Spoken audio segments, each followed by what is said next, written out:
From the City of Angels off the Pacific Ocean, good morning, good evening, wherever you may be, across the nation, around the world. I'm George Norrie. Welcome to Coast AM.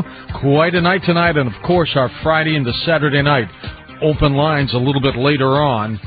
I want to get right into the story that we're going to talk for a bit about tonight on Coast to Coast. The incredible story about the time traveler, jOHN Titor. Whatever happened to him, and some uncanny predictions that he made before he simply disappeared. We'll be back with Oliver Williams, and Oliver is the website editor for the time travel story. We'll tell you why in a moment.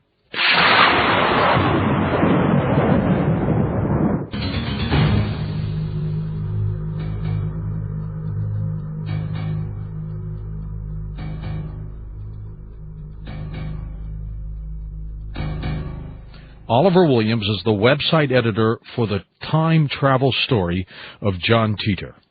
Now, he first saw John's internet postings in the fall of 2002. This is an incredible story.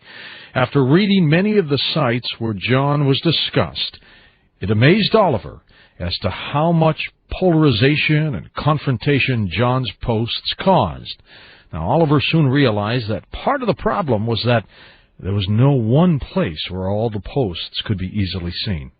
In early 2003, Oliver gathered the posts that John had left online and edited them into a single website. The website also contains email and news events that point to subjects that John spoke about. Oliver doesn't know if jOHN Titor was a real time traveler or not, but he says what still amazes him about these posts is their ability to draw you in, question your sanity for thinking it might be real, and then scare you to death after seeing events unfold as John had said.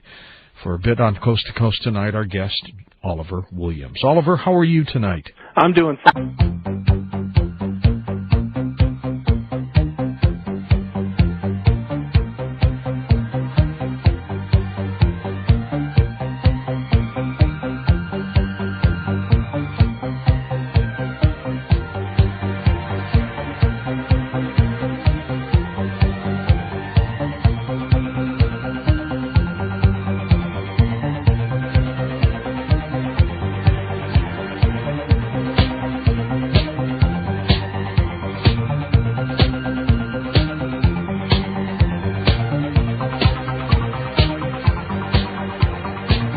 From the City of Angels off the Pacific Ocean, good morning, good evening, wherever you may be, across the nation, around the world. I'm George Norrie. Welcome to Coast AM. Quite a night tonight, and of course, our Friday into Saturday night open lines a little bit later on. I want to get right into the story that we're going to talk for a bit about tonight on Coast to Coast. The incredible story about the time traveler, jOHN Titor. Whatever happened to him, and some uncanny predictions that he made before he simply disappeared. We'll be back with Oliver Williams, and Oliver is the website editor for the time travel story. We'll tell you why in a moment.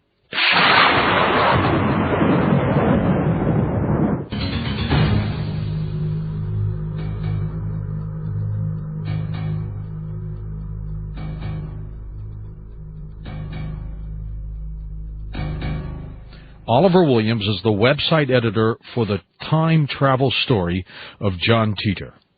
Now, he first saw John's internet postings in the fall of 2002. This is an incredible story. After reading many of the sites where John was discussed, it amazed Oliver as to how much polarization and confrontation John's posts caused. Now, Oliver soon realized that part of the problem was that there was no one place where all the posts could be easily seen.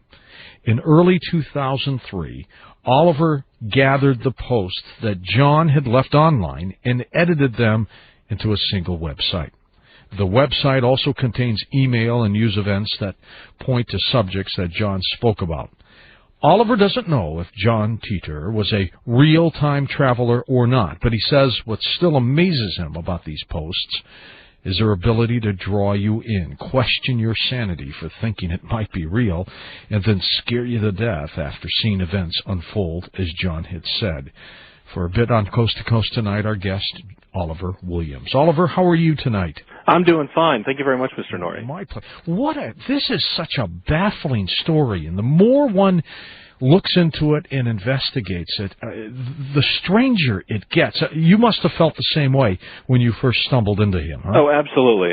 That's exactly the same feeling a lot of people have when they first read the story. Now, you have never met him, right? That's correct. I actually discovered the posts and the story about a year after he left, and even today, if you go on a lot of the other websites that aren't mine, there are people on there who have interacted with John and still talk about their experience. Oliver, give us a little background into who we think John Titor might have been. Well, John claimed to have been a time traveler from the year 2036, and he came here and went online in November of 2000 and started posting about who he was, why he was here, what the future looked like, how his time machine worked. And then in March of 2001, he abruptly announced that he would be leaving to going back to 2036, and he just left, and nobody ever heard from him again.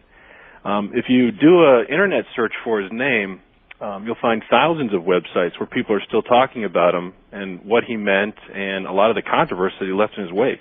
You know, for a moment I said, this is preposterous. Come on, time travel. And then all of a sudden, I began to think for a moment, Oliver, and I said, first of all, I'm thinking about all this in 2004 terms, where we really can't time travel, so it's obvious that we say this can't happen. However, when you think about it in terms of what could happen 30 years from now, 100 years from now, 1,000 years from now, it's very possible that those people of the future found out how to time travel.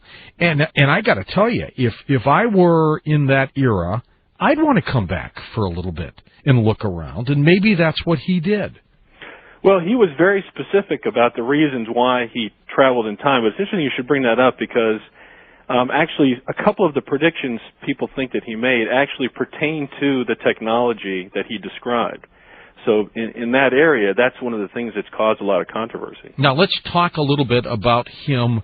2036, he was in that period. How old do we think he might have been? Well, he actually said that online. He said he was born in 1998. So when he left in 2036, he would have been 38 years old. 38 years old. Why did he come back to this time period? Okay, this is kind of long and involved, so I'm going to try to summarize. You've got at least an hour or two, so don't worry about it. Okay, here we go. John's future, as he described it, was not a very pleasant place. For reasons which we get into later, John described the world in 2036 as recovering from a third world war. And the reason John traveled in time, he was part of a military group that was trained to do this, and he had a very specific goal and a reason for traveling in time. Okay, and that goal was? All right, his mission, as he described it, was to go back to the year 1975 and get a personal computer that was manufactured by IBM called the 5100.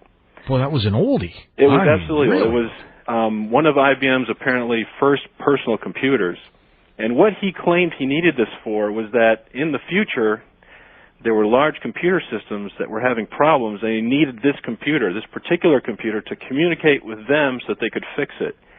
Now, this is one of the areas where one of his predictions arises. It's kind of bizarre. He stated numerous times that that particular computer had various attributes to it that IBM did not publish, and that was why they needed the system. Huh. And, of course, when he left, nobody really paid any attention to that. And after I put up the site, I started getting numerous emails from engineers and programmers who actually worked on that machine who said he was absolutely right. That is exactly the way it worked, and we did not publish that, and he was telling the truth. What kind of technical things might have been in that computer, Oliver? Well, he said that the computer was designed to work with various computer languages, and it was designed to translate between them. And I guess that's why they needed the computer, because the systems they were trying to fix were so old, they needed something personal to fix it. Okay. The other thing that's interesting about this is, a lot of people sort of poo-pooed this as ridiculous because one of the criticisms that the story gets is in 2036, if you have the technology to travel in time, why would you need to go back to get an antiquated piece of equipment? I mean, we throw out our old computers now. Well, exactly, but one of the other links on our site, and you may remember this story a while ago, NASA actually goes on eBay to scour for parts they need to make the computer systems work that they have. I had heard about that. A lot of people do that. So it's not a ridiculous notion that this might be what they had to do. Okay, we're going to get into some of his predictions because some of them are truly uncanny. So while this was going on, how does Oliver Williams start to say, I've got to assemble some information here. I've got to put this together. I mean, are you a web designer by trade? No, actually, I kind of fumbled my way through this, so I had a lot of trouble doing this in the beginning. I found out about this story the same way a lot of other people did. Usually, I had a friend of mine tell me about it, and they walked in, they hadn't slept for 3 days, and they said, "You got to read this story. This is amazing." So you go online and you start reading it, and it has this ability to really draw you into it. And the same thing happened to me. I ended up staying up for about 3 nights in a row, scouring the web, looking for all the posts. And what happens is you read the story, and you come across something that just seems so ridiculous and outlandish that you go, "Oh, this has got to be science fiction. This can't be real." But when you keep reading, and then maybe a week or two later, you see something in the news that pertained to what he was talking about. And you go, "Wait a minute, that's what that time traveler guy was saying." So it makes you go back and reread it, and then you have that connection that seems to be bewildering most people, which is, the effect that seems to be going on right now. Oliver, did he just post or did he chat with people? What did he do? Okay, from what I understand, he made contact with a couple of people in various forums that were devoted to time travel. And he started, he basically went online and said, "Hi, I'm a time traveler, and I'd like to talk to you, and if you've got any questions, please leave them here and I'll answer them." And that went on for about 3 months. And I also understand that he may have had personal email contacts with some people, and actually those people are still online and answering questions about him.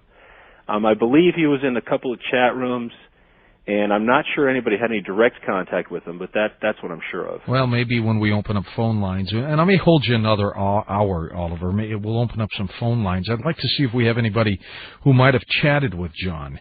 Maybe they'll call in and tell us a few stories or two. Do you know if anybody during this era ever met him? From this era, you mean from our time period? Well, this is where the story starts to get a little weird, but I'll tell you what he said. When he came back, and he was here in the year 2000, he claimed that he was with his mother and father and his young self, and that's where he was posting from. Ah, okay. So where might that have been? Do we know? He claimed to be in Florida. Okay. Did the family ever come public after he left or disappeared? No, and actually this is another interesting part of what's happened recently. Rumor has it, and of course this all happened after he left, that the family now has an attorney whose job it is to specifically protect them and their interests, and they do not want to come forward and talk about this anymore. How bizarre. But yeah, the attorney apparently is out there. And I know a lot of people have either talked to the attorney or have tried to talk to him, but yeah, he makes no bones about what his job is to protect the family. Okay, Oliver, tell us what you started to do when you put the website together about this. All right, well, the first thing I did was I had the experience of having to go back and look at all the posts, and that became so frustrating that I started collecting them and editing them so that they were basically chronological, and that was the first thing that I posted online. And as time went by, I started getting emails from people, and I could see the gist of what the reaction to the story was based on these emails. And then they would start sending links of news stories that pertained to what John posted. So all of this stuff started gaining steam, and it's basically been gathering for a year now. And we've had about 12 million hits, and I've got probably over 5,000 emails from people that have sent in. 12 million. You'll get about 10,000 more tomorrow morning. Yeah. I also hear in doing some of the research into John that he was pretty blunt. He was pretty sarcastic. He was pretty tough on people when he was posting, wasn't he? Well, yes, he was. And I think let's see, how do I put this? In my opinion, when John first started posting, I don't think he had a very good opinion of us. But I think later on he did warm up to us. I'll tell you what, I've got a quick couple of sentences here that are quotes from him that I think say it pretty well. Okay. And this is John now. He said, "Perhaps I should let you all in on a little secret. No one likes you in the future. This time period is looked at as being full of lazy, self-centered, civically ignorant sheep. Perhaps you should be less concerned about me and more concerned about that." And that was kind of John's attitude when he first started posting. How did he get here? What kind of apparatus did he get here in? Okay, this is another branch of the story that has a lot of controversy to it. According to John, well, I could talk about the machine, or I could talk about how he described time travel working. So let's talk about both. Okay, I'll start about what he described time travel. Okay. According to John, the idea of multiple worlds or multiple universes was correct. And the idea that he described was, if you're in a room that has mirrors on both walls, like have you ever been in a barber and you've seen a barber shop, you've seen mirrors on both walls, mm-hmm. and when you turn and look at them, you can see yourself in an infinite reflection going in each direction. And you see yourself, and you see yourself, and it just keeps going. Exactly. Yeah. That's the way he described how the universe was put together. And according to him, the way that you traveled was this machine allowed you to step out of one room and into another. And each room was distinct and separate so that whatever happened in one room would not affect what was going on in another. Okay. So, according to John, the grandfather paradox did not exist. You know, going back in time and harming your grandfather would not affect you in the future. That also explains, if he indeed did go back and live with his parents and his younger self, why things didn't go crazy on him, I guess. Exactly. Okay. Now, the machine that John described that allowed him to do this, he described it as being about the size of a large suitcase. And apparently it used two mini black holes that generated a gravity field that allowed him to step between these world lines. And this goes back to another interesting prediction he made. This was actually the first thing that caught people's attention. When he was describing how his time machine worked, he said that CERN was going to make an announcement, or that would be the starting point for the technology to build the time machine. And this was back in February of 2001, and then he left, of course, in March. Okay. And indeed, in September of 2001, CERN did come out and say exactly that. And in my opinion, that's where the story started gaining speed. How was he trained? I mean, was he an expert in physics? Was he an astronomer? Was he just as you said, he was part of a military? Was he merely a soldier? Do we know a little bit more about his education? Yeah, John claimed to have been a soldier, and he also claimed to have an education as a historian. But the key thing that he also said was that he was related to the man in 1975 that he needed to get the computer from. And according to John, being related to the person that you're trying to get to is the best way to convince them that you're a time traveler. So John apparently fit all three of those categories. He knew about history, he was related to the person he needed to get to, and he had military training, which I guess allowed him to do what he needed to do. You know, what's so amazing, Oliver, is if he left in 2001, 3 years from now, he's probably now in the year 2039. I wonder how he's doing. I wonder what's happening with him. Yeah, a lot of people have been wondering that. And I wonder why he never came back. Well, I guess he finished his mission. He did what he needed to do, so I'm not sure he needed to come back. Did he ever say anything about trying to get involved, trying to alter events during this time period? Again, that's another very open speculation that a lot of people have talked about. One of the things John said about his timeline was that Y2K happened for him, and that was one of the big distinctions between where he came from and us. And there was a lot of speculation out there that whatever John had done in 1975 may have stopped Y2K from happening for us, which is odd because if you think about all the preparation and everything everybody was getting ready for, and then basically nothing happened. So that's one of the things people speculate about. Well, maybe we can thank John for that, huh? Well, maybe, but according to John, the outcome of not having a Y2K may have been worse for us than not having it. Let's talk a little bit, Oliver, about some of his predictions. And, of course, we have a break coming up, and then we'll talk about some of them even more. But give us, if you can, a thumbnail sketch on some of the things he talked about before they happened. Oh, absolutely. Before John made these predictions, it's important to realize that he said all of this in 2000, 2001. And this is all documented. Yeah, that's another interesting point is a lot of people ask, well, how do you know that these posts were made when the time period that they're supposed to be made? And I guess the best proof is that there are hundreds of people online who have been following this story for 4 years, and any one of them will tell you that it's real. But he said all of these things before 9/11, before the War on Terror, before the shuttle accident, and he talked about a lot of subjects that are important today that when you look at when he said them back then, nobody paid them any mind. It just seemed a ridiculous idea that we would be at war in the Middle East, or that something would happen to the space shuttle, or that no weapons of mass destruction would be found in Iraq. I mean, nobody paid any attention to it. No, you're right. You're right about that. And yet his accuracy for these predictions was very, very high, wasn't it? Yeah, a lot of people feel that way. Did he say anything dire, Oliver, that may have been published in a line or two, and we really don't know too much about, that maybe you have stumbled across as you put together this website? Yeah, actually there are, I could get more specific about some of the things I just mentioned, but probably what most people are waiting for now is John made very dire predictions about the mad cow disease. And just last night, there was another news story that came out about how prevalent and worse it may be for us. You're absolutely right. And this is exactly what John said over and over and over again. So a lot of people are talking about that. Another one that's coming up is John made reference to the fact that the Olympics would be canceled due to world conflict after 2004. After 2004, which means that we'll have the one in Greece.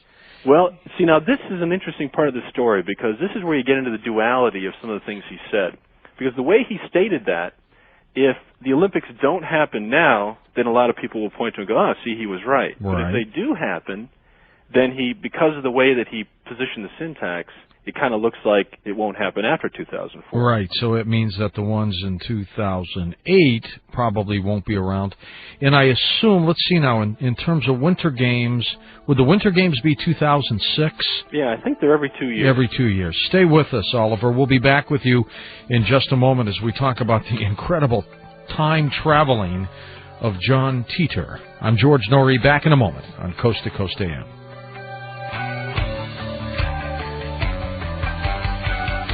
Subscribe to After Dark. Call toll-free 1-888-727-5505.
Somewhere out there, this is Coast to Coast AM with George Norrie.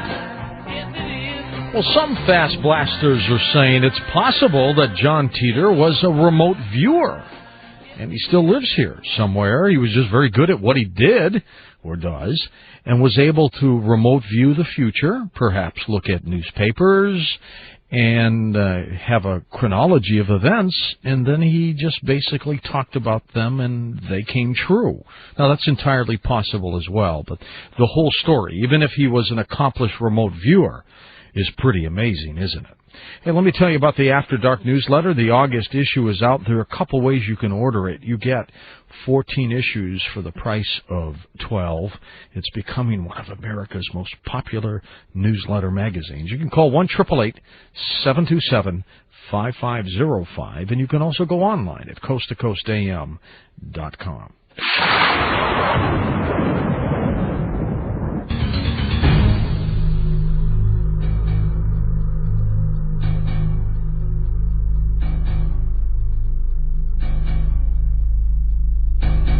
Our guest is Oliver Williams, developed a website to kind of put together all the stories and email information on time traveler John Titor.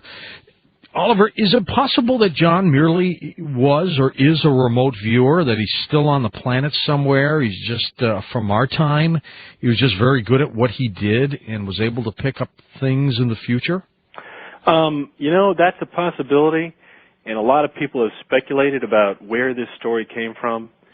And it basically has fallen into two camps. Either this guy was a time traveler, or there was one person or a group of people that were able to see into the future and predict it fairly well. They knew about physics. They knew about computers. They knew how to tell a story. And they were able to do it and tie it all together and not get exposed. So I guess when you look at either one of those, that's what people are trying to decide on is how did this come about?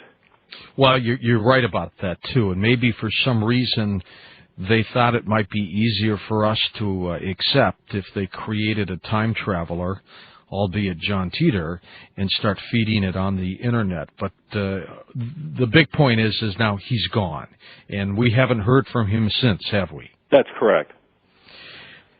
What did he say specifically about his future, that 2036 time period? Well, the future that John told us about was not a very pleasant place. According to John, Y2K, after it happened, led to a civil war in the United States, which led to a worldwide World War III, and then John's world was recovering from that war. And he described a lot of changes that went on in the United States, how society had changed.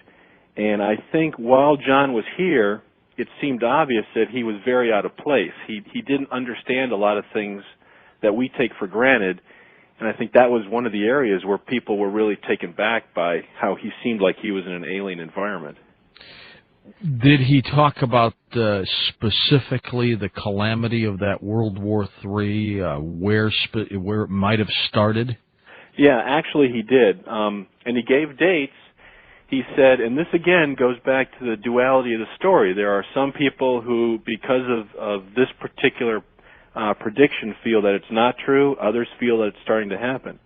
He said that the civil war or civil conflict in the United States would begin in 2004 and 2005. He said by 2008, it would be open conflict would be obvious to everybody by 2008. That conflict would lead to instability in the world due to, he called it wavering Western policy toward other nations, and that was what was going to be the initiation for the World War. Now, according to John, there was a nuclear war which took place in the United States, which basically targeted large cities. And after that war, I guess John, being in the Civil War, John was fighting on the other side, which he was fighting against the people in the cities. Mm-hmm. So when they were destroyed in the war, John's side basically won. So that was how he described what happened to the United States.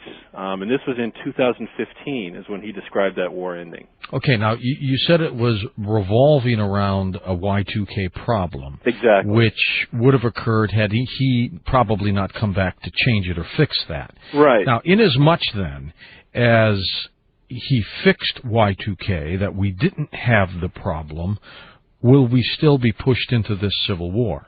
Well, see, that's kind of the other open speculation. And John made mention of this also. He said, you have the power to change your future. It doesn't have to look like mine. But he was very cynical. He said, from my viewpoint, I don't think you're gonna. Even if Y2K didn't happen here, according to him, he seemed to think we were headed toward the same type of conflict that he had. So it's basically up to us, is what he said. Let's talk about some of the specifics, Oliver, of his predictions. I'll give you the kind of the heading, and you can get into some of the specifics for us the best way that you can. Again, he talked about the time travel technology involving mini black holes. Exactly. That would be discovered. As you said, they're beginning to indeed announce the possibility of mini black holes, and as a matter of fact, Stephen Hawking is even reversing now his 30-year-old thoughts on black holes. Yeah, and that's another area of contention in the story because John got into numerous arguments and confrontations with quite a few people about the exact specifications and technology of his time machine based on some of the things Hawking was standing by at the time. And some people have interpreted Hawking...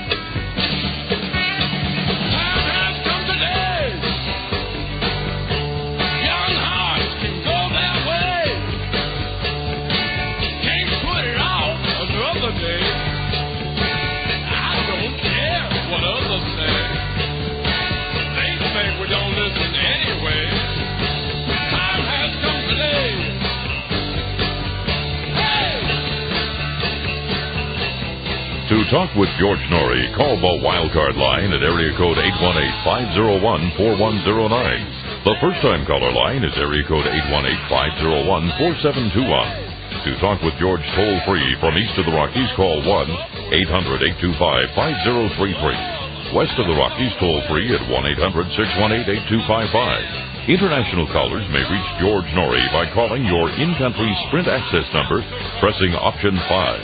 And dialing toll-free 800-893-0903. From the City of Angels, this is Coast to Coast AM with George Norrie. Well, some of you are fast blasting me wondering what CERN, C-E-R-N, is. That's the physics lab that John Titor was talking about that would get some information, discovery about time travel. That is, by the way, a European organization for research. It's based in Switzerland. It was founded in 1954.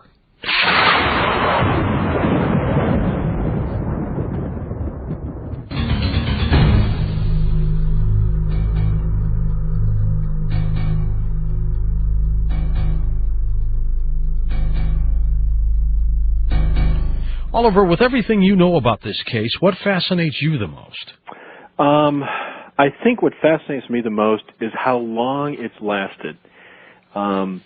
Many people have tried to debunk it, and to my knowledge, right now, there is no definitive evidence to prove this one way or the other. And to me, that is amazing. Well, that's true. As a matter of fact, you can't say he did or he didn't, because you have to think of it in future technology, and people can't do that. Well, if the real John Titor is out there and someday he wants to come forward, I would hope he would send me an email, because we'll definitely post it on our site. Maybe he'll call in tonight. You never know. You ready? We'll take ready. some calls. Let's go to our first.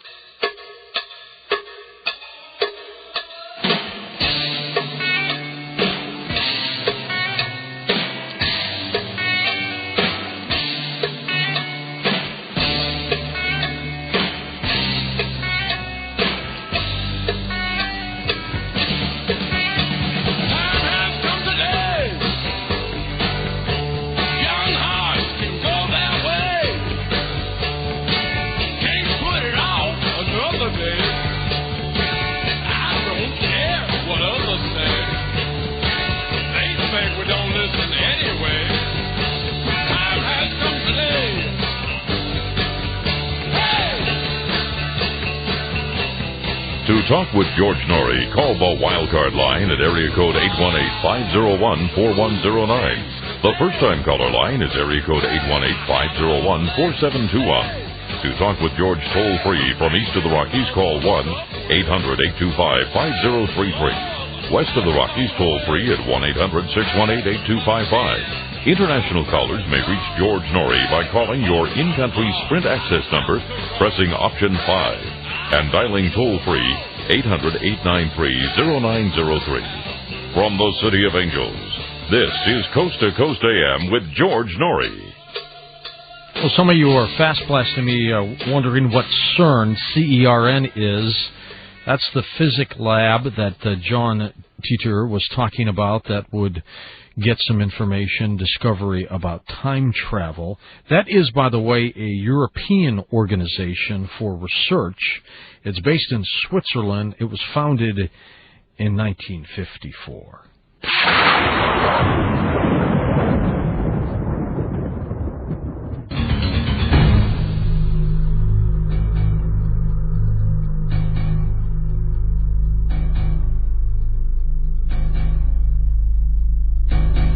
Oliver, with everything you know about this case, what fascinates you the most? I think what fascinates me the most is how long it's lasted. Many people have tried to debunk it, and to my knowledge, right now, there is no definitive evidence to prove this one way or the other. And to me, that is amazing. Well, that's true. As a matter of fact, you can't say he did or he didn't, because you have to think of it in future technology, and people can't do that. Well, if the real John Titor is out there and someday he wants to come forward, I would hope he would send me an email, because we'll definitely post it on our site. Maybe he'll call in tonight. You never know. You ready? We'll take ready. some calls. Let's go to our first-time caller line. You're on Coast to Coast with us. Hi there.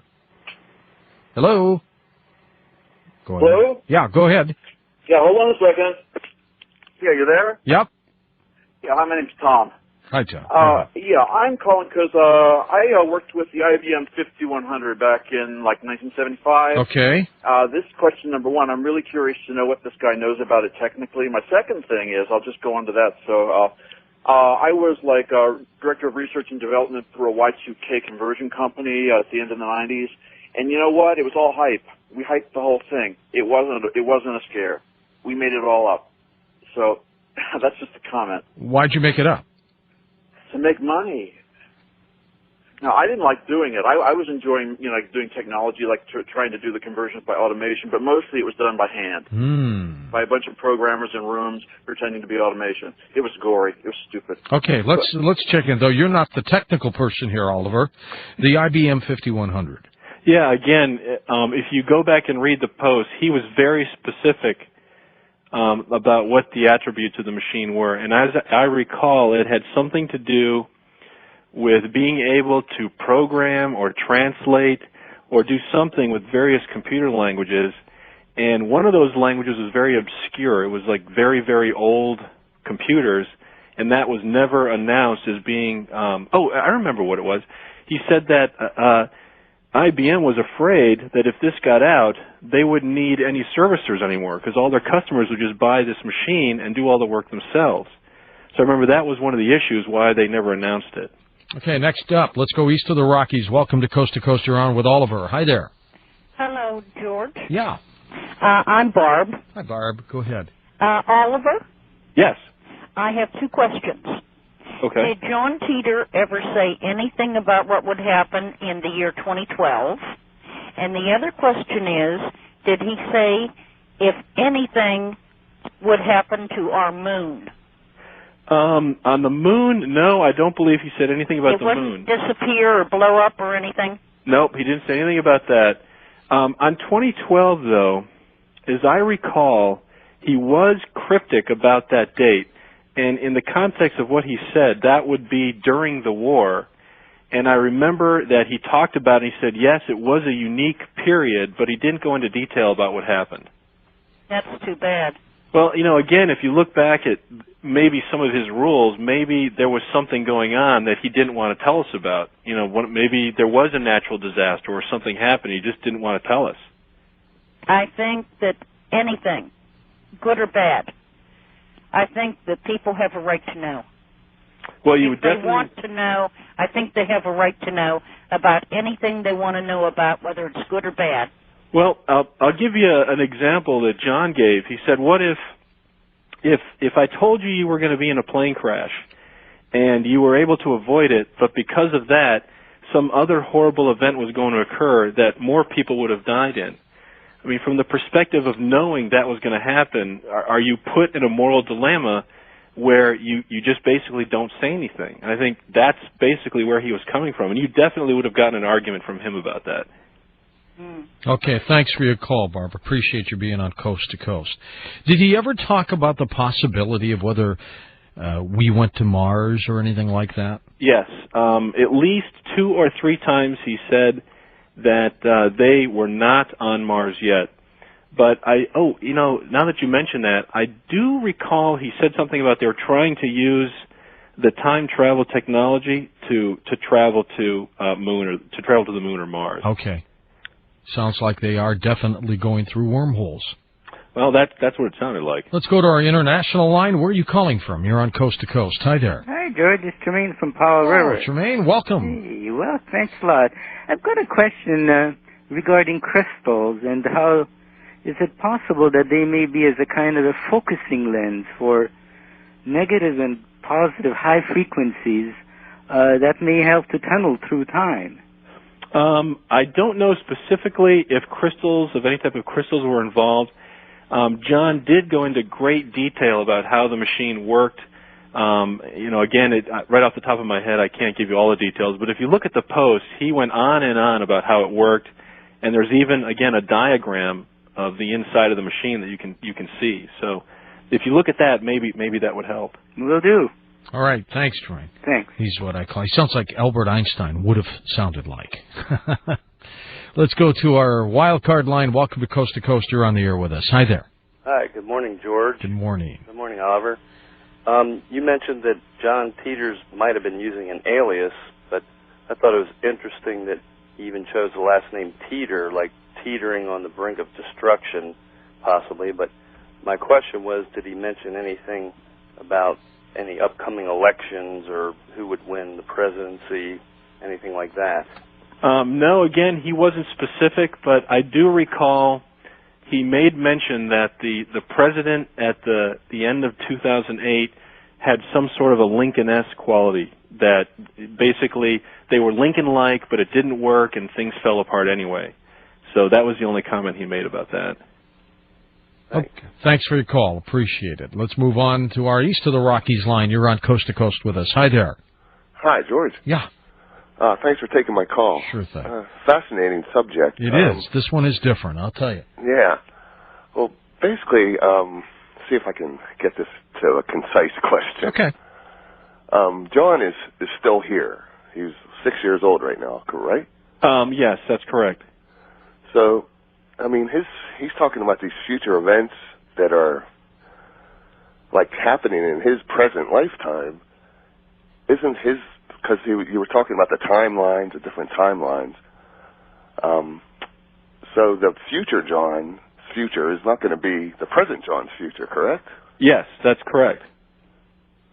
I don't know what the changes might be, but maybe the John that's here is not going to be a time traveler. Maybe there won't be a civil war and a world war. So, I don't know what the future would hold for them. But, according to, the outside myth right now, the family is here someplace, and in Florida, down there in Florida somewhere, I guess. Well, right? I'm not sure of that. I believe there's a rumor that they might be in Nebraska someplace. Was the last thing I think. So they moved on, huh?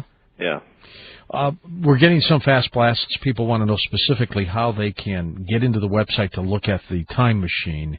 Obviously, it's the website is linked up with coasttocoastam.com, but how do they find the time machine on the website, Oliver? Well, on my site, it's listed under pictures, and if you go to the Anomaly site, they have a section on time travel where all the pictures are there, too. In fact, they have some pictures I don't have on my site. Okay, good. Did anybody ever capture his IP address when he was posting? Again, that right now, people have been going back and forth on that, and they are just kicking themselves because nobody thought to do that back when he was posting because nobody believed him. And there were some other oddities. All of the posts after he had done posting were stored someplace, and then they were brought back, and nobody could find out So, no, the answer is no. Nobody thought to do that when he was posting. West of the Rockies, welcome to Coast to Coast. Hi there. Yeah, this is Mike from San Diego. Hello, Mike. Yeah, I was wondering if you could use psychics to time travel, like extremely low frequency. Let's see. John did talk a little bit about psychic.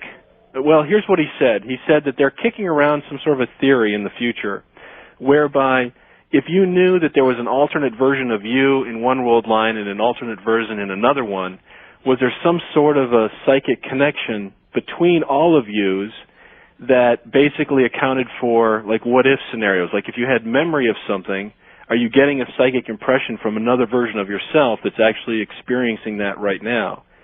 So, yeah, he talked about that a little bit, but it was sort of broad. I see. Okay, thanks for your call. No problem. Appreciate that, indeed.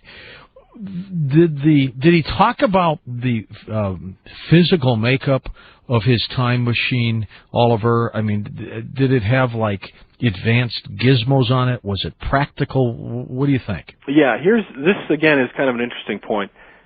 If you look at the picture of the machine, the cutaway, it's obvious that it's some sort of a machine.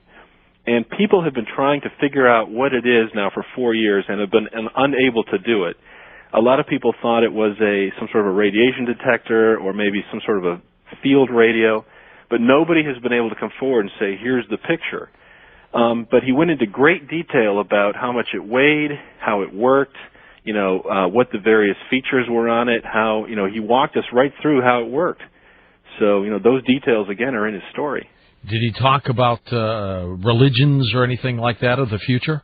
Yeah, John, now this is also a point of contention, but John claimed that there wasn't a big conflict between religions, but it was much more important in people's daily life. He said that they took going to church more seriously, they took the religious teachings much more seriously, and I think he described himself as a Christian agnostic, is what he said. Wild card line, you're on with Oliver Williams. Hi there. Hi, how you doing? We're doing fine. Where are you calling from? Virginia. Okay, go ahead. Yeah, I have a question now. I'm a bit confused on, maybe I misunderstood it, and perhaps Oliver could clear it up for me. Oliver said that when John traveled back in time, he lived with himself and his family, and that this did not affect the future. Correct. When he was here in the year 2000, he was here with his mother and father, who if you think about it, I guess they would have been about his age, or maybe even younger, and his young self at the time. And according to him, since world lines or timelines, whatever you want to call them, were distinct and separate, that did not affect either version of himself while he was doing that. Right. Well, at another point, you had also said that John went back to 1975, I believe it was, to get the computer and whatnot. But you also said that he, and this is where I might be confused, and I'd like you to clear it up for me, that he went back in time to get this computer and that he somehow helped stop Y2K. Right. That's speculation on some people's part. I've seen them kick that around. John never said that, but that's what some people believe. Okay, that was my confusion, because it almost sounded like a contradiction that, if he stopped Y2K, how could it not affect the future? Yeah, believe me, it's a lot of contradictions. But yeah, he never said he did that, but a lot of people feel that may be what he was trying to do. Great, thanks for that call. Did he get the 5100, the IBM 5100? Yeah, apparently, ultimately, he did get it, and he did get back with it. How big was that thing? What did it look like? He described it as, again, about the size of a suitcase. He said it could fit on a tabletop. And he said it had a small... Actually, there's pictures of it on the site if you go and look. And this is another interesting thing. There's sort of a cult following now at IBM over this machine. And I've seen some sites where they're telling everybody to save the computers because people in the future are going to need them. I love that. First-time caller line, you're on Coast to Coast. Hi there. Hi there. I'm Doug from Fraser, Michigan. Sure, Doug. Welcome. I'm wondering what life is like when he came from in general, and also how can there be no like global manufacturing and things like that. Yet, I believe on the website it said something about the internet is alive and well then. Yeah. So how come there's technology without manufacturing? Well, I don't think the way John described it was a lot of these things were done more locally. You know, instead of maybe one large computer manufacturer, you had 100 different manufacturers that were all existing in some sort of communal system. But, you know, he does describe the Internet as being up and running, and he said it operated on what they called some sort of a node. He said that the Internet didn't run through phone lines. It was basically a huge wireless system where you had these nodes like every 100 yards. So it was very self-contained and had a lot of, systems that backup systems, and that's what he described it as. As far as the, descriptions of his time back then, he went on and on about how he was sort of jealous of us because we had such access to things like music and books and travel and all these opportunities. In fact, he told a story about how he walked into a grocery store and he said he literally fell to his knees because he's never seen, 200 gallons of milk in the same place. So he was very, very taken back, and he was obviously in an alien environment when he was here. Of course, if he had talked to an earlier guest named Robert Cohen, who's opposed to drinking milk, he probably would have not cared how much milk was still in the stores. Let's go to our wild card line. You are on Coast to Coast with us. Hi there. Hello. Hello, George. Yes, sir. Yeah, this is Douglas, WMT, Cedar Rapids, Iowa. Douglas, go ahead. I wanted to ask Oliver, excuse me, if he's ever heard anything about Ray Kramer. He was an engineering professor at Ohio State for over 35 years, and he worked on an equation on not only how to communicate using gravity waves 16 times faster than the speed of light, but also transporting matter from point A to point B, or if maybe somebody that he might have mentored. I thought possibly this might be a lead for you. I don't know. I don't remember the name Kramer.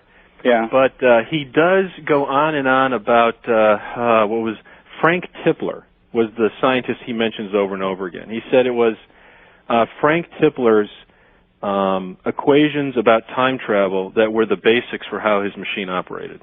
Okay. Ray Kramer's son was Philip Taylor.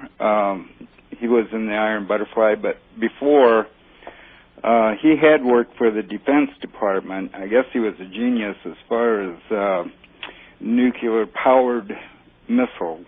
And, of course, we all know what happened to him, so I just thought I'd bring that up, and okay. Yeah, I don't believe there might be a lead.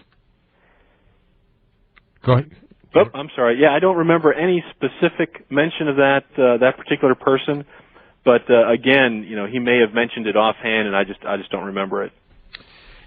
Oliver, the whole thing is just fascinating. I mean, it really is, and I think even more important is the tremendous widespread interest in this individual at the time this all started. Did it build slowly, or was it pretty fast? No, it actually built very slowly, and I would say the catalyst was always some news event that would come out, and then all of a sudden I would get flooded with emails. And then it would die off for a month, and then there would be nothing, and then something else would happen in the news, and then more emails would come in. And then just slowly and slowly, it just gained a following. And now people go to our site, and they're looking for the news so that they can go back and read about it in the posts. Can we rule out that you're John Titor and that you have not left yet? It's interesting that you say that because I get that a lot in the email. But I'll tell you something funny, George. Your name is the 57th most popular search word on our Internet site. So I think there's a possibility you're John Titor. How would I know that? Exactly. You never know.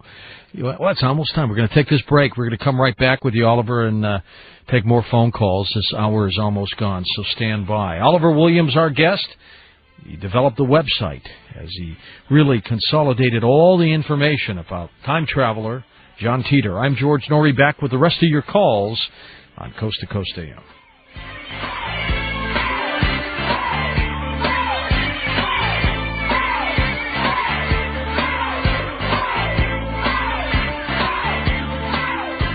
Subscribe to the After Dark newsletter online at www.coasttocoastam.com.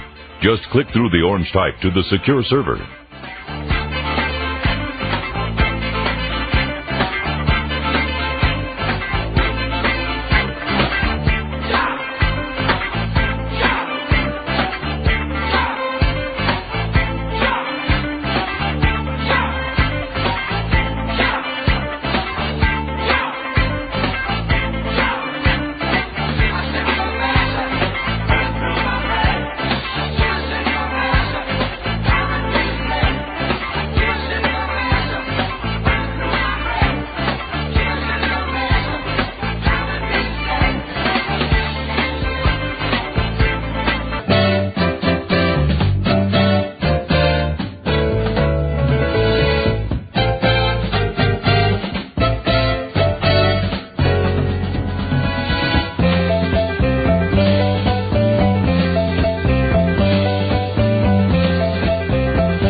Talk with George Norrie. Call the wildcard line at area code 818-501-4109. The first-time caller line is area code 818-501-4721. To talk with George toll-free from east of the Rockies, call 1-800-825-5033. West of the Rockies, toll-free at 1-800-618-8255. International callers may reach George Norrie by calling your in-country Sprint access number, pressing option 5. And dialing toll-free 800-893-0903. From the City of Angels, this is Coast to Coast AM with George Norrie.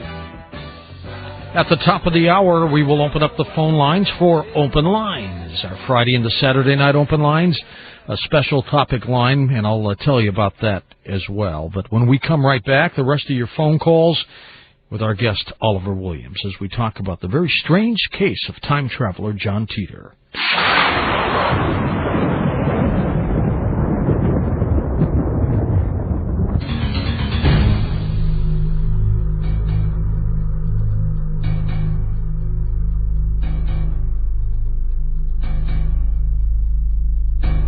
And welcome back to Coast. I'm George Norrie with our guest this hour, Oliver Williams. Developed the website, accumulated all the information that was out there on John Titor, the time traveler. Why do you think the story continues to flourish, Oliver? I think more and more people, when they come to the story, are having the same basic experience I had, 2 or 3 years ago, which is they read it, then they're exposed to something in the news, and then they go back to it, and then they talk to other people about it. I think that that's basically the reason why it's lasted so long. Do you believe it? Do you believe that John Titor was a time traveler? You know what? I don't know, and I kind of like it better that way because I'm having much more fun not knowing. It's like if you spend your whole life trying to research Bigfoot, do you really want to find out that it's not real? Or, do you really want to find out the Loch Ness Monster is not real? And that's kind of the way I look at this. It's a great story. And, if John Titor's out there, I don't want him to come forward because I'm having too much fun. Yeah, I know your feeling. Let's go back to the phones. West of the Rockies, you're on Coast to Coast with us. Hi there. Hi, Jordan Oliver. This is Andrew calling from Phoenix, Arizona. Hi, Andrew. Go ahead with your question. All right. I have two questions. One is a two-part question. Okay. What did he use for contacting other people, like forums or chat services? Yeah, actually, he first appeared on, I think it was the Time Travel Institute was the first website he appeared on. And then he migrated over to the Art Bell website, and those were the two sites where he left most of his posts. Okay. And the second is, has the government tried tracking the IP address? Again, a lot of people have talked about that and speculated about it. Mm-hmm. You know, I would guess if the government really wanted to find out about this, either they already have or they could. So, you know, I don't have any details about that. So they could know, possibly? Well, they might. But again, you know, nobody thought to get the IP address when he was actually posting. And a lot of people have kicked themselves over and over because of that. Okay, Andrew, thanks. All right, thank you. Appreciate it. Now, by getting the IP address, if the government did get that, would that immediately lead them to at least where he was, or merely the server in question? You know, again, I'm not I don't know a whole lot about how the internet works. I've got a rough idea, but it's my understanding that the IP address tells you where the person is, but I don't recall John ever trying to hide that fact. You know, he plainly said where he was, so I'm not sure if even getting the IP address would have helped. Okay, let's go to our wild card line. Welcome to Coast. You're on the air. Hi there. Greetings. This is James from Lincoln, Nebraska. Welcome, James. And I had a question for you. You mentioned that the current John Titor may be have moved to Nebraska. Yes. Is there anything that's special about Nebraska? The reason I asked that is because have you heard of Sean David Morton? He's been on Coast several times. He talks about that the New Jerusalem was Nebraska and that he was from New Omaha, and what if there was something special about Nebraska, that it was a safer place? Or? Well, yes, I have two answers to that. One, John said the new capital of the United States was Omaha, Nebraska, and you know, there's a book out there apparently about John Titor, and there are some posts or some comments or something from John's mom in this book, and apparently she talks about how she took the family and moved them out to Nebraska. And has that ended up? How would I want to ask that? Was there just Nebraska was the safer place? You know, I don't have any details about that. But apparently she moved from Florida and went to Nebraska. Whether she was, you know, trying to keep her privacy or there was some other reason, you know, nobody really said. Okay, thanks for your call. Appreciate it. So, and you said he would be about, what, 6 now? Probably a little older than that. Yeah, 9? 1998. So, yeah, I'm not sure how old. Well, he was born in 98. Right. Okay, so, yeah, that would make him 6 years old. First-time caller line, you're on Coast to Coast. Welcome to the program. Hi there. Hi. This is Tim calling from KTRS St. Louis. Oh, sure thing. Hi. Hi. I wanted to ask your guest if there's any specific predictions that he's made against which maybe we could test his veracity that are coming up in the near future. All right, that's a good question. Anything for us to judge in the not-too-distant future, Oliver? Again, I think a lot of people are waiting to see what happens with the Olympics. They're waiting to see what happens with the IRS, and having our civil rights go away seems to be an ongoing thing. So right now, the majority of the email I'm getting is hundreds and hundreds of sites about the mad cow disease and cloning as well. Yes. Okay, so we'll monitor that. What did he say about space shuttles? Well, before the Columbia accident, John made 3 comments about how the space shuttle was going to have a problem. He wasn't specific, but he mentioned it 3 times, and, after the fact, of course, you go back and read the post, and it's just sort of odd that he would bring this up. Right. His accuracy rate is pretty darn high, isn't it? Well, if it's a coincidence, yeah, there are again, none. there's something in the back of my mind that just says, this can't be. So I just can't bring myself to say that he knew this before, and I just can't do that. Let's go to our wild card line. It's your turn. Hi there. Hi, George. Welcome. Hi, Oliver. There are sort of 3 things that I was wondering whether John sort of pulled together.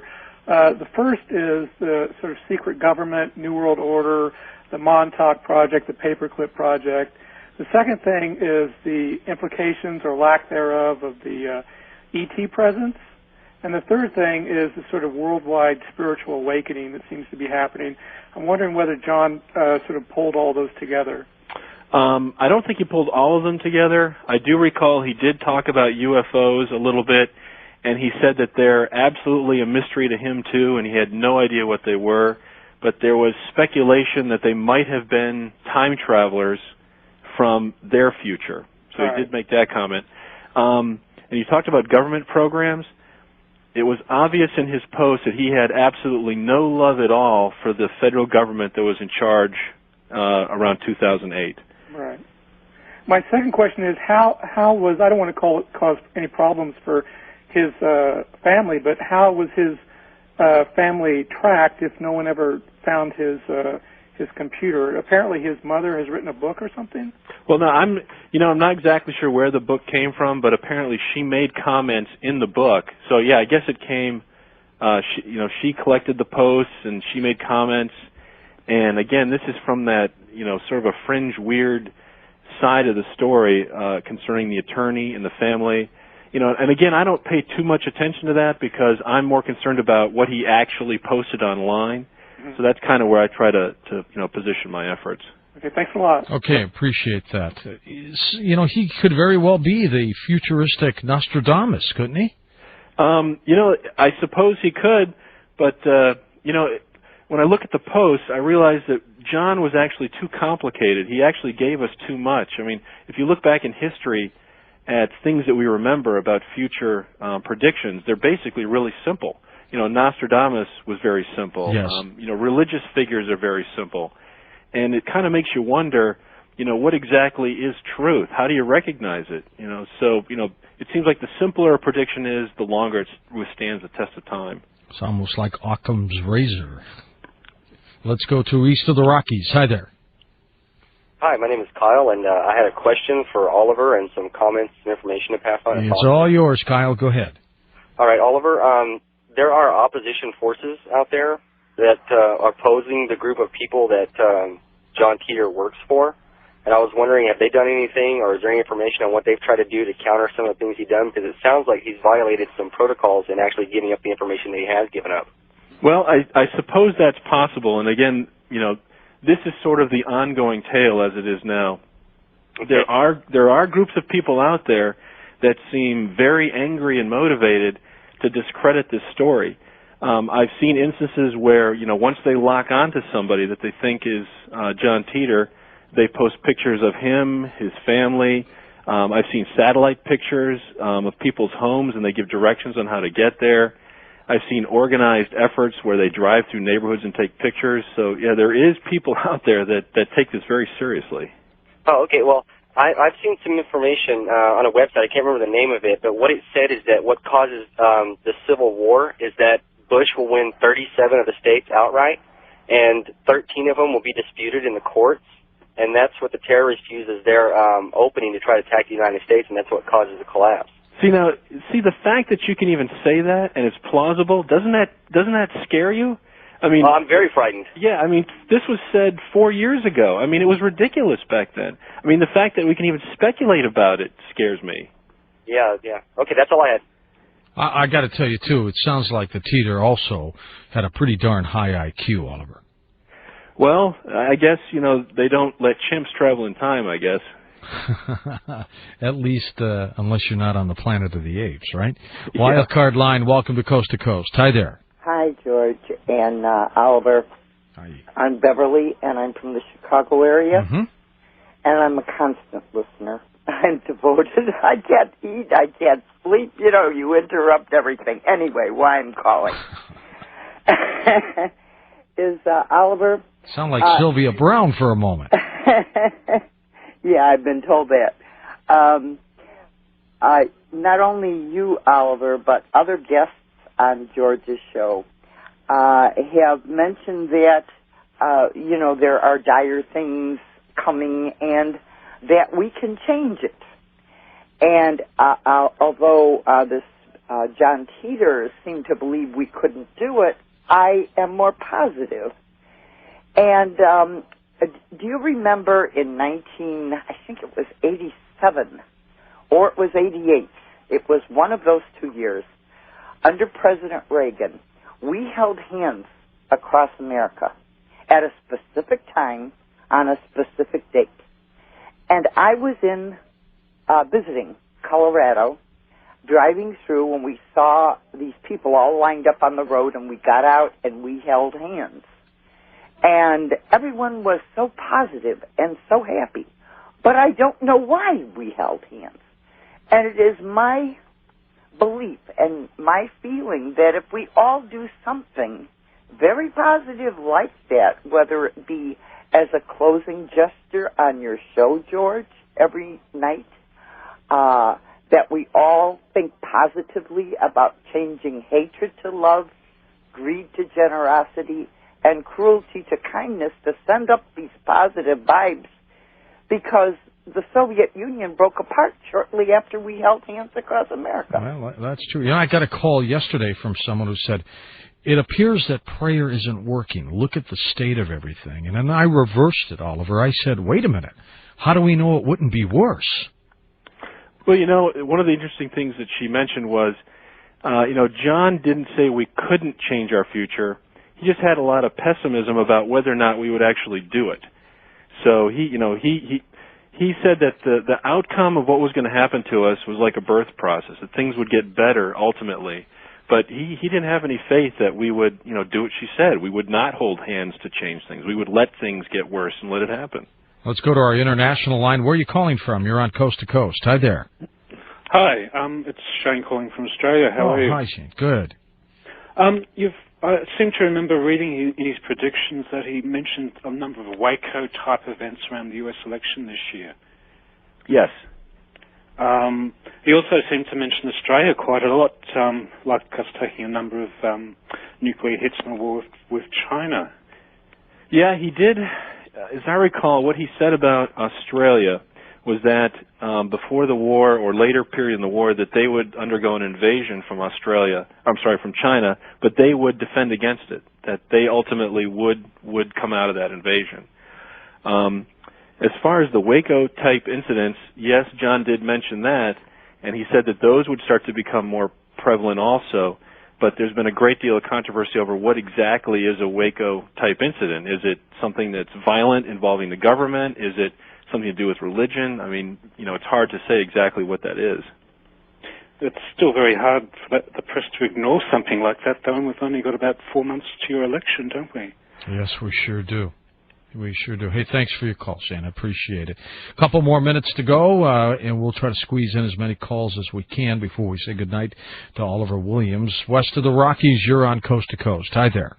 Hi, how you doing? We are fine, thanks. I just wanted to ask Oliver if John said anything about if there's something we could do to prepare for upcoming events. Yes, as I recall, there is a list in the Post. I think he lists 10 things that he felt that we should do or get ready for. And as I recall, it was things like, walk more. What was the other one? Oh. Yep. I'm sorry, you still there? I'm still with you, and I don't know if he is, but he'll listen. Yeah, he said also try to get your eating habits under control. He said find 5 people within 100 miles of you and become good friends with them. Think about if you had to leave your home in 10 minutes, what you would take with you. I mean, that was the kind of advice he gave. It's pretty poignant, I'll tell you that. Let's go to our first-time caller line. You're on Coast to Coast with us. Hi there. Hi, my name's Job. I'm from St. Louis. Hi. Last time I heard from you, you was talking about how you would know if you were John Titor. And I was asking, what year was that he came and visited his mom and dad? Is that 2000? Yeah, he started posting online in November of 2000. Yeah, so then he would have known who he was from 2000, right? That's 4 years ago? You mean his family, or he would have known? Oh, didn't he talk to his younger self, I thought you said? Yeah, I see in 2000. So I guess when he was here in 2000, his younger self would have been 2. Yeah. Yeah. So he would, in fact, know who he is right now? Yeah, I believe he said that his parents were fully aware of who he was and what he was doing. So, he wasn't trying to hide that. All right, and you were talking about CERN. Was that the scientific where all the scientists come together? I forget. It's in Switzerland. And it's a European division there where they work on physics and things like that. It was formed in 1954. A number of scientists. And the Europeans set that up so they could combat what we do here in the United States. They want to try to beat us in some areas of science, so that's what they decided to do. Imagine the parents of John Titor when he walked in the door and they saw him, or he explained to them who he was. Can you imagine what they said, Oliver? Yeah, that would be a very bizarre confrontation. I have no idea how that would have come about. I wonder what it would be like for all of us to see our very small 2-year-old self, for example. That, too, would be strange. Oliver, thanks so much. The website, of course, linked up with coasttocoastam.com. But it is John Titor, Titor.com. Oliver, keep in touch with me on this, would you? All right. Thank you very much, Mr. Norrie. I appreciate that. What a fascinating story. I mean, because I do believe eventually we will learn the secrets of time travel, and they'll come back. Many people believe these UFO sightings are time travelers that have come back. So who knows? Open lines in a moment. To access the audio archives of Coast to Coast AM, log on to coasttocoastam.com.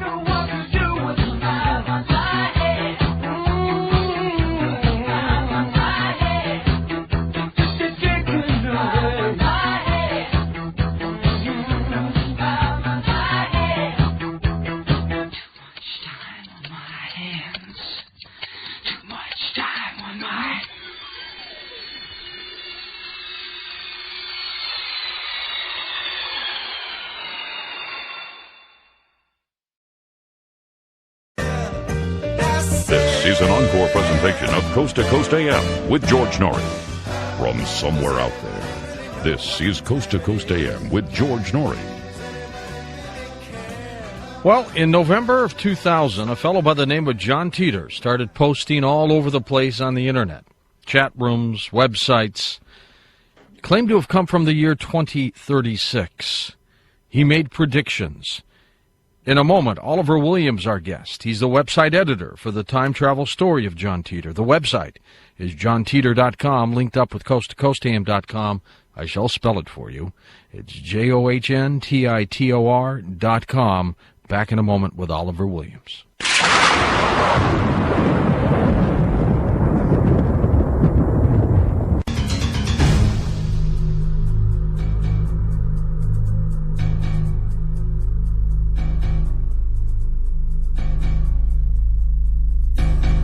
Oliver Williams is the website editor for the time travel story of John Titor. He first saw John's Internet postings in the fall of 2002, and after reading many of the sites where John was discussed, it amazed Oliver as to how much polarization and confrontation John's posts caused.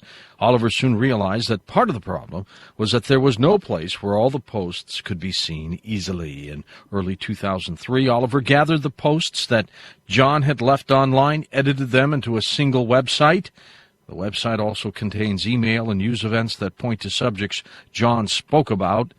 Oliver does not know if John Titor was a real time traveler or not, but he says what still amazes him about the posts is their ability to draw you in, question your sanity for thinking that it might be real, and then scare you half to death after seeing events unfold just as John had said it, predicted. He's our guest right now, Oliver Williams. Hi, Oliver. How are you? George, nice to be with you again. Oh, my pleasure indeed. For some of the new people who have not had a chance to hear you or to know about the John Titor story, let's go back a little bit when all this started to happen. November around 2000, the postings began?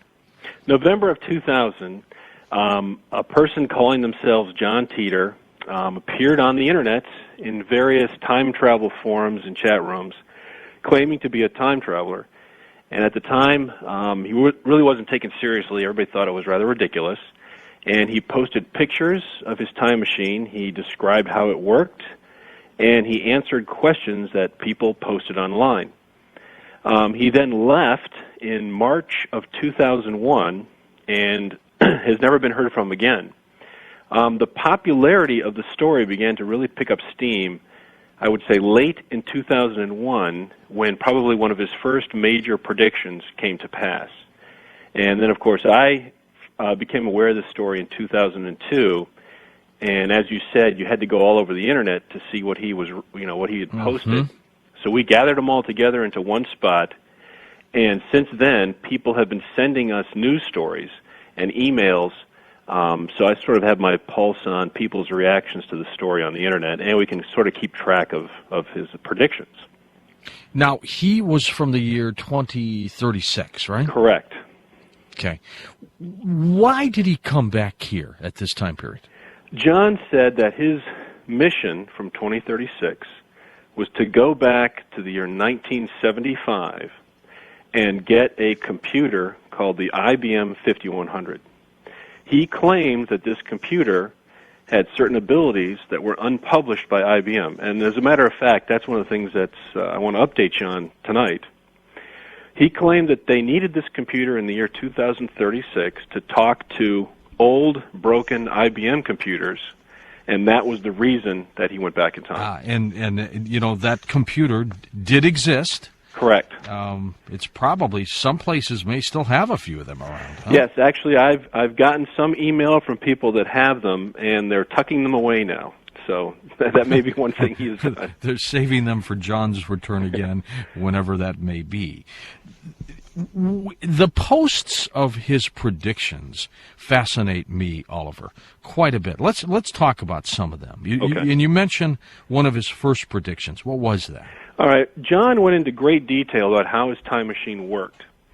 And the primary energy source was two mini black holes that generated a gravity field that allowed him to travel between timelines, or world lines, as he called them. And he went on to say that the technology would be developed and discovered at CERN, which is the physics laboratory in Geneva, Switzerland. He said that in the fall of 2001, CERN would make an announcement about the technology that John had described. Now, of course, after March, when John left, nobody was really paying any attention to it because it was over. And then in September of 2001, CERN did indeed come forward and say that they expected to create mini black holes with their new particle collider, which I guess comes online in 2007. And John claims that with those mini black holes, if you understand the physics, you can travel in time. Correct.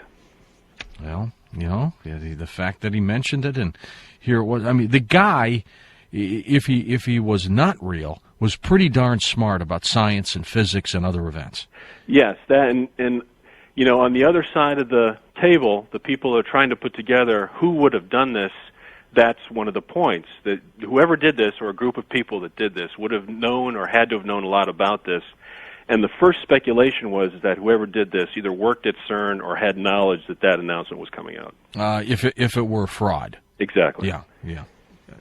Because, as you well know, secrets don't last forever, and some employee probably decided to get the jump on something. But a lot of people don't think that's the case. There are a lot of people out there, Oliver, that believe that John Titor indeed was who he said, or I should say is, who he says he is. Yes, that's true. And I think one of the amazing things about this story is how long that it's lasted, and that no one's been able to come forward with any definitive proof that the things that he said or the things that he posted are absolutely false. Why did it also create some tension, animosity, anger in people? That has always perplexed me, and one of the things that really interests me about the posts. John did not paint a very rosy picture about our future, and I think that caused a lot of anxiety in people who read the posts. And I think that a lot of people were reacting to that by sort of kill the messenger. So rather than consider that it was true, it was easier to be upset about it and then spend a lot of time being angry and trying to debunk or discredit it. Could you tell by his final posts, once you started to assimilate everything, and also people's reaction, that there was really tension between him and other people on the Internet? Oh, absolutely. I'm not sure what exactly was behind that, But I think a lot of people were trying to trip John up, and they were trying to trick him or catch him in something that they could discredit him while he was here. And I don't think they were able to do that. So they spent a lot of time after he had left following up and trying to point out places where he had made errors. Was he getting perturbed with people? No, I don't think so.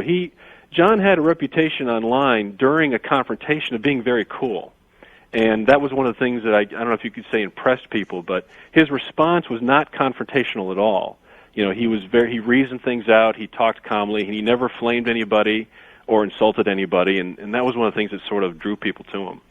There's no doubt in my mind that one day we will invent some way of time travel, at least to go into the future. I'm not sure yet about going into the past. But if they were able to, in the year 2036, to develop a time machine, there's no doubt then that somebody would want to come back and look at events and not necessarily alter things, but at least be a witness to some things. And in this particular case, he needed parts from an old IBM computer. If time travel is possible, and I think most people would say yes, then you can also assume that they would be able to come back. So as far-fetched, Oliver, as it may seem, it is possible that a time traveler from the future came back here. Yes, I agree with you. And, it's probably a little too long to get into tonight, but based on the way John described time travel worked, it sort of answers one of the universal questions. Why, if time travel exists, why don't they show up? How come we're not seeing more of them? And according to John, his last words to us were that anything that he does or changes here, he's not going to be able to experience unless he stays here, because once he leaves, it doesn't affect his future. So he could relive the same events over and over and over again, and, it really doesn't help him. There's no point in it. So that's kind of one of the reasons why time travelers, if they're here, they don't interact with us, is because, A, we're probably dangerous, and B, there's really no point to it, so it doesn't affect their future. How old was he when in 2036? He claimed that he was 38 years old when he left 2036. 38 years old. Okay. So that would have been, he would have been born in 1998. 1998. So when he came back here then in the year 2000, he would have been 2 years old at the time. Do you know if he made any contact with his parents, or even try to, I know there's a paradox here, but did he even try to see his little 2-year-old self? Yes. During the conversations online, John claimed that he was with his parents and his young self while he was here. And he said that his parents knew who he was, but his young self, of course, did not. Right. Did he explain the reaction of the parents? Yeah, he talked about that a little bit. But, again, this gets into a part of the story that there's a lot of speculation about, that John was trying to do something else by posting online that wasn't obvious, and that his parents were either part of it or they were aware of it. So he didn't give a whole lot of details about where he was and what the reaction was, but, the post did indicate that's where he was. Was he trying to give us messages, real messages? I don't know. My thinking about it is that John was either trying to set something right, or he was either trying to change something based on his opinion of what would be best for us. Interesting. Now, where were his parents when he went to visit them? Where was he staying? His parents were in Central Florida, which is where he claims he was. Okay. And with his computer, I mean, I'm beginning to learn enough with computers now to be dangerous, Oliver, but did anybody try to track down his IP address or anything like that? Yeah, actually, I've gotten a lot of email about that, and we went back and took a look at it, and it turns out that the first place where John posted, the IP address was actually on the forum. So at the time, people knew what the IP address was. All right. However, since that time, we've discovered that IP addresses only tell you pretty much the general location where somebody is. And since John said he was in Florida, apparently that's where his IP address said he was. It's also my understanding that there are some Internet services that actually change the IP number every time you log on. Oh, they do? I didn't know that. So, I'm not sure. Again, a lot of people have talked about that, but there hasn't been a whole lot of information about that. Also, it's come to my attention that there are a lot of people who are pretending to be John. So sometimes that can muddy the waters. So, all right. So you mean even now there's some people out there posting as John Titor? Oh, yes. I would say probably, 2 or 3 times a year, somebody will come on trying to imitate him and pretending to be him or be associated with him, and it'll last maybe a few weeks, and then somebody will figure it out, and then they'll be discredited. Now, how do we know that John Titor hasn't come back? Well, based on the way John described time travel, it was impossible for him to come back to our exact timeline and interact with us again.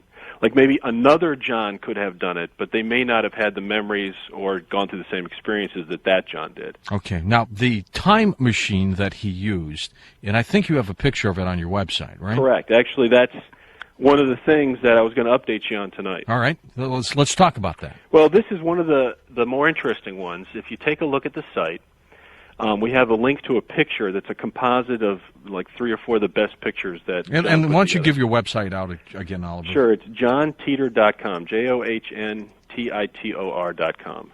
Okay. And I have to thank Al for the picture because he's the one that put it together, and he's been following the story from the beginning. All right. So anyway, that picture. Thanks, Al, wherever you may be. Yeah, he's out there. Okay. Interestingly enough, if you take a look at that picture, there is a standing reward at the Anomaly site. I believe it's $300. And the reward is for anybody who can come forward with definitive proof about what that machine is. Really? And so far, nobody has been able to do that. Okay. But, of course, when John posted those pictures, everybody thought it was crazy, and they said, there's no way that you could put the power source into that, and it's too small, and the physics is impossible. Yeah, this is not a very big machine. No. I would say, looking at the pictures, that it's probably maybe a couple meters across, maybe half a meter high and half a meter deep. Anyway.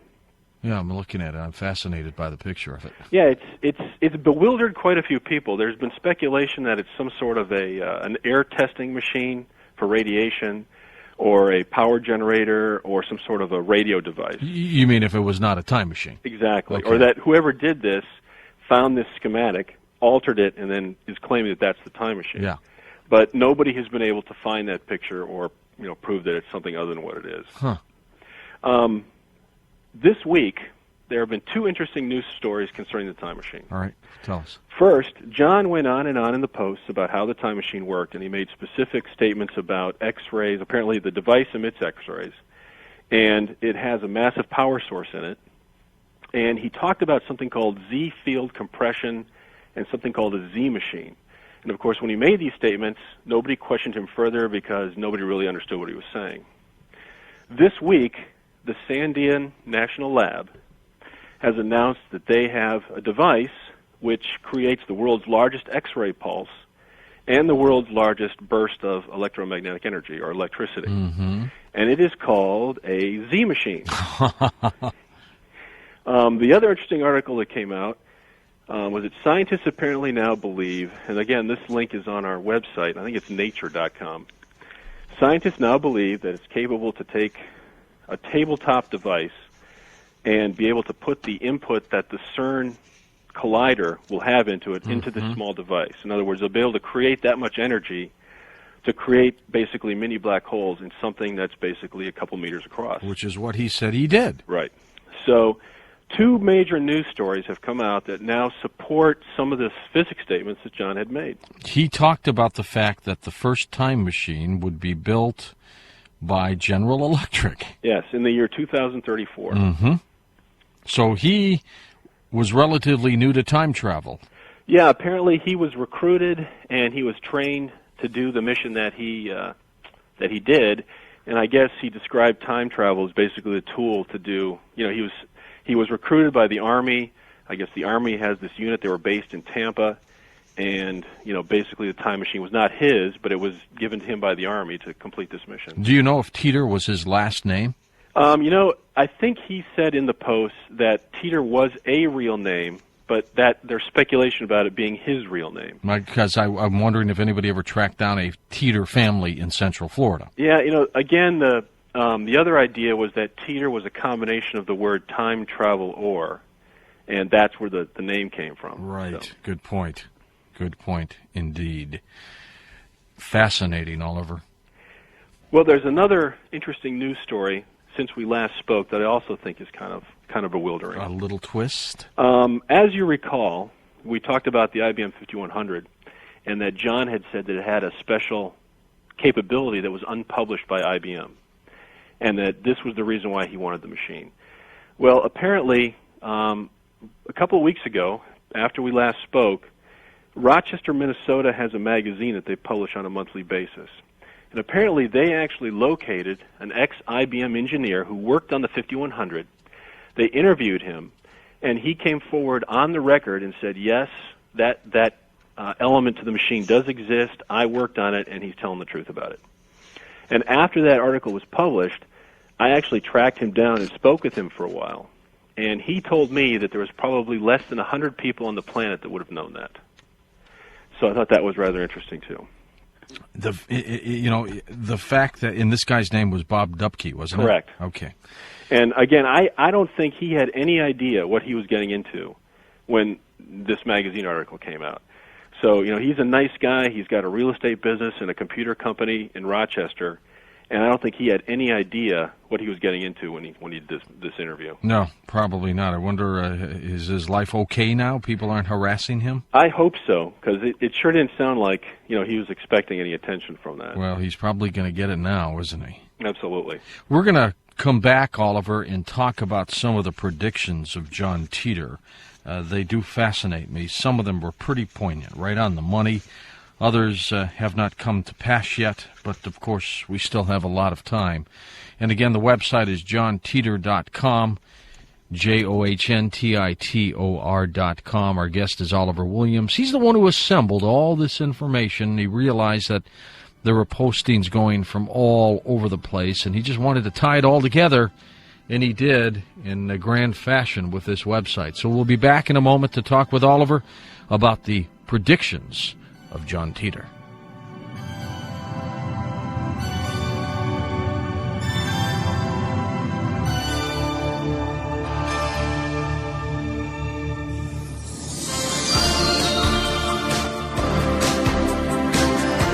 The official website of Coast to Coast AM is www.coasttocoastam.com. Log on now.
Herschel from Murrayville, Illinois writes, fast blast me, that there's an IBM 5100 from 1975 on sale on eBay right now. Oliver, guess how much it's going for?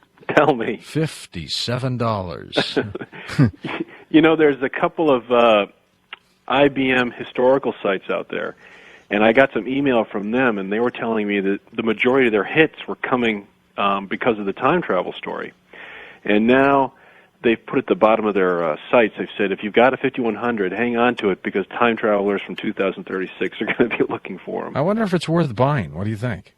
I don't know. I mean, apparently they still work. I guess, I've seen pictures of them taken apart, and it's like two squirrels running on a cage with giant cables. How big is the machine? It's my understanding that it fits on a tabletop. I mean, I wouldn't exactly call it portable, but it's maybe like 2 feet by 2 feet, has a 6-inch screen on it.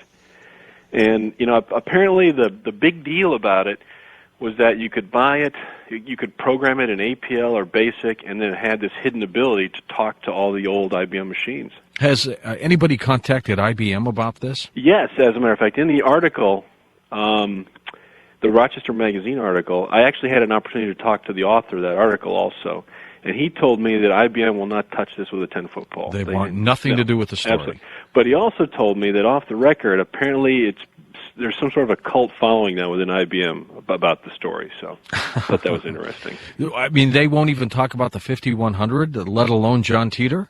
Absolutely. They said they have no comment about the 5100 or anything about the story. What is it about that machine that they would even be so hesitant about talking about? Well, according to the IBM engineer, Bob, he told me that, or he actually said this in the article, the concern was that if it was revealed that the IBM computer could talk to the older machines, that their competitors would take advantage of that, and it would probably wipe out a large part of their service infrastructure.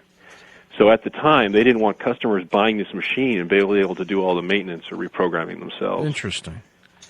I wonder, did Titor ever say exactly with the parts, because they wanted their computers to talk to old machines, but why? What are they trying to find out? Well, John also said that in 2038 there was going to be a major problem with Unix, which is another computer language. And after saying that, of course, people did research and they found out he was telling the truth about that. But it's my understanding that wasn't a big secret even when John was here. And that some of the leftover results of Y2K in combination with this Unix problem caused these huge IBM mainframes, which they were still dependent on, to go down, and they needed this computer to talk to them to bring them back up again. All right, let's talk about some of the predictions if we can, Oliver. John made a prediction about mad cow disease. Tell us about that. He actually went on and talked about that quite a bit. I'll just give you a couple of quotes. Sure. In January 1, 2001, he said, the mad cow story is just about to begin here, and he made a comment about fruited gelatins. He said, people are dying from mad cow disease. He's been talking about it forever, and that it's going to begin here, and it's going to be far worse than anybody could possibly imagine. And keep in mind, this is well before any concerns about mad cow had come to the United States. And he was a very well-versed person. Because I'm just getting to know a lot about mad cow disease. He knew a lot about it. Yeah, he gave tips about, how to stay healthy, and one of the specific things he said was, without getting too in depth here, he said, don't eat any animals that are fed parts of its own dead. And I don't think anybody really understand what he meant by that until, of course, the mad cow story broke. He did say, though, that it would be more widespread and dangerous than anyone ever imagined, right? Exactly. And as a matter of fact, this is an ongoing story that people are, they send me articles about this all the time. I think just last week there were new warnings in Europe, in Australia, in Britain, about how apparently mad cow now is being caught by surgical instruments. And I guess they're putting warnings out now to 6 or 7, 10,000 people that they think may have the disease. And he really tried to warn people about CJD, didn't he? Absolutely. Apparently, I guess I don't understand the disease fully, but it's my understanding that there's a very long period of time before it hits you. So based on that, I guess a lot of people would start being affected by it, 10, 20 years from now. It could lie dormant for years. Years. He talked a little bit about China, that it would be the next country to place a man in orbit. This was way before that happened. Yes, and again, that was, I think the interesting thing about that is he was asked point blank about China and their space program. And he said, do not be too surprised, they will be the next ones to put a man in orbit. And of course, that's absolutely what happened about a year, 6 months after that happened. He made a couple other statements about China, too, which are kind of interesting. And these are on our site also. Japan, apparently, their government has just come forward now, and they are officially, for the first time, listing China as a military threat. And John made references to the fact that China will expand as a result of instability in the West around 2004, between 2004 and 2008.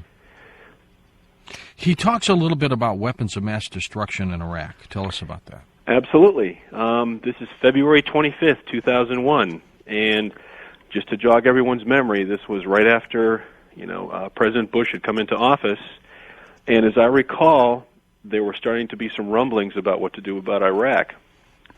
And John made the statement, are you really surprised to find out that Iraq has nukes now, or is that just BS to whip everyone up into accepting the next war?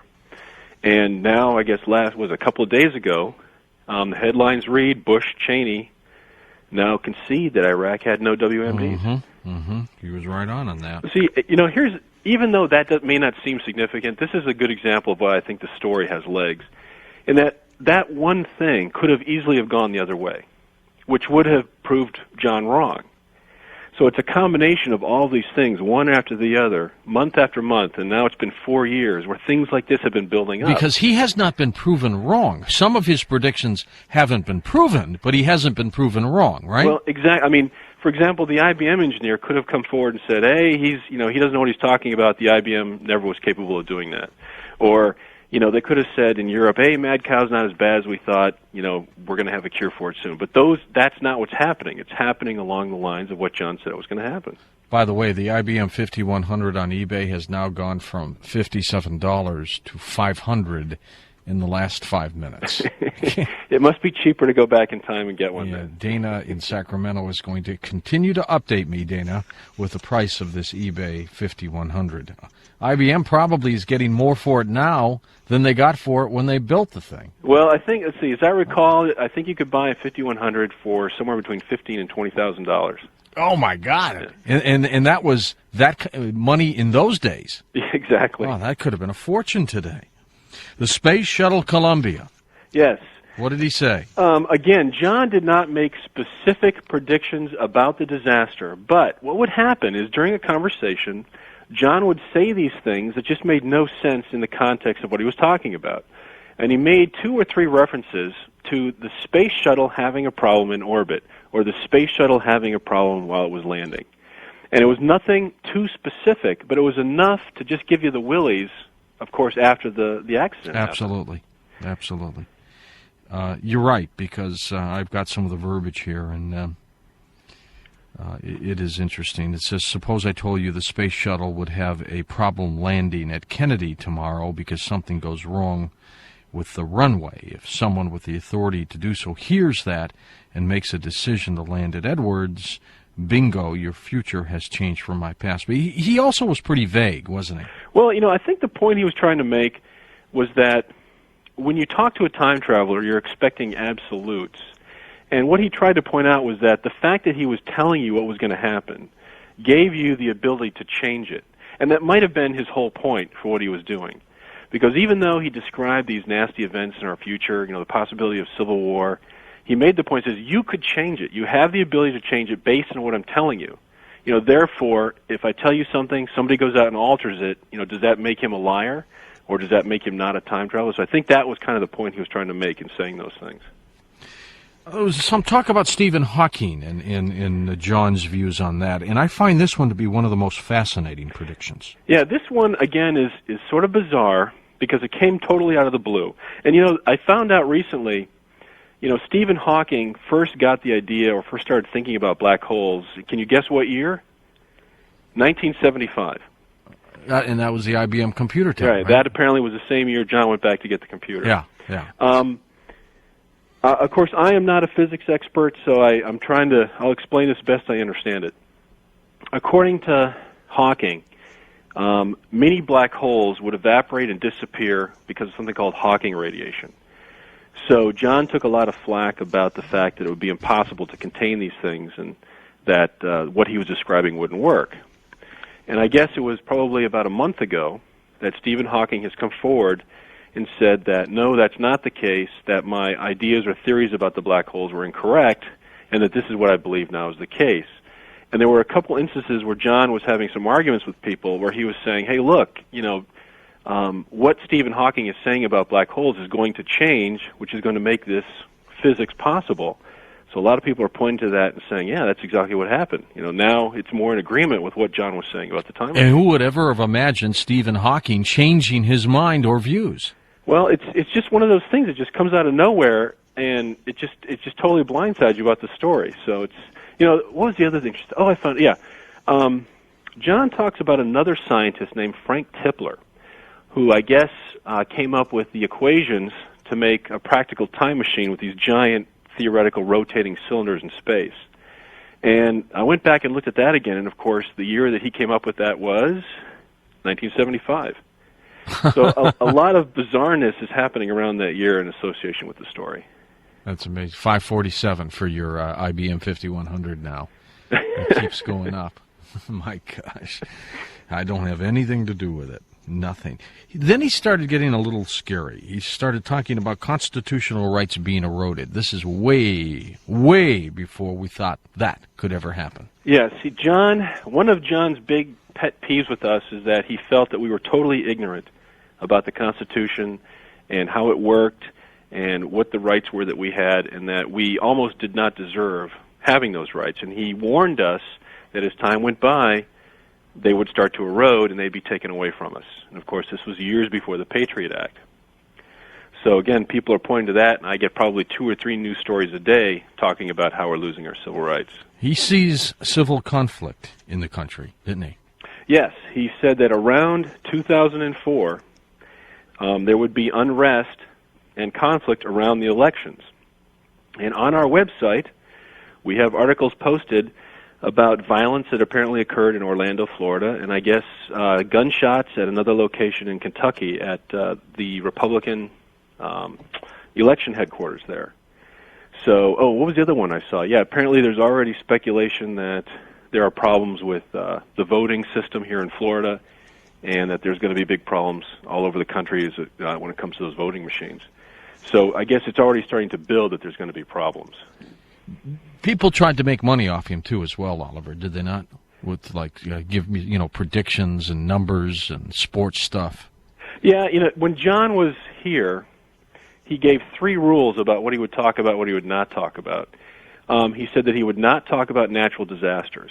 He said that would give people the ability to avoid death by probability. So he specifically said he was not going to talk about plane crashes, which was kind of odd, or earthquakes or anything like that. He also said he was not going to give any information that would allow people to make money from sports or the stock market. And his rationale there is that why should he take money away from somebody who came up with the prediction themselves? Or if somebody goes out and buys stock because they're smart, why would he tell you to buy that stock so you could get rich because of him? So he wouldn't do that.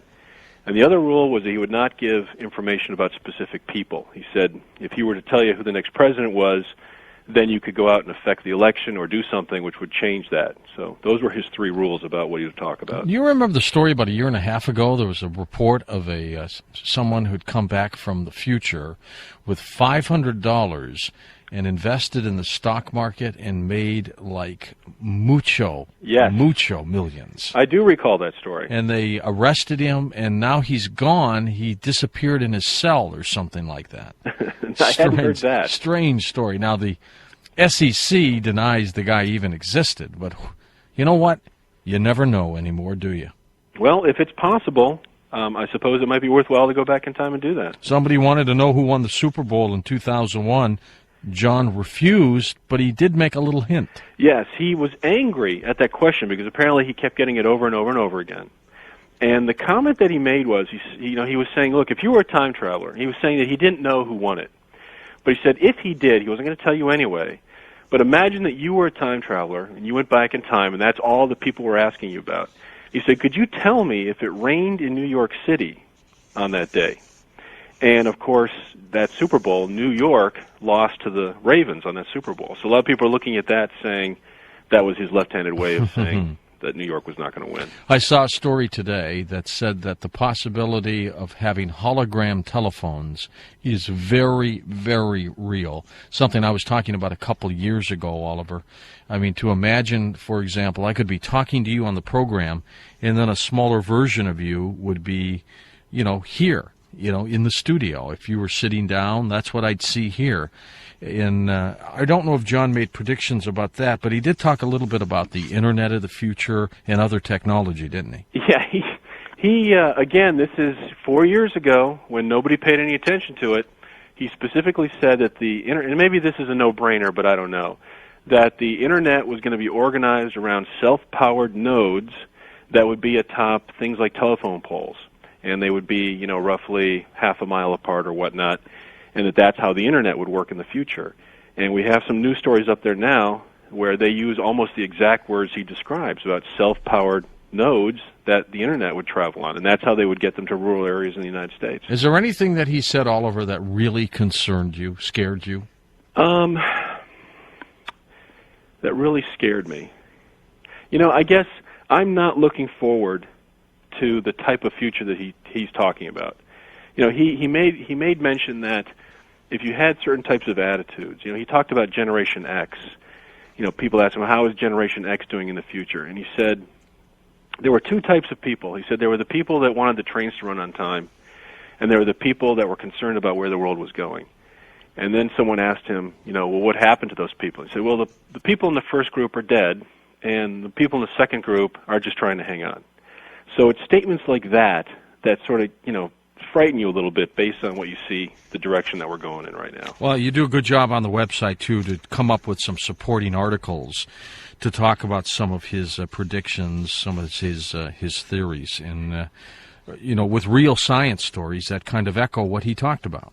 Yeah, I got to tell you, a lot of that stuff is sent to me by people that have been following the story. Oh, I don't know. Did you see the one about the hurricane on there? No, tell us that when we come back, because okay, I'm gonna hold you for phone calls. Okay. Okay, great. We'll do that. Oliver Williams, our guest. If you want to talk about John Titor or even time travel, let's do it next hour, and then I'll have open lines a little bit later on tonight. I'm George Norrie. Let's have a little fun right here on Coast to Coast AM.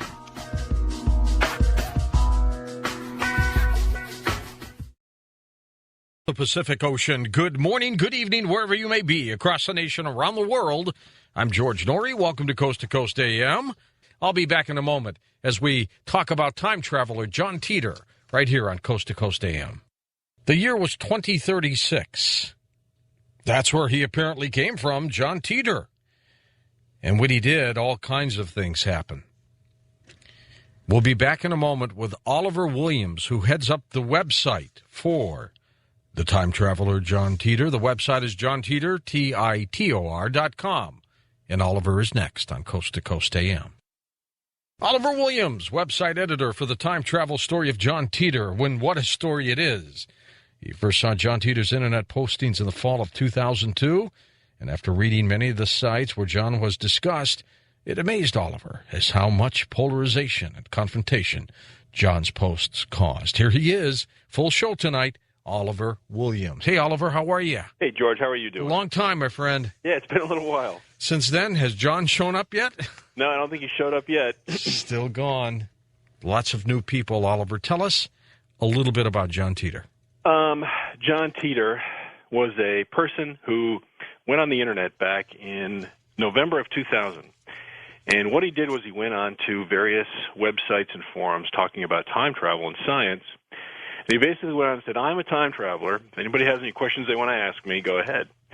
So over a period of about 3 months to March 2001, he answered all sorts of questions from people about the nature of time, how time travel worked. He posted pictures of his time machine. And he made a series of statements, which a lot of people consider predictions, which at the time nobody really paid any attention to. Abruptly, he left in March of 2001, and nobody has heard from him since. And slowly, as time has gone by, many of the things that he said have come to pass, or a lot of people feel that what he said has come to pass.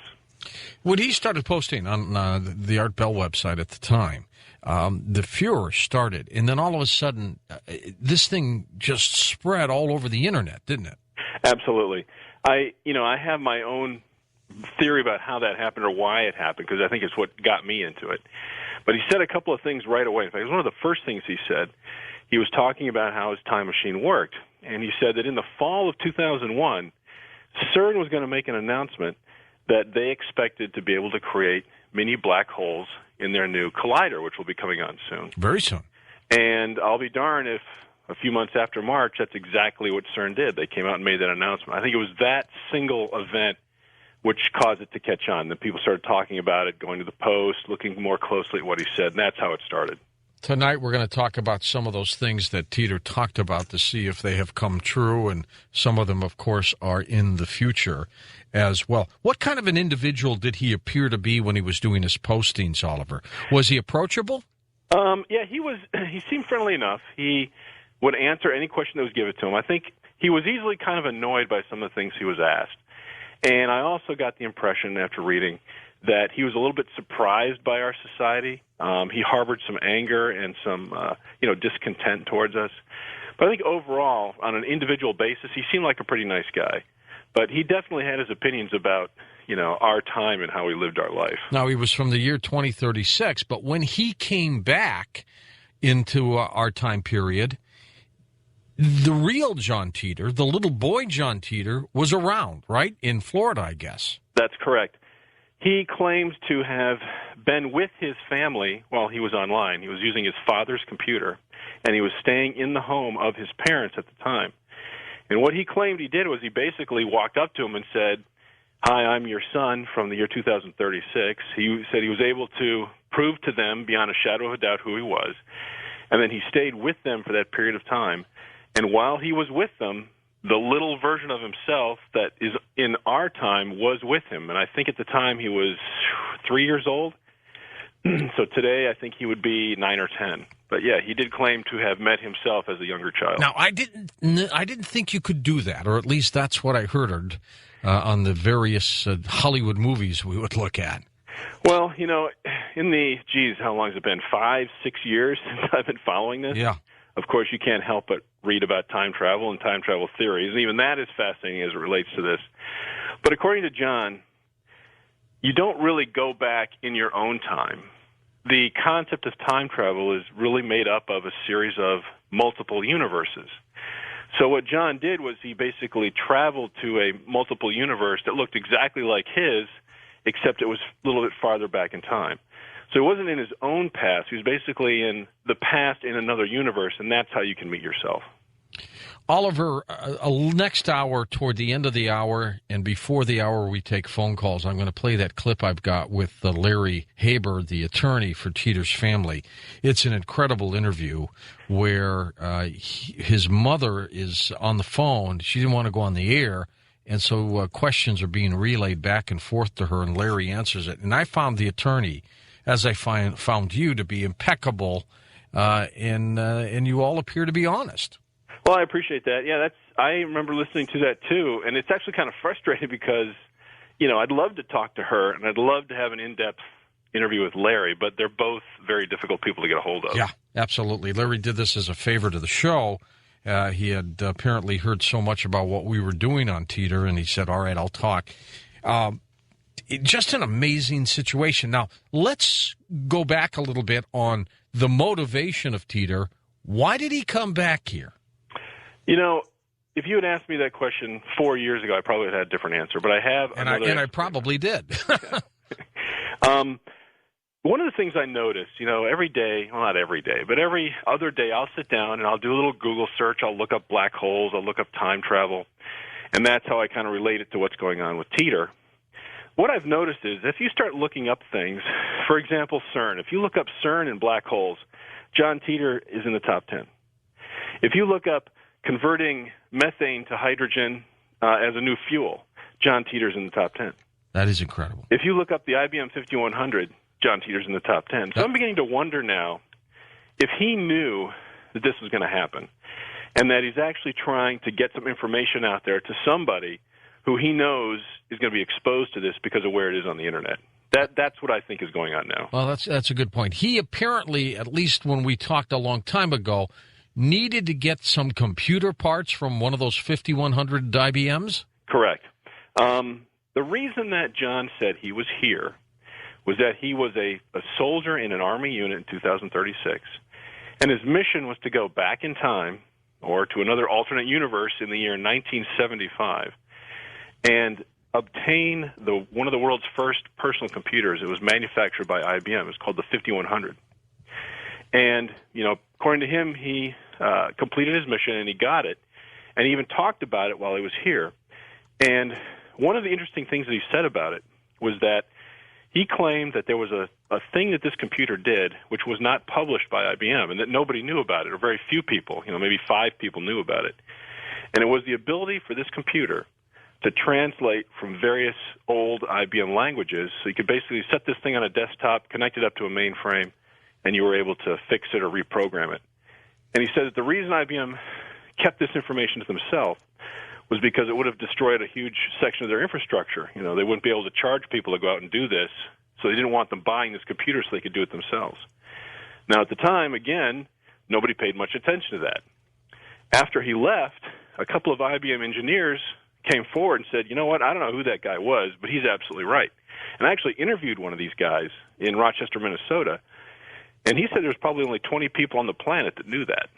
So that is another one of those twists that adds a little more to the story. Yeah, Titor was either a genius who's still around somewhere, or this guy had the ability to travel in time, because other than some dates that might be off, we'll talk about that in a moment, he was pretty uncanny. Now, he also could be throwing little curveballs at people. Isn't that true?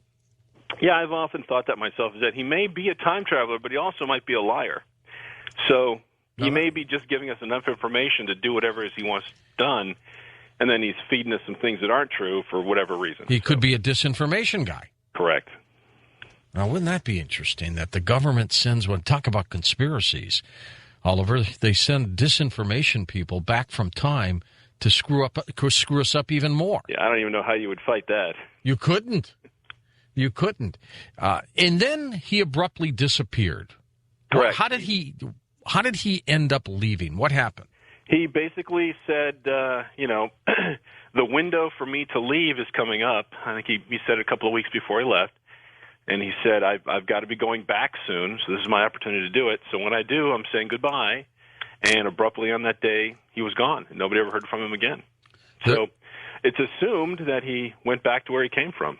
There is a picture of the time traveler's time travel machine on your website, on Titor's website, I guess, johntitor.com. Describe, if you would, describe what it looks like. Sure. He actually posted a whole series of pictures. Some of them were photographs that he claimed to have taken himself. But the one that he posted, which has got people buzzing all the time, it's a cutaway that he claims was from the operations manual of the time machine. And it basically looks like a box, a large suitcase, and you can look inside and you can see all the mechanisms of the time machine. And for a long time, people were trying to figure out what this was. It's obviously a picture of some machine. And a lot of people spent a lot of hours trying to track this thing down and figure out what it was. Some people think it was some sort of a radio, an Army radio set, or some sort of a biological or nuclear detection system. But nobody has been able to come forward with that picture or a picture like it that would prove beyond the shadow of a doubt that's what it is. So apparently, according to John, that's a picture of his time machine. And nobody's been able to duplicate it by looking at it, I guess. Correct. Nobody's been able to look at it or build it. But it's a pretty detailed, schematic of exactly what he was talking about, how his time machine works. Was he very elaborate in his postings? He had limits. He said this a couple of times. He says, I can answer your questions about how the machine works. I can give you the physics. But, I'm not a scientist, so I can't give you absolute details. I guess what he referred to, I remember him saying once, if you were to approach a pilot of an airplane, it's unlikely that they're also aerospace engineers. So he said that he knew a lot about how it worked, but if there were certain details that were too technical, he wasn't able to answer them. Oliver, because, you've never been able to find the family, and we've only talked to Larry Haber, the attorney who knows where the family is. Apparently they moved to Nebraska? Correct. They lived in Florida for a period of time, and then after John left, they moved to Nebraska. And the only significant thing I can think of there is that Nebraska, according to John in the future, is the new capital of the United States. So I'm guessing there's a connection. Either it's safe there or they're expecting something to be better there, but they moved away from Florida. And this is actually right before the hurricane season, too, if you recall. Oh, that's a good point. So right before the hurricanes hit Florida, they were gone. What did he say about the year 2036? Again, John describes his future, which is not our future. In other words, he made the point that if he were to get into his time machine here and go forward, it would not look like his future because this is a different universe. It would be similar, but it wouldn't be exactly the same. He described his future basically recovering from Y2K, which did hit his future. Now, do you think he might have been in a parallel universe? Oh, absolutely. I think that, based on how he described time travel works, he was from a parallel universe that looked pretty much like ours did, except in his, Y2K happened. As a result, there was a civil war in the United States. It started in 2005 and ended in 2010. And then there was a world war that began in 2011 and ended in 2015. In 2015, this global war involved a nuclear exchange, and the United States, along with Europe, China, Russia, all the other major powers, were all involved. And he said that the U.S. government basically came to an end as we know it right now. It became much more fragmented, and the United States divided up into 5 main areas that were composed of the states in that area. He said the flag of the United States changed. Instead of 50 stars, it had 5 stars. Jeez. Instead of a single president, we have 5 presidents, and they are rotated out on an alternate basis. So you always have, he said that the reason they did that was that they could have a consistent foreign policy. Instead of having one guy leave, if you had 2 or 3 guys in there that were the same, then your foreign policy was more consistent. Were they still voted for? Yes, absolutely. He said they were still voted for. In fact, he still described the United States as a representative republic. Still strong militarily? Yeah, I would assume if there's an army unit that could send people back in time, I would probably assume that we probably still had a military. So even though it broke up into sections, it still stayed strong? Absolutely. Okay. He said that the capital had moved to Nebraska, but then he goes on to say that the states had much more control over daily life than this large central government. He says things became much more decentralized. He described the average day in 2036 as being like a day on the farm. You were very close to your family. You didn't live very far away from them.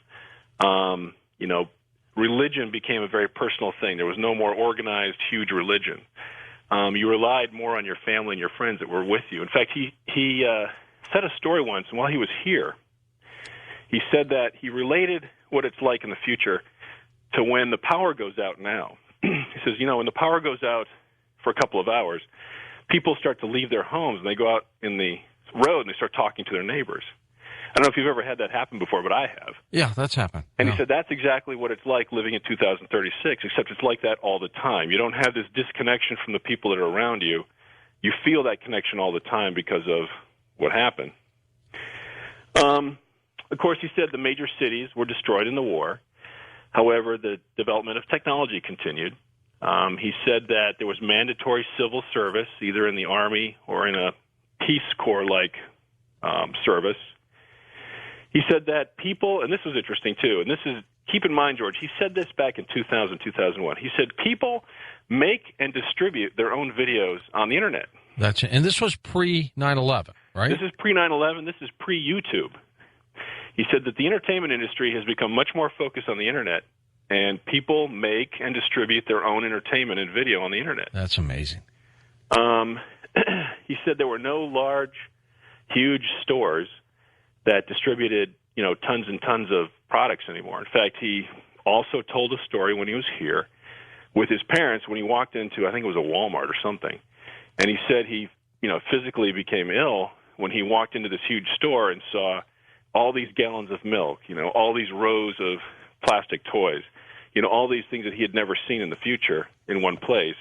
He saw in a stroller. He said it completely overwhelmed him. He also said that it's hard to have children in the future, that being able to have children is a very, I don't use the word special, but he said that because of a lot of problems in the future, that it's very difficult to have kids, and that was something that was much different than it is now. Did you need approval for kids? I don't think you need approval so much as that physically, I guess as a result of the war or disease or whatever, that having children was much rarer than it is now. So they were much more revered, and it was much more of an important thing to be able to have kids. Did he talk about all over the world population? Yes. According to him, the population of the world was basically cut by a third as a result of war, disease, famine, all these things that happened, during the World War. So, in fact, I remember him saying, I just reviewed this today, as a matter of fact, I think he said there was about 100 million less people in the United States than there are now. Why do you think people are still enamored with the life of John Titor? I think, it's the same experience I had, George, which was when I first read it, I thought it was interesting. I thought it was something that was kind of, neat online. And then you start seeing things that are happening in the news. And you start thinking back to yourself, wait a minute, I remember some guy on the internet was talking about that. So you go back and you reread it and you go, I'll be darned, that's exactly what's happening. And I'm seeing that happening to a lot of people on the internet now. I'll put a Google alert for blogs when the name John Titor pops up. And I'll get about 20 of them a day. And it's exactly the same experience I had, is that they'll read something in the news, even if they'd never heard about it, they heard about it from their friends, and then they'll go back and read it, and it's the same feeling. It's this fascination of, how did that guy know that? And they start trying to put it together, and once you have that feeling, you're hooked. Why did Titor come back to our time period? Or maybe he's come back to many. My idea about that has changed also, and I'll tell you what I think. And what did you think originally? Well, at first I wasn't sure. I thought he definitely gave this air that he was trying to change something, but you really didn't know what it was. Because you ask yourself, if you were a time traveler and you came here for whatever reason, why would you go on the internet and start talking about it? Right. But back then, the internet was, I don't know how to put it, safer. You could hide your identity. It was easier to move around. There weren't as many people on there as there are now. My belief is that John went to 1975, and he inadvertently did something that he regretted. Let's talk about that when we come back. Oliver Williams, our special guest, as we talk about time traveler John Titor. I'm George Norrie. This is Coast to Coast AM. Up on the coasttocoastam.com website, you'll see a feature story, a preview of the After Dark newsletter. So go take a look. And if you haven't subscribed to the newsletter yet, here's a phone number. It's toll-free, 1-888-727-5505, or you can go online at coasttocoastam.com. Tonight, the time-traveled story of John Titor. We've got Oliver Williams, webmaster for JohnTitor.com. Talk about what happened back in 75. But, Oliver, why did you decide to be the webmaster of this website and put all this together? Basically, George, it happened completely by accident. Once I found out about this from a friend of mine, I had to go to like 6 or 7 different sites to see all of the posts that he had left. He had done this in numerous areas. So what I basically did was I grabbed the posts and I edited them, and then I posted them online myself, just as a reference for, here are all the posts if you want to look at them in one spot. Now, since then, a lot of other sites have done that too. But I've also tried to put news stories that are happening now on the site so that people can go and relate what he said to what's happening in the news. And I think that's probably the reason why the site has been as popular as it has. Does it take up much time for you? It doesn't, but here's the odd phenomenon, which is I'll sit for a while and I won't pay any attention to it for a couple of months because nothing's happening in the news. Right. But, and hopefully we can talk about this later, there are like 6 or 7 things, George, that happened in the last few weeks that just boom, boom, boom, and then I'm right on top of them. I get it. You got to be kidding me. It's like riding a wave. You're up and you're down, and in the last few weeks we've been up again. Yeah, hugely. All right, 1975, we were talking about that, why he went back to that era. All right, first of all, everything I'm about to tell you is my own theory. And this is not something John said, but this is what I think might be possible if John is a time traveler. I think, George, we are living on a timeline or a multiple reality, whatever you want to call it, that was altered by a time traveler in 1975. And I'll tell you how I mean. All right. He goes back to 1975. He interacts with people at IBM to obtain this computer. And I believe that he did something by accident that he regrets in 1975, either that had to do with his family, had to do with the computer, or had to do with something. Now, the speculation that a lot of people have, and I kind of agree with this, and as ridiculous as this sounds, stay with me, John did something in 1975 which stopped Y2K for us. Now, when you hear that now, you go, oh, that's ridiculous. But think back to 1999, when everybody was ready. Everybody thought it was going to happen, and it didn't happen. Right. In addition to that, John made reference to that a couple of times. In fact, he even said a couple of stories. He said, imagine you could go back to World War II at Pearl Harbor, and you could warn the radar operator that those blips that they're seeing are actually Japanese planes. Exactly. Would you say something to him? And, of course, everybody goes, oh, of course I would. I'd want to stop the war, da-da. But then you think about it. If you were to do that, imagine the United States doesn't get into World War II. Imagine that Hitler goes on to dominate Europe, invents the atomic bomb, and then takes over the world because we didn't get involved. There could be consequences. I believe that that was the type of weight that might have been on John in 1975. I now believe that John traveled from 1975 to 1998. And when he was there, he was paying attention to what was going on, and he sent 2 faxes to Art Bell, which Art read on the air. In those faxes, he basically describes how his time machine works. He talks about CERN. He also says that there's a skyscraper missing from New York. Mm-hmm. Of course, at the time, nobody paid any attention to this. They thought it was ridiculous. But that was the last we heard of John. Then he suddenly shows up in 2000 and starts leaving his posts online. So I think whatever he was doing, he was trying to fix something or trying to correct something that he did in 1975. The only other clue that I have is that if Y2K didn't happen for us, and maybe we don't have a civil war, maybe there's no world war. Because he did say it would be 2005 for the Civil War, right? And again, you know, a lot of people look at that and go, you know, he's crazy, that didn't happen, so he's obviously a liar. He said the conflict would start in 2005, but the shooting wouldn't begin until 2008. So, you know, you can kind of look at that both ways. Either he was wrong, you know, he's changed it, so it's different. There's lots of outs for that. But my guess is that John thought the war would be good for us because it would lead to the type of society that I just told you about that he came from. Mm. So I'm wondering if that wasn't what he was trying to do. In other words, he saw that he did something which in the long run was going to be bad for us, and he was trying to correct that. Do you think he might come back? Based on how he described time travel works, I don't think that's possible. In other words, I don't think we're going to see exactly the same John come back and visit us. So, no, I don't think we're ever going to see that John again. Try to imagine what he's doing right now, Oliver. He's back in 2036, so I don't know. He talked about continuing to do other missions, but he said his specialization was going back to the 70s. And he also said that because of the type of mission that he was on, he was related to the people that he was interacting with. Did he have a family in 2036? Yes, he said his father was still alive, I believe. And I don't think he talked about his mother much, but he did live with his family. His mother and father were still alive in 2036. What about time? What about travel, space travel? Did he get into that? He did. He said that, you know, of course, in his world line, they were more preoccupied with the war and survival, and space travel took a break, but he did say that they were trying to do it again. As a matter of fact, I remember him saying, I think he said something about being able to use this technology to travel in space, but he said that if you used it in space, you would basically be traveling between realities or multiple universes in space also. So yes, you could travel to the moon in record time, but you'd have to travel into another universe that looked just like yours, maybe a second or so ahead.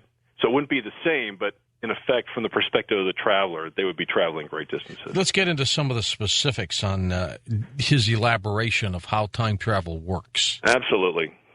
All right, John basically said that time, and I'll talk about how he said time travel works, and I can talk about the machine later. Okay. He said, imagine the last time you were at the barber shop, and there are two mirrors on each side of you.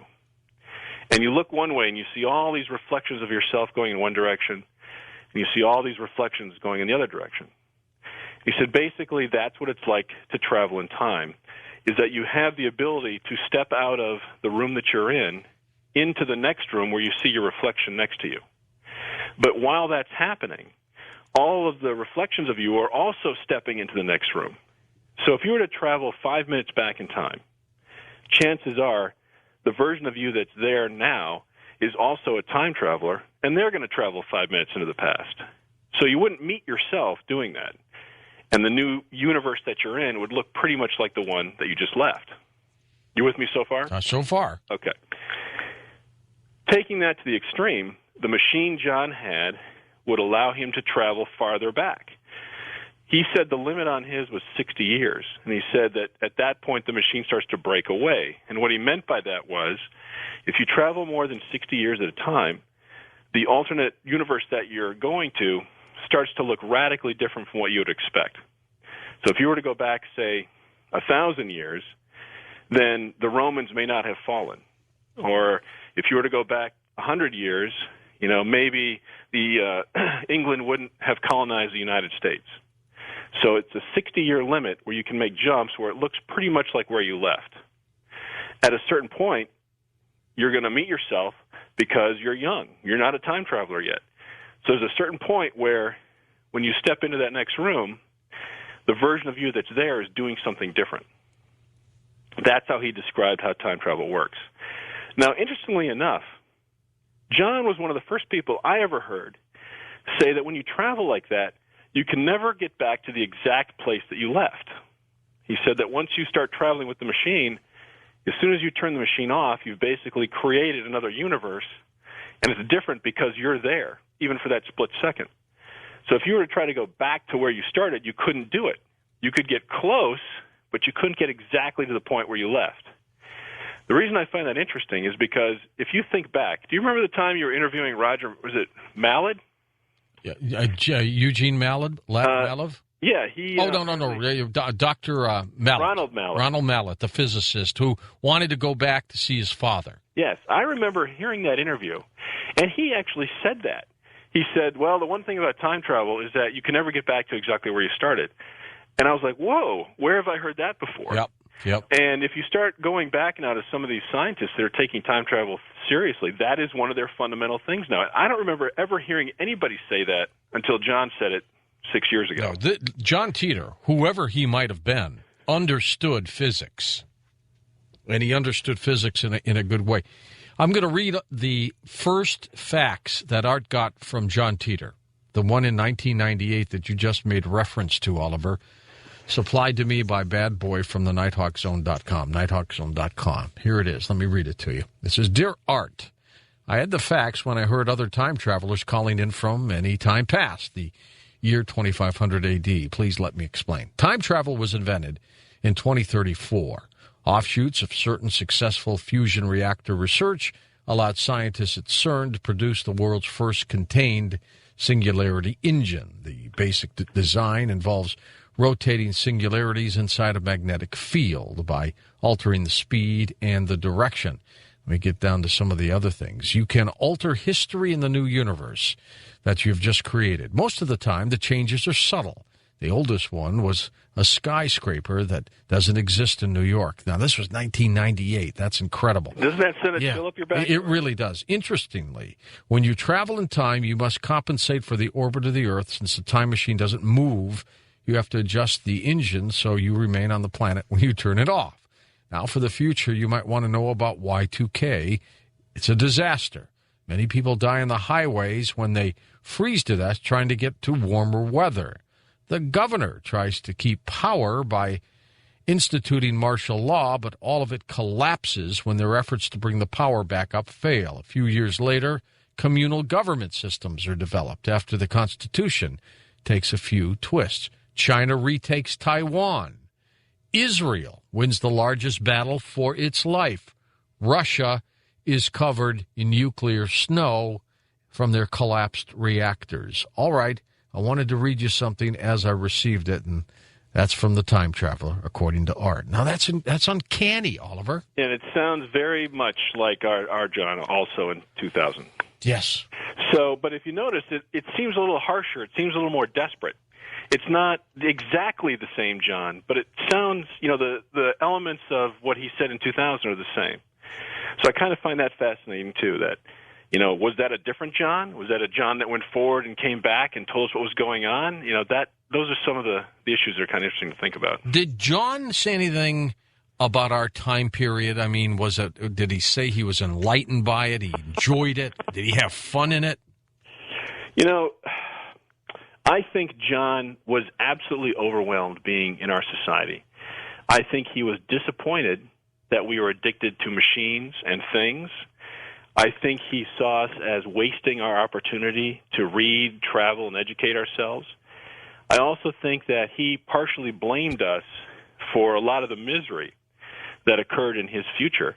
And at one point, he even calls us lazy, self-centered, ignorant sheep. And he was constantly telling us to wake up, that look around you, that things are not what they seem. The other thing, he also expressed an incredible amount of concern for the fact that we were letting our Constitution be taken away from us. He was constantly talking about how he was afraid to eat. He didn't know it was in our air and in our water. And again, he said that he felt that war for us would be good. He thought that based on everything he'd seen and experienced, that we needed a good shaking up, and that's what we deserved.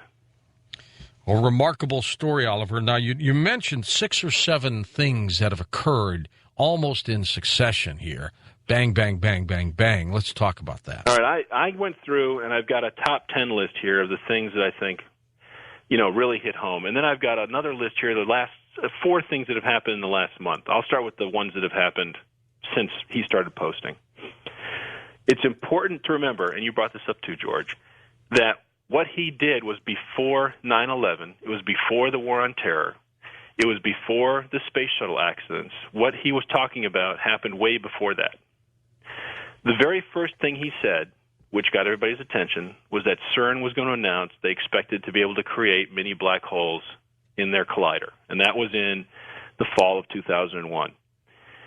Next, he told us about the IBM 5100. That was later confirmed by IBM engineers. He makes a reference to skyscraper that's missing in New York. He told us our Constitution would be eroded away from us in the future. He said there would be no weapons of mass destruction found in Iraq before 9/11, before we would even go to war with Iraq. He said China would be the next country to put a man in space. He said multiple times we were going to have trouble with our space shuttle.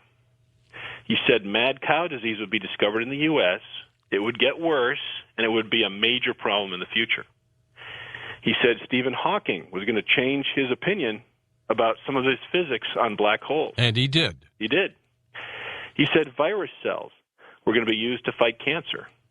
And he also made reference to a female president in the year 2009. That's amazing. So John Titor is predicting Hillary Clinton, I take it. Yeah, he didn't exactly say she was going to win. My take on what he said was that she's definitely in the mix. Well, I got to tell you, as we look at this pendulum here between Obama and Clinton, it's absolutely incredible. I mean, the momentum is now swinging back in her favor.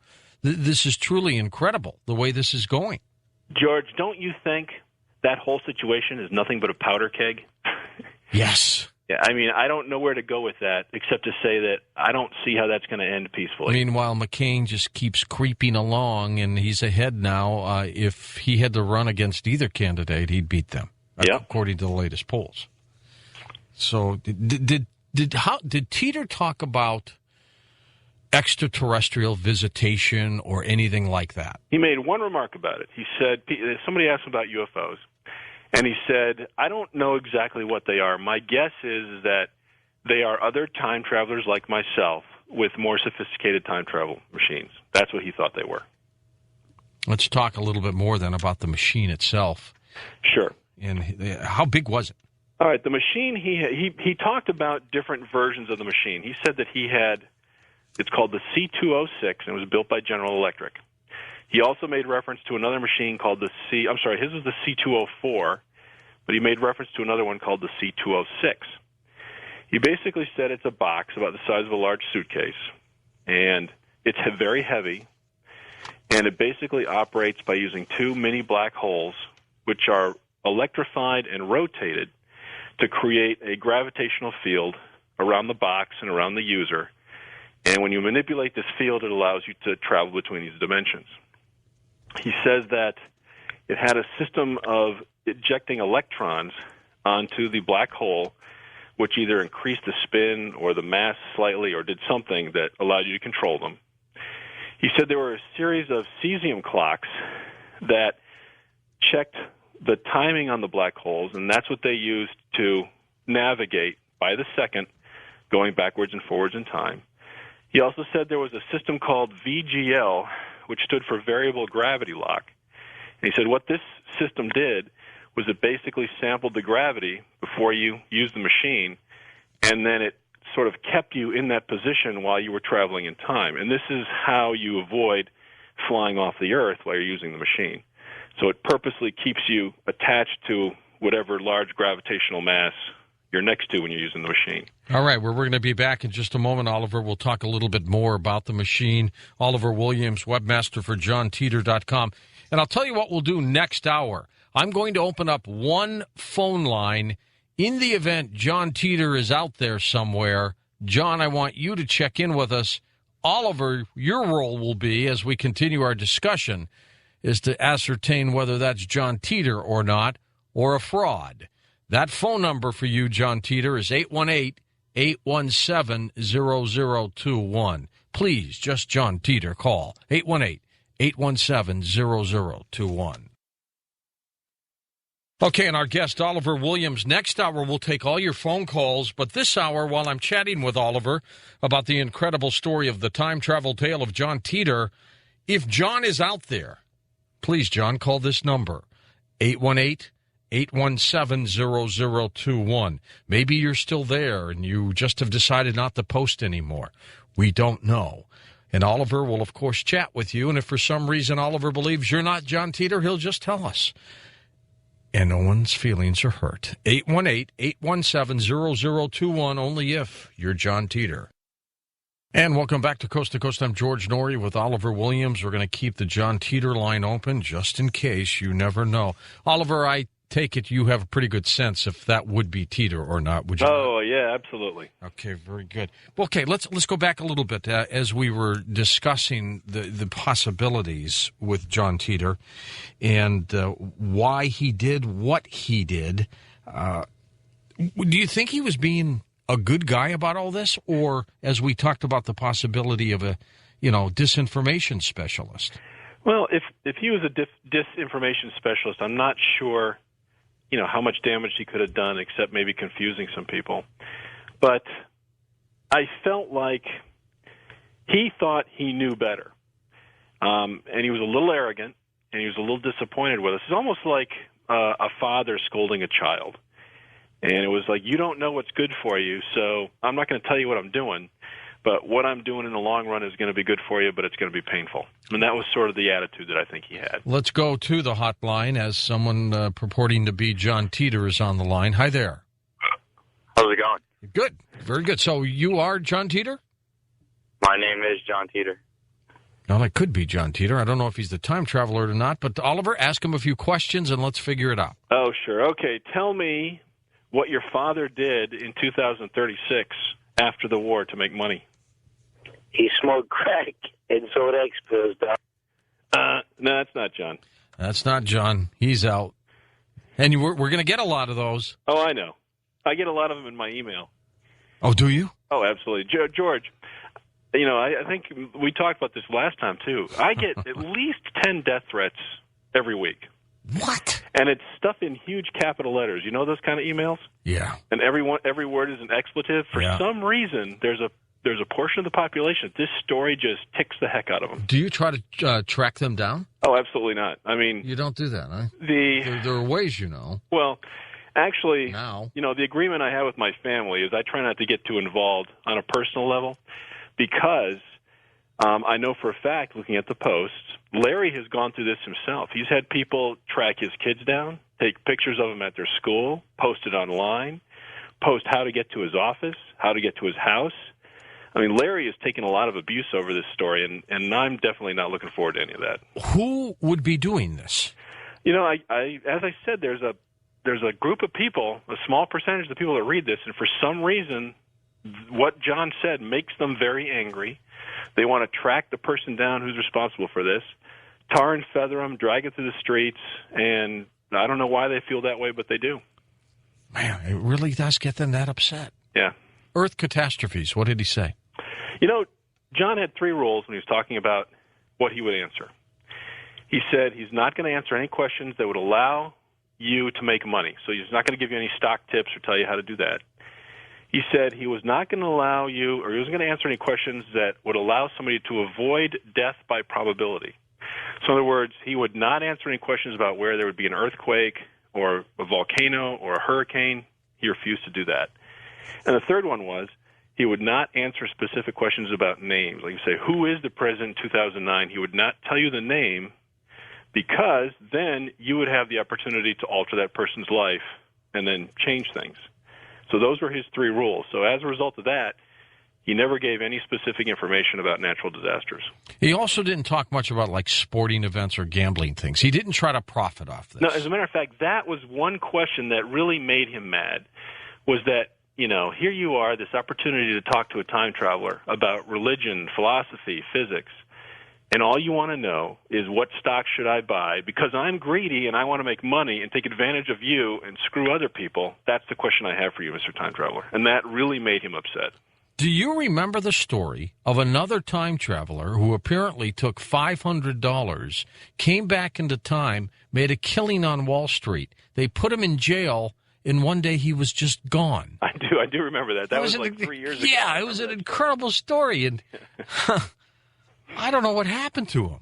Well, you know, if you've got the ability to travel around in time, George, seriously, is that what you'd be concerned about? No. Okay. So absolutely not. Right, Honestly, if I could go back into time, Oliver, I would like to go back into the biblical period to try to witness this, because to me, that's probably one of the greatest stories of mankind. And I'd like to see that. I might even want to go back to the Sumerian days to see if truly we had visitors, the Anunnaki, from a planet X. Well, you know, George, since you bring that up, let me throw this at you. Let's say you do go back 2,000 years in time, and you inadvertently do something which changes what happens 2,000 years ago. How would you feel? Would you feel guilty about that? Maybe I'd pull him down off the cross. Yeah. I mean, and again, that goes back to... I don't think he'd let me, though. What are our responsibilities? If we could travel in time, what exactly are our responsibilities on that? It would be so difficult not to try to get involved. Yeah. Well, you know, the other thing John said about time travel is that if you were to do something like that, you have to stay in that reality in order to experience the results. So you couldn't go back in time and kill Hitler and then go forward in time to see how things go. Right. So if you think about that, how does that affect morality? In other words, you could do all sorts of things, or there are other versions of you doing all sorts of evil things out there. You know, there's a good George and there's a bad George. So if you believe in God, how does God judge us in totality if there's an infinite number of Georges out there doing evil things and an infinite number of Georges out there doing good things? Let's go to another John Titor call. Hello there. Hello. Yeah. I'm John. Yes, sir. Welcome to the show. Go ahead, Oliver, because you know John Titor better than I. John, tell us what your favorite food is. Hold on. Hello? I think he's looking it up. No, we've lost another one. But he sounded like he was trying to alter his voice. Yeah, he's gone. But you're here, Oliver, aren't you? I'm still here. Okay, yeah, he's gone. So it sounded like he was trying to alter his voice. John Titor. He's gone now, Oliver. Okay, I'm here. I got rid of him. So he's off and away. Anyways, back to some of the things. Mad cow disease, you touched on that. We really haven't had a huge problem with that yet. Well, you know, you're right. He said that it wasn't going to hit until the year 2034, 35. That's when people were going to start dropping. And, you know, I didn't pay much attention to that until I went back and started reading on, you know, how long the gestation period is for mad cow. But since you brought that up, this is actually one of the things that got me started on the roller coaster for the last couple of months. There was a story, and this ended up on my radar, and I put it in the back of my head, and I'm going, that can't be right. Do you recall there was a huge beef recall not too long ago? Yes, huge, the biggest ever. Right, and they said, and they didn't say why, and I went and looked it up, and apparently they're afraid that for the last year there might have been some bad beef that got into the population, and they fed it to our kids. Well, because there a lot of the cattle and cows that they used were stumbling, which is a sign of the possibility of mad cow and the way they were killing them. Absolutely, and you're right; it's already in the food system. Yeah, and they sent it to schools. The other thing, when I started looking this up, is somebody, you know, there's a huge article, and you can find it on my website, basically their policy is don't ask, don't test. That, you know, the FDA is becoming incredibly lax in catching this, and they just sort of look the other way when these cows are going through. And John said this is going to be a gigantic problem in our future. You know, we've talked about the possibility that John Titor might be out there calling in. Do you think that is possible, or do you think he is gone? You know, I think the John that was here is gone. If John is here, it's going to be a different John based on how he described time travel worked. So, you know, if he's a real time traveler, he had a mission to complete. He got the computer, he needed to do what he was doing here, and he left. Did he talk about other time travelers being here also at the same time? No. He did say there are 7 other time travelers in his unit, and they were out doing different things. He said that the real use in a time machine is not so much going back and altering the history or even looking at what's going on. It's getting things, because you can physically get something and bring it back with you. He says that's the real value in time travel. And that's what he was doing. He went back to get that old computer. And, you know, I'll bring this up, too. A lot of people write in and they say, that's ridiculous. If you had the ability to travel in time, why would you have to go back and get an old computer for the future? And I found an article, and this is, again, on our website. NASA routinely goes to eBay looking for old computer parts because they're no longer manufactured to keep the space shuttle running. So there is precedent for doing that. I mean, NASA's doing it right now. So it's not a ridiculous idea that you'd have to go back to get old technology. You know, Oliver, did he ever get scared of anything? You know, he was terrified of eating food here. That was the one thing he said over and over again. He didn't know where the food came from. He couldn't believe that we would walk into a fast food restaurant and order food that you couldn't see prepared, that you didn't know you grew yourself. He mentioned that multiple times, and that absolutely scared the heck out of him. He was also apparently very sensitive to the air. You know, he, I guess, had a good sense of smell, and he felt the same way about water. You know, he boiled it. He wanted to make sure he knew where it was coming from. So my take on that is, in the future, I guess that's a big problem. But he was terrified of the food and the water here. Did he talk about the cars or the fuel system of the future? Yes, he made, in fact, this is something I've been keeping up on, and I think, in fact, I heard your guest mention it when I was listening to the show earlier tonight. He said that there is a huge industry in converting propane into hydrogen. Right. Or is it vice versa? He said that that is a huge, huge industry in the future. And I've been trying to follow that. I look it up every now and then, and I'll see maybe 1 or 2 references to it on the Internet, and it's slowly starting to grow. And then I heard your guest mention it tonight. So I think anybody paying attention to this might want to watch that, because I think that's going to be the next big thing in the future. He said that there are high-speed trains that connect, you know, the cities and the communities. There are cars. There are just not a whole lot of them. And people ride more bikes and they ride horses. That's what he said. Did he talk about industry? Did people work? How did they make money? Was there money? Yeah, yes, there was money. And there was industry. There was manufacturing, but not nearly on the scale that we see today. You know, it was more centralized in various areas. Like, this city produced cars. This city made computers. You know, so if you wanted to do that, you went to that city to do it. So there was more specialization in a community, but there wasn't nearly the manufacturing capacity that we have now. All right, let's try another John Titor line here. So far we've had 2 frauds. Go ahead. You're on the air with us. Hi there. Hey, how you doing? We're doing fine. Go ahead, Oliver. Let's test him. All right. Tell me where you lived in Florida during the World War. Where did I live in Florida? Yep.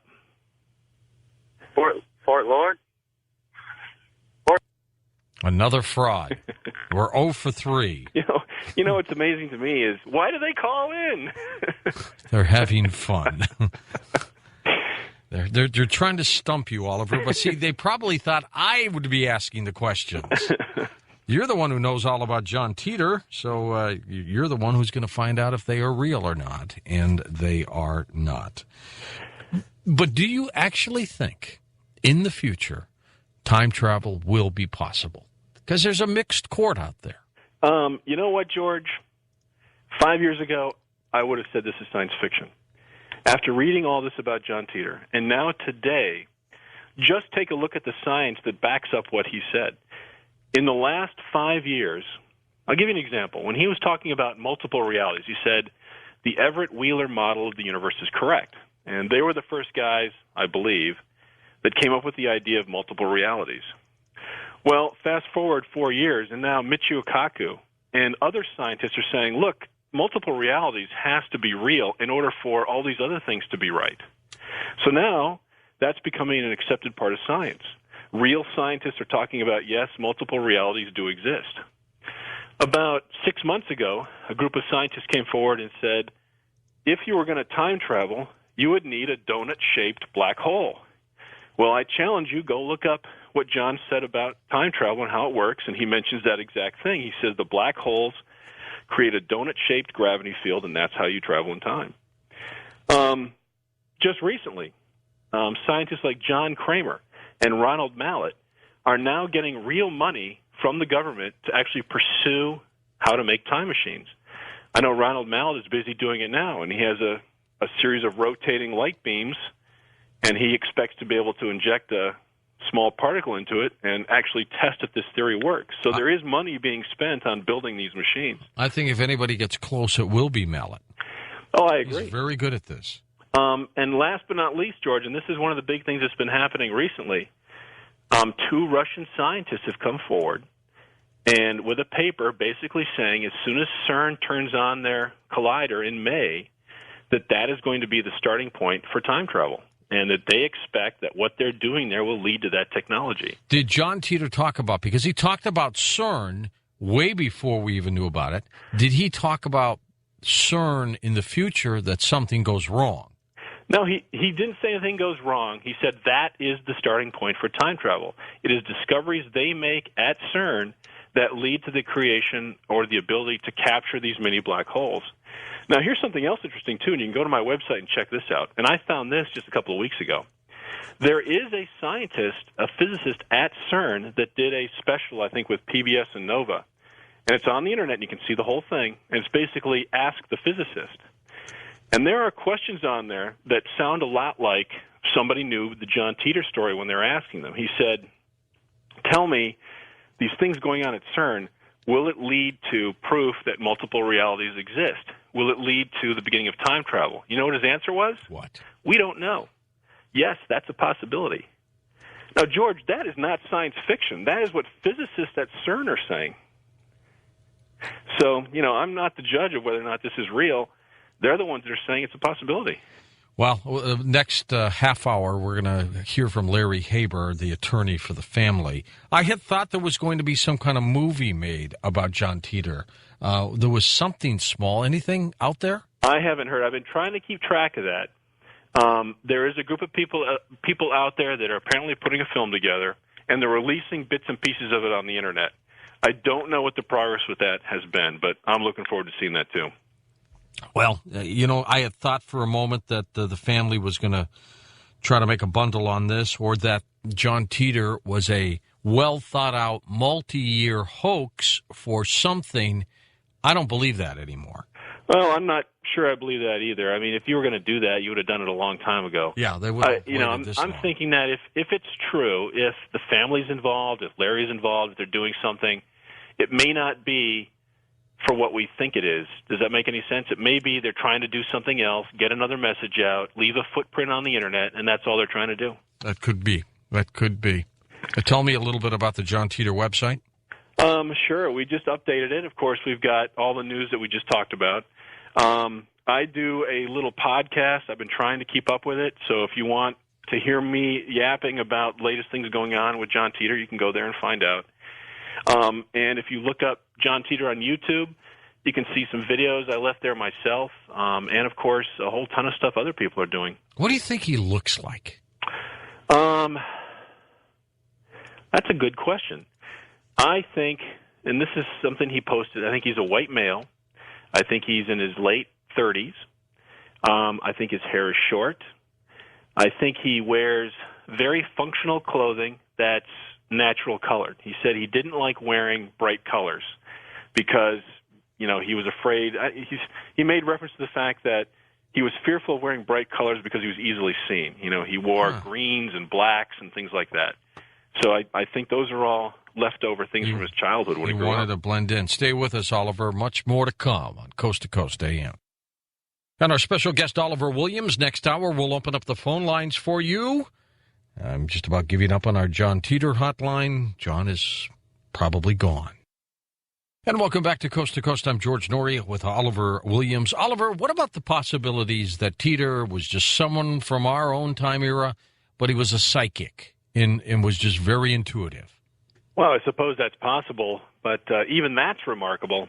The best theory I've heard, if he's not a time traveler, is that it's a large group of people, maybe 10 or 12, that all specialize in one or two things, and then they got together and created this guy. Yeah. If you think about it, you'd have to know about physics. You'd have to be able to draw. You'd have to, know about science. There's a whole host of things you'd have to be able to know about to do this. But the bottom line is they still saw the future, whoever they may be. Got it right. Yeah. There's a couple of things here. These are just little, but just to whet your appetite. Here's a couple of interesting things that happened in the last few weeks, which I thought were kind of interesting.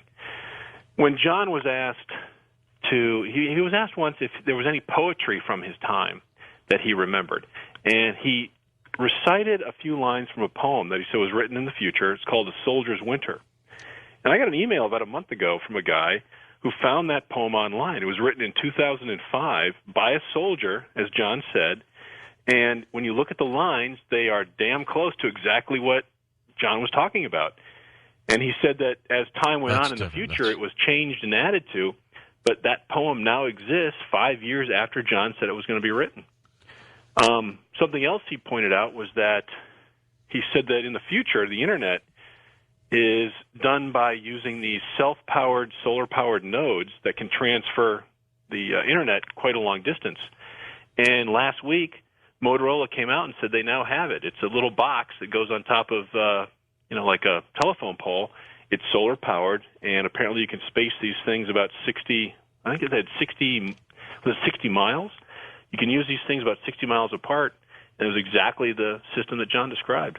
Of everything that he talked about, what one prediction, what one glance into the future still amazes you? I still lean on the CERN thing because, in my opinion, if John isn't real, then the science is not going to be real. I mean, you can say, we stopped the Civil War, this isn't coming true. But if the science is real about time travel, then I think that there's something to this. And so far, it has been. Everything he said about the way his time machine works and about the way the science works is now being backed up by real scientists and real money. What if they can only go into the future, in the future? You just can't go back. Well, I looked into this when he talked about a specific thing. Anybody can go online and look this up. It's a special type of black hole called a Kerr black hole. And I guess it was a scientist who's still alive. I think his name is Roger Kerr. I can't remember his exact name. But he laid out the exact mathematics for these special types of black holes where you could pass through them safely and end up in a different universe. So to some degree, you're right, George. You can't travel back in your own time, but you can appear to travel back in time by passing through this black hole into an alternate universe. So, based on the math, based on what he said, it looks like it might be real. It's incredible. We're going to play the portion of the Larry Haber interview in about 7 minutes or so, Oliver. He was picked up. The Titor story was picked up all over the place. Even Larry Flint, publisher of a Hustler magazine, is interested in him. That was 2 years ago. And in fact, I still get, I get requests to do newspaper interviews. Lots of little broadcasts on the Internet are still interviewing about it. So, a lot of people are just finding out about it now. You're not John Titor, are you? No, George, I'm not. I do get that every now and then. I always ask you that. It's the disclaimer of the moment. I'm trying to think, if I was John Titor, what would I do? How, would I have done anything differently? And, no, I'm not. I get that all the time, but no, I'm not John Titor. Did John ever talk about going beyond 2036? Yes, he did. He said that there are missions that go into the future, but they're not really that useful. So, he was hoping that maybe that would be on his mission profile when he got back, but he wasn't betting on it. If you think about it, if you go into the future, you're only going to be able to experience what's going on in that world line, then you got to come back. So you're not really going to change anything, or you're going to bring any useful information back that's 100% accurate. Well, that is true, too. Would you like John Titor to come back, Oliver? Yeah, it would be interesting to talk to him. I think, looking at what he said, I think there were a lot of things he wanted to talk about that nobody asked him. Religion, philosophy, how the universe works. I think all of those discussions would have been very interesting. Pretend you are interviewing John Titor, and of course, let's have you play both parts for a second. What would you ask him first? I would ask point blank why he came to 2000 and 2001. What was it that he changed or did that he referred to that he was trying to fix? And I think that would give us a lot more insight into what's going on in the world today. That's the one thing. What do you think he'd say? I think there's a high chance he felt guilty about altering Y2K so it doesn't happen for us. And I don't know how he would have done that. Maybe he talked to enough people where they looked at it in 1975 and said, oh, my gosh, this guy's right. We need to fix this now. And that's why it didn't happen. But there was something that happened in 1975 that was compelling enough for him to go, off mission and spend a lot of time here. I wonder what happens when the little John Titor of today grows up. He's aware, you said that the time traveler met the little John Titor himself. I wonder if the little John Titor knew who he was. I mean, did he say, I'm you in the future, little guy? And the guy probably, the little kid has no idea what he's talking about. Yeah, I think, I'm thinking about that. And John claims to have been born in 1998. So if he went to 1998, that might have been the reason he went there. That was when he was born or about to be born. So he came forward to 2000, 2001, he would have been 2 or 3. So I don't think he'd been old enough to know who he was, but, certainly that had to be a bizarre experience, meeting yourself, as a kid. I recall him saying that he remembers incidents where he saw his parents interacting with his young self, and then he had realizations about why they were doing that or why he was the kind of person that he was. Imagine being able to go back in time and look at your parents interacting with you and then having an insight as to how that affected your personality and made you who you were. What would you do if you saw yourself, Oliver, as a little boy? George, I don't know. It seems fascinating, but at the same time, it seems scary, doesn't it? I mean... I would, you know what I'd say? Well, I'm kidding, of course. Microsoft. Yeah, Microsoft, exactly. But see, again, that's exactly the kind of thinking that just ticks him off. Absolutely. Is that what you're thinking about when you go back in time? It shows how greedy, and not you, of course, but as a society. No, I was only kidding. I would never do that if I had inside information back into the future. Boy, that would really, if time travel is possible, that would really screw up the stock exchange, wouldn't it? No, absolutely. The other thing I think is interesting, and the perspective I have on this, is that if time travel is real the way he described it, then it's sort of a personal experience that you could never absolutely explain to somebody else. I mean, think about it. If you were a time traveler, George, how could you absolutely prove to somebody that you were telling the truth? You really couldn't do it unless you took them in your time machine and traveled in time with them. But if you did that, then they would never be able to get back to where they started to tell all their friends that it's real. Unless you gave them predictions that would come true, that were not too far into the future, so that the individual in question could witness them. Right.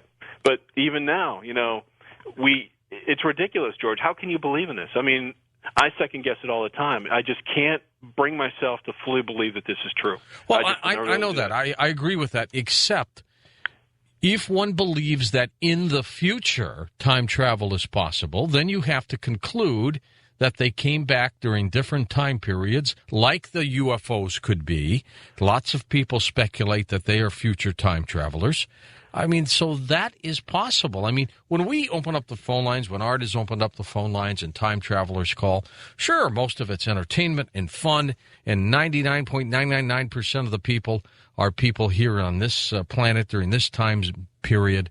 But, there's always that moment of doubt that if time travel is possible, then you're going to get a time traveler who calls the phone. Now, Larry Haber is the attorney for the John Titor family when they were living in Florida, and then they moved to Nebraska. I had an opportunity about 2 years ago to talk with him, and we also talked with John Titor's mother through Larry Haber. This is an edited version. We tightened it up a little bit, but I would ask Haber a question to John Titor's mother, and Larry would relay it and then get the answer and bring it back. So for brevity, we've put this together. Larry, can you tell us, first of all, your association with either John Titor, the time traveler, or the family? I was contacted by a friend of mine from law school a few years ago and said that he was looking for somebody that did some entertainment law work, which I do, and then explained to me the story that is probably pretty well known to the people that are listening right now. And I said, well, it doesn't make a whole lot of sense to me, and I don't believe it. He said, no, give it a try. I really need some help with this thing. So I went ahead and took the couple of calls and have been involved with it for the last 3 years now. Are you baffled, perplexed? It is indeed a strange story, is it not? Baffled, perplexed, and everything in between, sure. I have no idea if any of this is real or not, or true or not. I know that they believe it's real. The few times I've had direct contact with the family, and the many times I've had it through my friend, have led me to believe that these guys really think that everything they keep talking about is absolutely real. But I'm too far removed from it to really get a good handle on it. Larry, have you met anybody face to face? No. Okay. I have not, except for my friend who, I haven't seen him in years. So I know the person that has made the contact with me, but not anybody from the family. Just a couple of phone conversations with John's mom, Kay, and that's all I've had. Okay, but you still represent them, I assume. I represent them, that's correct. Okay, now I understand you have Kay on another line. She does not want to come on the program directly with her voice, but she will answer questions through you. So let me first of all ask you if Kay saw a John Titor from the future John Titor. Okay, let me ask. Has Kay seen John Titor from the future? She's telling me that when he left in March of 2001, she hasn't seen the older version of him since then. Since then? Correct. Is there a smaller version of John Titor, and if so, how old is he right now? There is, and he's about to turn 8 years old. About to turn 8 years old. Has the 8-year-old John Titor met the adult John Titor from the future? I'm glad I'm asking her that. I couldn't answer any of these things. Hold on. They were together for the 3 years when John was here. The future John was here in the past, I should say. It gets a little confusing. Did her future son talk to her at all about the family, how long they would live, or anything personal like that? Kay was pretty insistent that she said that at the time she said, absolutely not, I don't want to know any details of the future because she was just spooked her. So as far as I can tell from her right now, they have no idea about anything that took place in the future or will take place in the future. Larry, how did she first come about and meet the John Titor from the future? How did that all occur for her? In April of '98, he visited them in Florida and stayed for a couple of months, then came back in June and spent the next 3 years with them, but knew how to find him because obviously he knew where he was living back then. Why did she believe this individual who would probably show up at their doorstep and say, hi, Mom, I'm John Titor. John, right. Yeah. Good one, because, again, that's the biggest one for me to try to figure out. Hold on. Good question. She says to first meeting she knew it was him, but it took her about a day to really accept it or figure it out that it was real, or that it really could be real. I don't think she still was convinced that quickly, but she's telling me how I'm trying to repeat the words. How can a mother not know her son, basically? Even if he's much older. Right. Was she proud of him? Basically terrified. Terrified of him? Why? Terrified. I think it's for the same reason, not wanting to be on the phone now or get more involved than this way. Just when you get hit with something like that, she said, basically, I'm not that sophisticated a person, and to get hit with something like that, it was why would my son come back? What's wrong in the future? What's going to happen to us? What's going to happen to everybody, and so on. So it took her a while to get over the fear. Very afraid, very fearful, quite almost terrified, I think, from given the way her voice sounds. Is she pretty well convinced that John went back to his own time era, or has he moved on to other time periods? She doesn't personally believe he went anywhere else. He really didn't enjoy what he went to do the first time around, and she thinks that he probably would have stayed and not accepted taking another assignment. Okay, so if I understand you, she thinks that John Titor from the future is still here in our time period. No, is in his current time frame in the future. She went back Didn't do any more time traveling, right. Okay. And that's part of the reason why he probably hasn't been back here. Understand. There is a book that is being sold now. It's called John Titor, A Time Traveler's Tale. It's a paperback. It's by John Titor. I assume is written by the mother. Do you, Larry, as the attorney, do you have anything to do with that? Do you represent them on that at all? Just in terms of getting the publishing, I mean, I can tell you that all I was responsible for was to make sure that the copyrights were filed correctly, and the things really incidental to it, but had no other involvement with the book itself. Self-published, or is there a big publisher behind it? Self-published. No, self-published. Okay. Is there anything else on the horizon with regards to this John Titor story that you know of? Well, I am aware of a movie. Kay had hired me, or actually continued to hire me, but asked me to about a year ago to take a look at making some type of video or film about the story, so that it would be more widely known than just what's out there now. And so because I do entertainment work, I'm in Orlando and do work with a lot of video companies. One of those companies is working on a film. I have no idea what stage they're at. They told me that they've spent some time with some phone interviews, and they were going to put something together for release this year, but I haven't seen anything or really don't know much more about it other than that. I'm sure the family wishes to remain somewhat anonymous, so they moved from Florida to someplace in the Midwest, I understand? Nebraska, from what I understand, but that's just what they're telling me. I couldn't tell you if that's really where they're calling from. When they call me, it's no caller ID. Okay, so she is relatively confidential still, I assume. Correct, and wants to remain that way. That's the problem. I've probably only talked to her 3-4 times out of the whole couple of year period, and most of it is just through either emails or through a friend of mine that relays messages. Well, there are a couple of possibilities, Larry, as you know, and as you mentioned at the outset. Either it is a true story that there is indeed time traveling going on in the future, and that some of these individuals, including John Titor, have come back into our time period to warn us about some events, or this may be one of the most methodically thought out hoaxes I've ever heard of, in that most hoaxes occur and they go away. This thing it seems to be well planned and well thought out as an event. Yeah, and it's funny for me because I'm so incidental to it. I've got a full law practice, and I do a whole bunch of other things, and I don't even have much time to spend on the Internet to even look at it. And then when it pops up, I get all wrapped up in it again for a day or two, and then it goes away for a while, and then it comes back again. It's very, very interesting for me, too. You may be the only attorney to represent a family or a time traveler from the future. And I am very interested in the sciences and the possibility of that, so I keep going along, and hopefully I'll find out, too, someday. You're not getting paid in $2,036, are you? No. At least that part of it's current. So but again, I'm not doing a whole lot of work. That's why I don't really get that involved with it on a day-to-day basis. It's usually just some quick questions, or how do we clear this, or do you know somebody that can produce this kind of thing. So I really do very minimal work. My involvement with stuff like this and interview, and even I got interviewed for a documentary that was out that was produced last year.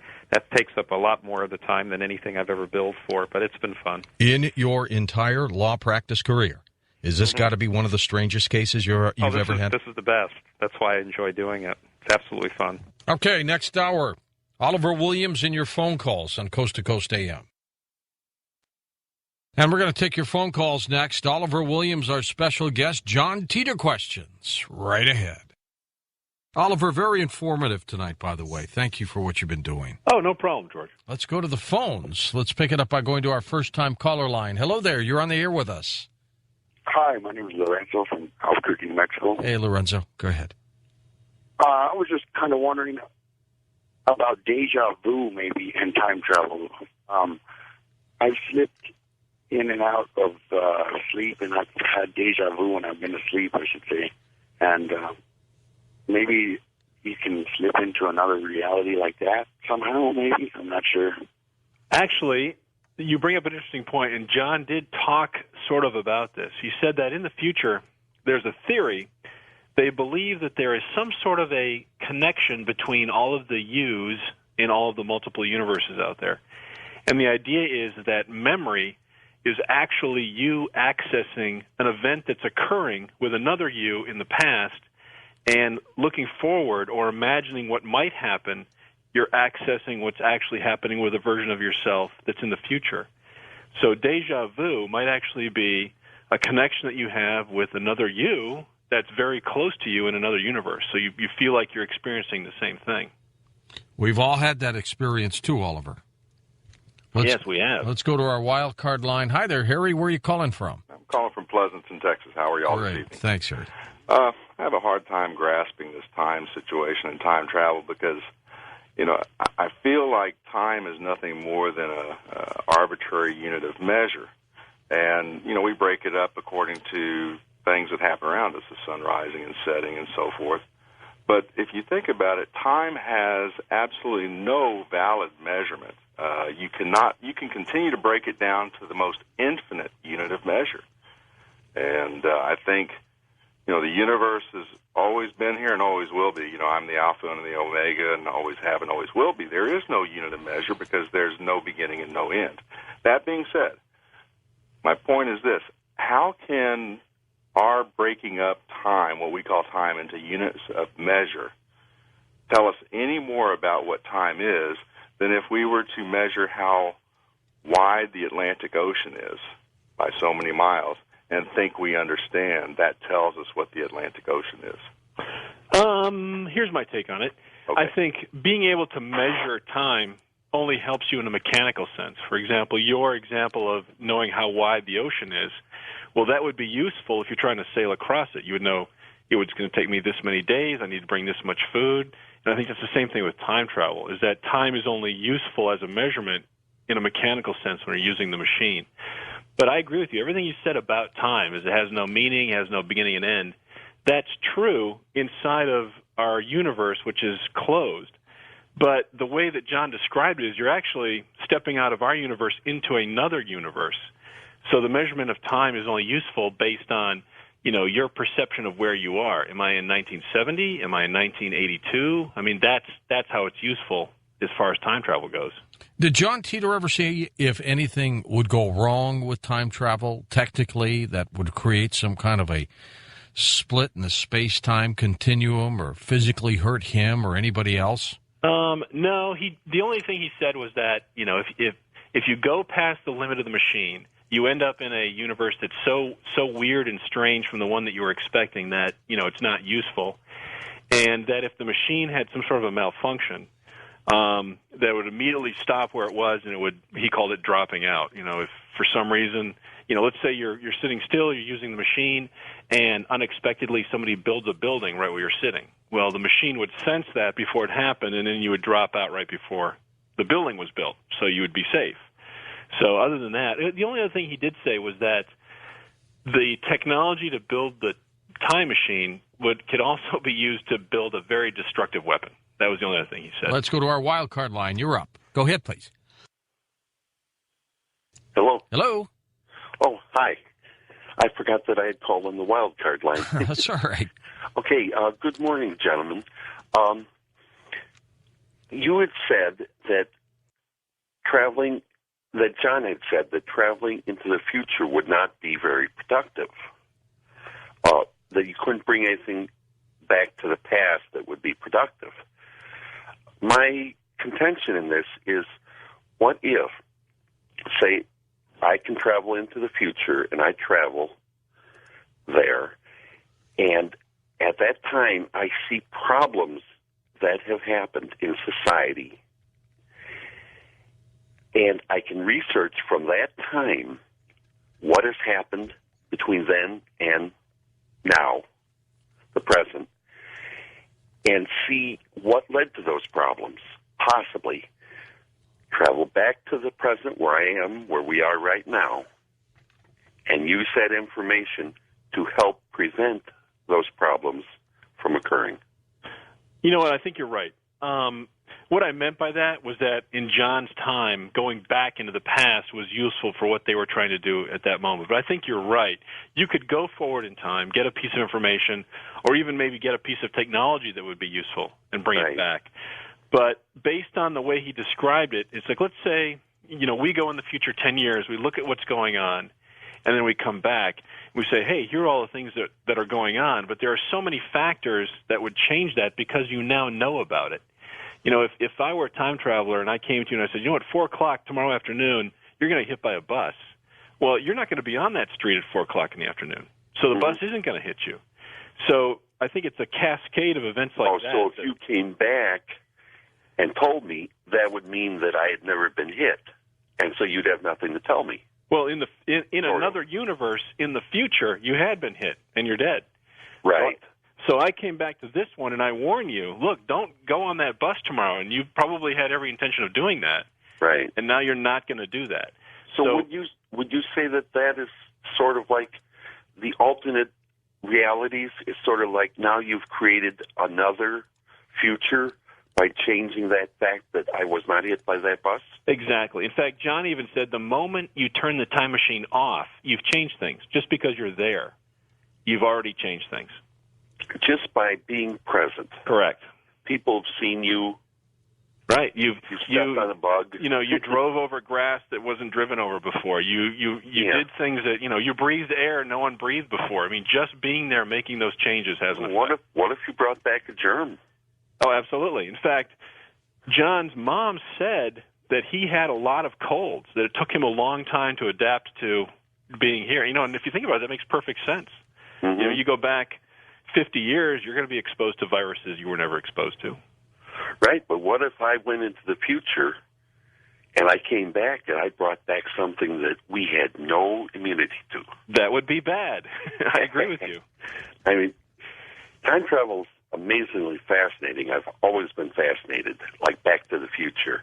But the repercussions could be just as amazingly bad. Yeah, it's a heck of a responsibility. Okay, thanks so much. Next up, let's go to our West of the Rockies line. Donald in Taos, New Mexico. Hi there. Yeah, I'm calling from Taos, New Mexico. Yes, sir. Yes. Where I'm from here, there are many Native American old stories about how the tribes here came from within the earth, or that they had arrived from several different places before coming here. My question to you, Oliver, is whether or not John ever mentioned anything about ancient wormholes, and if that was ever a possibility, and whether or not ancient wormholes could ever still be active or reactivate, and if ancient civilizations were, ever part of the entire history of all of, how things have come about. Interesting you should bring that up. What he did say was that the physics that allow his time machine to work, it does exist in nature. And it's a specific type of black hole called a Kerr black hole. And what's different about this black hole is that it's spinning very rapidly, and it has an electric charge. And according to John, and according to the physics, which you can go look up yourself, if it's charged and it's spinning, it has two event horizons. And there is a path where you can travel through the singularity of that black hole where you would not be torn apart by the gravity, and you would emerge on the other side in a different, reality or a different universe as described. So yes, natural time travel does exist. I don't know, if anybody's found a black hole, a Kerr black hole in space, but according to John, naturally those do exist. Okay, thanks for that call. Let's go to our wild card line. You're on the air. Hi there. Hi, I'm Linda from Alameda, California. Hello, Linda. Thanks. And I thank you for a wonderful show, wonderful topic. I've always been fascinated by the idea of time travel. But, Oliver, the thing that would make me really curious. Have you ever spoken to John either in person or on the phone? If so, how many times? Would you recognize the voice if you heard it again? I don't think you've ever talked to John Titor. I haven't. I came to the story late, a couple of years after he left, almost a couple of years. However, there are people still online that did interact directly with him in the forums. And they're not hard to find. So if you're looking for somebody that actually had a chat or conversation with him, that'd probably be the place to start. Okay, thank you so much. You got it. Wouldn't that be great to be able to play a tape, the voice of John Titor? I couldn't imagine that either. East of the Rockies, you're up with us. Hello there. Hello. Hi. Hi, this is Katie from Indiana. Hi, Katie. How are you guys doing tonight? We're well. Good. Thanks. Wonderful. Well, I had a question to ask you, actually. This is very intriguing. I've been actually reading a lot of books by Michio Kaku, and he writes about theories of hyperspace and how, a ripple can be is made in the universe, and that's how light travels through it, because everything travels in waves. That's one of his theories. But I was calling to ask you, I heard on a science channel about atoms, that they disappear and then they reappear. Is it kind of like, does that have something to do, like, is it possible to actually create a wormhole to the point that you could be standing and then disappear and then reappear? Because they don't know where these atoms go. Yeah, I suppose that's true. In fact, that reminds me the way that John described how time travel works when you're on the other end watching it happen.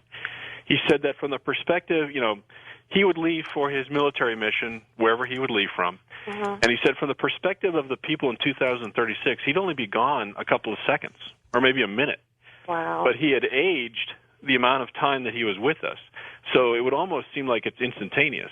You leave and then you come back, mission's over, thanks for the computer. So from their perspective, it was just a second. But for his perspective, it was, 4 or 5 years. Right. Because it's really interesting. I heard a gentleman earlier, he called in, and he was talking about how we can't tell time, but I study mathematics. I do discrete mathematics for computers right now. And from what I've learned is that when you have a point A, you're always going to have a point B, or it's an infinite line. You know what I mean? Like, we're measuring time by the sun. Right. So, I don't know. I just thought I'd throw that out there. Well, the other thing, too, John mentioned that they're called cesium clocks, and it's what they use to control the time machine. And I guess it's some sort of a release of the cesium atom that happens on a regular basis that conforms to the second. So, from John's perspective, in the time machine, a second is actually the measurement of something happening on an atomic scale, not something that's happening on your watch. Wow.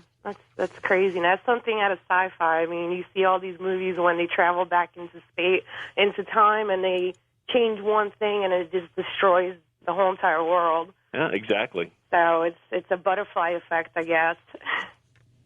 Okay, thank you. Next up, let's go to our wild card line. You're up with us. Hello there. You're on with Yes, Oliver. Hi, George. Hi, Oliver. Hi, this is Bill in West Hartford, Connecticut. Hi, Bill. Hi, Oliver. I'm an amateur astronomer, so I know physics. And using quantum mechanics, it's inconceivable to me, of all the timelines, of all the universes, that John Titor would end up in our universe, our timeline. So my question to you is, do you think it's possible that the instant John Titor left 2036, he split into an infinite amount of John Titors, each into a different timeline, one of them in our timeline, and then when they went back to 2036, they all reformed, morphed into one person back to 2036 again? I suppose that's possible, but since you mentioned quantum mechanics, isn't it one of the bedrocks of quantum mechanics that everything is possible or everything is happening at once, that quantum mechanics says that every possible combination is happening? Yes. Therefore, there's an infinite number of Johns, an infinite number of yous, an infinite number of perspectives where all this is going on at the same time. So, yeah, maybe we are lucky he showed up here, but then you think about it, there must be infinite other universes where the same thing is happening right now. Well, how come he showed up here and not a different timeline? Well, maybe there's lots of yous that experience the same thing, that experience lots of him showing up. So, from that perspective, it might not just be one you and one me and one John. It'd be an infinite number of all of us experiencing the same thing at a different level. I see what you're saying. And I have a second question, please. Sure. Go ahead, Bill. Yes. Has John mentioned anything about the space program as far as finding life on Mars or unmanned missions or missions looking at the Big Bang, such as the European Planck spacecraft that will be launched July 31st? Yeah, John's future was radically different from ours, but he did say that they are just now starting to, revamp the space program, and that they're looking at ways to use this technology to do that. He talked about being able to use the time machine so that you could travel great distances in space.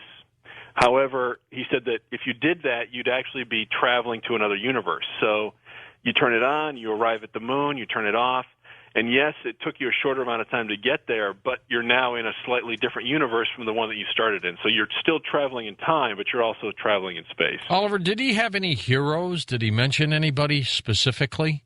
Wow, that's a good question. He talked about a general during the Civil War that apparently everybody looked up to. He didn't give too many details about that, but he said there's a statue of him. And, oh, boy, what? In the Civil War, you're talking about the predicted Civil War. Right, the predicted Civil War. He said there's a statue of the general either holding a firearm or doing something, and it's in Omaha. And that was the only one that he spoke about. There is a statue of Saddam Hussein that they pulled down. It looks just like it. I hope he's not talking about him. Yeah, I hope not too. You never know. You never know. Let's go to one more call before the break, Oliver. Then we'll come back with final calls. First-time caller line. Hi there. Hi, how you doing? Good. This is Jeremy. I'm in New York City right now. Jeremy. Thanks.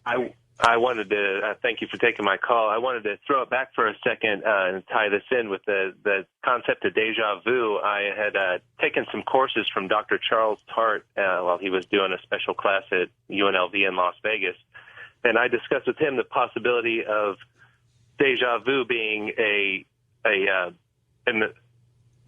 subconscious mind exceeding the processing rate of the conscious mind. Mm-hmm. So by the time that your conscious mind is realizing it, it's sort of already in the deeper memory and in your long-term memory. And I'm wondering if that might even pass on to a further rate of time travel by getting way beyond what the conscious mind is. And so you're actually leaving sort of this time without really leaving it, and it's maybe all happening in your brain. Yeah, I mean, you think about such subjects as remote viewing. I mean, where you could view, right? The idea of you could see something that's happening a distance from you, but you're not traveling there. Or as John stated, the idea that you're actually, when you think about something that happened to you in the past right now, and what you're actually doing is accessing the event that's actually occurring to another version of yourself in the past. It's not something in your brain. It's your brain connecting to another version of you that's actually experiencing that right now. All right, well, stay with us. We'll be back with final phone calls with Oliver Williams, webmaster of JOHNTitor.com, in a moment on Coast to Coast AM. On our next Coast to Coast program, singer, songwriter, actress Helen Reddy joins us to talk about higher consciousness. Looking forward to that. And then we'll go into our Full Moon Friday open lines. Oliver, what's in store for you next? You do things, I don't know, you've never told us about what else you do. Is that, you keep that private? Yeah, it's one of the arrangements I had to make with my wife to do this, is that she said, you can talk about anything, just don't talk about us, don't talk about where we live or what we do, because she's terrified about what happened to Larry. Yep, I can understand. Okay, let's go back. We'll wrap up with final calls west of the Rockies. Hi, Dee. How you guys doing? Good. Go ahead. Yeah, I just wondered, how did John Titor control where he showed up? Now, you said he could control whether he showed up on a building or not. Let's say he just showed up in a field right next to somebody's yard, or did he care if anybody saw him? Yeah, actually, he said the time machine is accurate to the second. So basically, he would figure out or type into the computer, whatever he had, where he wanted to be. And then he would park it in a remote location and then turn the unit on, and then it would work. And he said the speed through time was, that maximum speed was, I think, 10 years an hour. So you'd calculate where you needed to be, how long it would take you, and then the machine would turn itself off and you would be there. But he did say that it had a fail-safe system in case something random happened and, wherever he was would change and the machine would stop before that happened. So then he would just store it or carry it with him? Because you said it was like a suitcase-sized bit. Yeah, actually, he apparently kept it in the vehicle that he was using. So the field was big enough to encompass him and the vehicle that he would be in. He said that it was fairly heavy and difficult to move around, so he had to stay in a vehicle that had a heavy suspension, he said. So I'm guessing it was very heavy.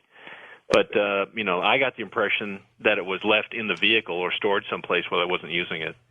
Okay, but he could just go with just in any remote location. Correct. Okay. All right, then. You guys have a good night. As we continue to talk about time travel, Oliver, machines like CERN that could bust through and create this black hole. Again, John Titor did not say if anything would go awry here, but there are some scientists out there that think that this isn't a great idea. Yeah, my understanding is they're afraid that if they do create a black hole and they can't control it, what's going to happen? Is it going to, begin swallowing up matter and then eat its way to the center of the Earth and destroy the planet? I guess some real scientists are concerned that might happen. Next up, let's go to our wild card line. You're up with us. Hello there. Hello, gentlemen. Hi. Hi. I have two questions for Oliver. Sure. And the first one, a caller earlier mentioned alternate realities. Mm-hmm. And I was wondering if you could expound on that a little bit because a couple of years ago, my son appeared in two places at the same time. Wow, that is interesting. Yeah, it is. I guess my understanding of it is if you look at what quantum physics says, which is that every state of every atom is existing at the same time in another reality right next to it. So that means, wherever you are, look, if you've got a coffee table next to you or your clock radio, somewhere there's a universe where that clock radio is an inch to the left. Somewhere there's a universe where it's an inch to the right. And that's the only thing that's different in that entire universe. So think about all of the matter in our universe and all of the possibilities and all of the changes on a quantum level, and that's how many different universes there are. So basically what this machine lets you do is travel between them. And John said that, he could travel to a universe and he would only notice subtle differences. Like he said, a sports team that won a game that didn't win one in his history, or little things like that. So imagine the infinite number of realities there are, and it just boggles your mind. So does that mean my son was time traveling? Maybe, if that happened, according to the physics John laid out, maybe your son traveled back a minute and met himself, whereas none of the other versions of himself did that. So, yeah, I guess maybe that is possible. Okay. My other question had to do with the ABC series Lost. I was wondering if you were watching that. I'm aware of it, but I'm not sure I could answer any questions about it, but I'll try. Okay, because it touches on so many interesting things like time travel, teleportation, alternate realities, timelines. So it's a pretty I wanted to check it successful out. show. Okay, hey, thank you. You're welcome. Pretty successful show indeed. What did he do for fun, Oliver? Well, that's a good question. One interesting thing, when you played back the Larry Haber interview, I had forgotten this, but did you recall that the mother said that John did arrive in 1998, and then he left for a period of time and came back? Yes. So I'm wondering, what was he doing during that period? And why did he leave? Right. I mean, my guess is that maybe he decided to go forward a little bit and see what was going on and then come back and warn us about it. Well, that's a good point. But, no, I have no idea what he did in his spare time. That would be interesting to know. East of the Rockies, you're up with us. Hi there. Hello. Yeah. Yeah. I was wondering, George and Oliver, if why is John Titor so believable? I'm not sure because if somebody predicts the future, and it's after the event, then why would he be believable over them? That's a good question. So I guess some of his predictions came true. That's. Well, I mean, yeah. Keep in mind all of these things that we've been talking about. He wrote, between 2000 and 2001. So none of this stuff was immediately after the fact. It's all online, and you can read it. And there's no doubt that that's when he wrote it. I wonder if he was a great futurist, like someone who analyzes trends. He was able to spot these things and predict them that way. Yeah, I suppose that's true. I'm just trying to think back if there's anything that could have gone, either way. Any of the things that, a lot of what he said that's come forward is technology. So, I suppose you could say that. If he knew a lot about different subjects and was able to make some accurate guesses, I suppose that's possible. I mean, in the 50s, for example, Oliver, if you were reading Popular Mechanics, you would see the incredible things they would put on the cover that didn't really happen for another 20, 30, 40 years. Well, just thinking back, the example of the poem, that is not a technology issue. And a soldier did write that poem 5 years after John said it would be written. And it was not rewritten from an earlier poem where Right. he would have been able to have seen it. So that's an example of something that, could have been totally random. They may have picked a different title. They may have written about a different subject. It may not have been written by a soldier, but those are all things that he said would happen. First-time caller line, welcome to the show. Hi there. Hello. Yeah, go ahead, please. Yeah, hi. My name's John, calling out of Las Vegas. Okay, John. Yeah, hi.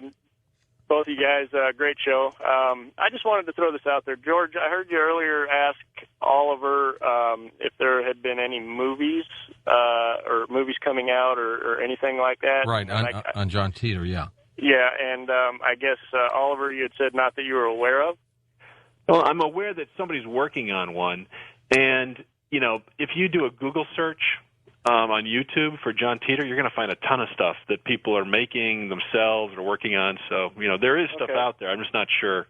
Well, I wanted to throw this out there at you. I don't know if you remember a few years back, I think it started in, I want to say 93, and it ran through maybe up to 98.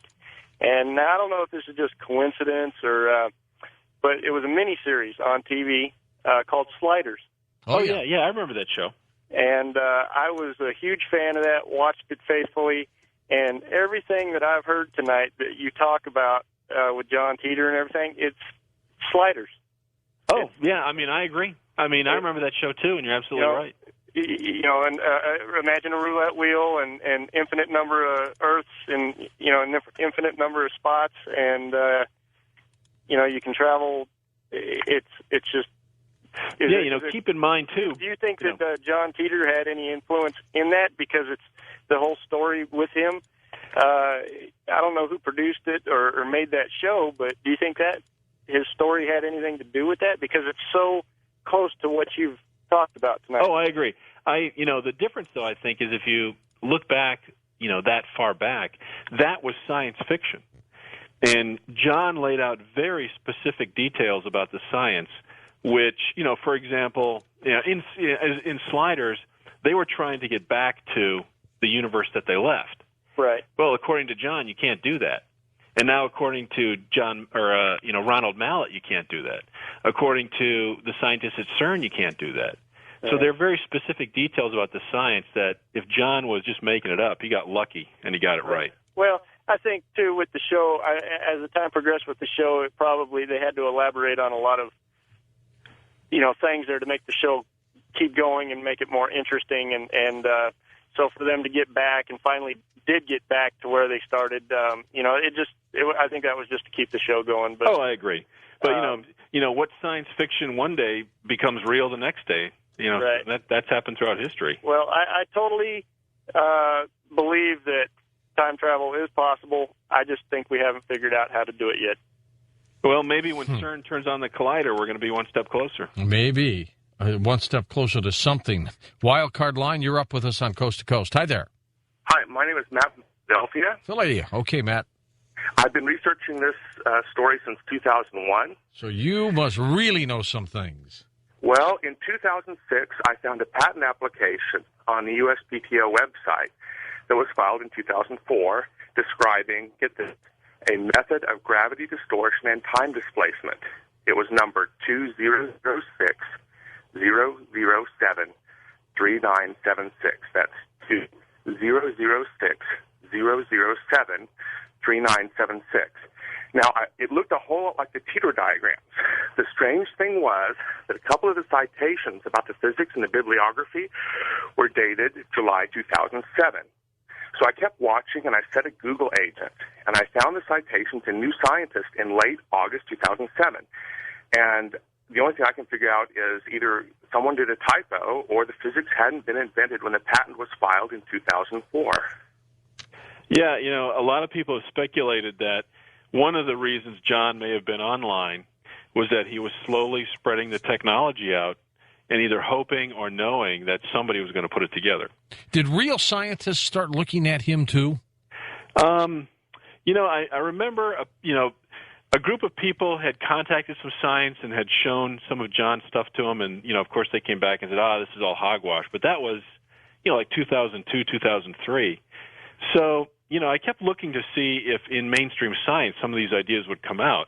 And, George, they have, multiple realities, the idea of black holes being used to manipulate gravity, the details about how the machine works. All this stuff now is mainstream science. And we look at it and go, oh, yeah, sure. But 10 years ago, people thought that was ridiculous.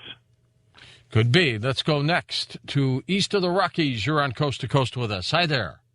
Hello, this is Greg from Barrie, Ontario, Canada. Sure thing. Go ahead. I'd just like to make the point that I believe in the story of John Titor, but I don't believe that time traveler is the correct description of him. What would you call him? Well, I would call him a dimensional traveler because the time basically is just a concept, not a reality, and his future is not necessarily our future. I would agree with you on that, but I think from John's perspective, that was the only way that he could describe what he was doing. But you know what? When you think about it, I think you're absolutely right. He's not a time traveler. He's a dimension traveler. Yeah, because I believe that you can't actually travel time because our life is not really a string from point A to point B. It's an event all at once, and it only appears to happen in time because that's the only way our conscious can recognize it.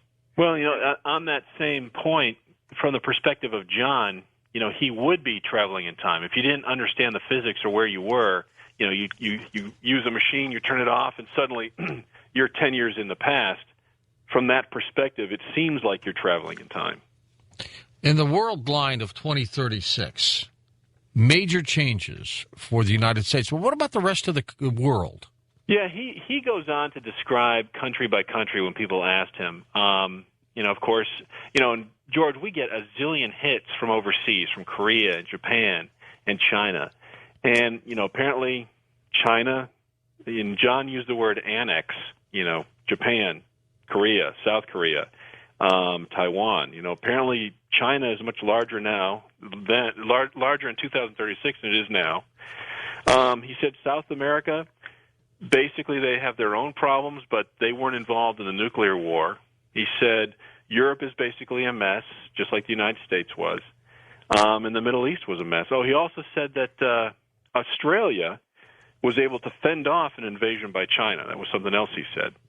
Boy, those are the things I can remember right off the top of my head. But, yeah, he did give some details about what was going on in the world. Okay, we'll take some final calls here. And also, by the way, first hour Monday night, Dr. Ron Paul, Republican candidate for president, even though McCain just about has everything wrapped up. He will be our guest on Coast to Coast AM, and we'll take your phone calls. We had him on for a bit some time ago, but Ron Paul will be on the program. Those zillions of you who have been emailing me over the last couple months, his campaign has called Tom tonight and said, yeah, of course, we want to be on, and here's the night. So circle your calendar.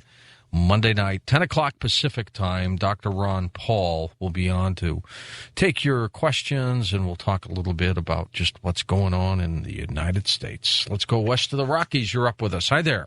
Hello? Yeah. Is it me? Oh, yes, yeah. My name's Doug, and I'm in Hollywood, California. Yeah, and Doug.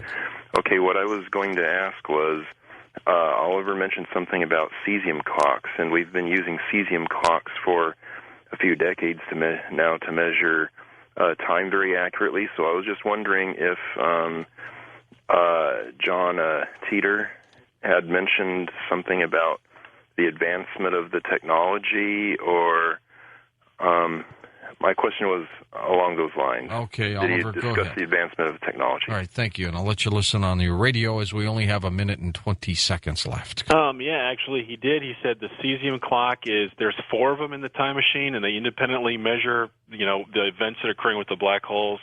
He mentioned something about it uses a laser or some sort of an optical system to check the frequency, and he also said that the unit that was one step up from his uses 6 clocks, and it's much more accurate. I think he said to the half second versus the second.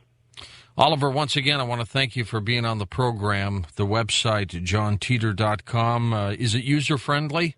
Oh, absolutely. We try to keep it user-friendly and update it, but, it's a lot of fun. We enjoy it. Okay, my friend. You take care of yourself, Oliver. Thanks for the full program, the update. Who knows? Maybe one day John Titor will contact you, and we can get both of you on the program. That would be interesting. It's always a pleasure, George. All right, my friend. Oliver Williams, he's the webmaster for JohnTitor.com, and that's spelled Titor.com. Tomorrow, Helen Reddy will be our first-hour guest, actress, singer, as she talks about higher consciousness, and then it'll be Full Moon Friday, Open Lines. For Wayne Roberts, Dan Galante, Steve Carr, Tom Danheiser, Lisa Lyon, Lex Lonehood, Sean Ladouceur, Ross Mitchell, Ian Punnett, and Art Bell.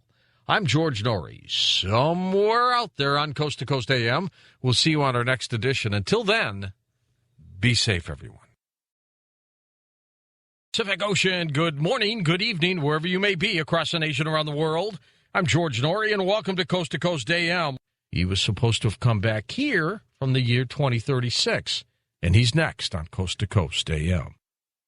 Oliver Williams is the website editor for the time travel story of John Titor. He first saw John Titor's internet postings in the fall of 2002. And after reading many of the sites where John was discussed, Oliver gathered the posts that John had left online, edited them into a single website.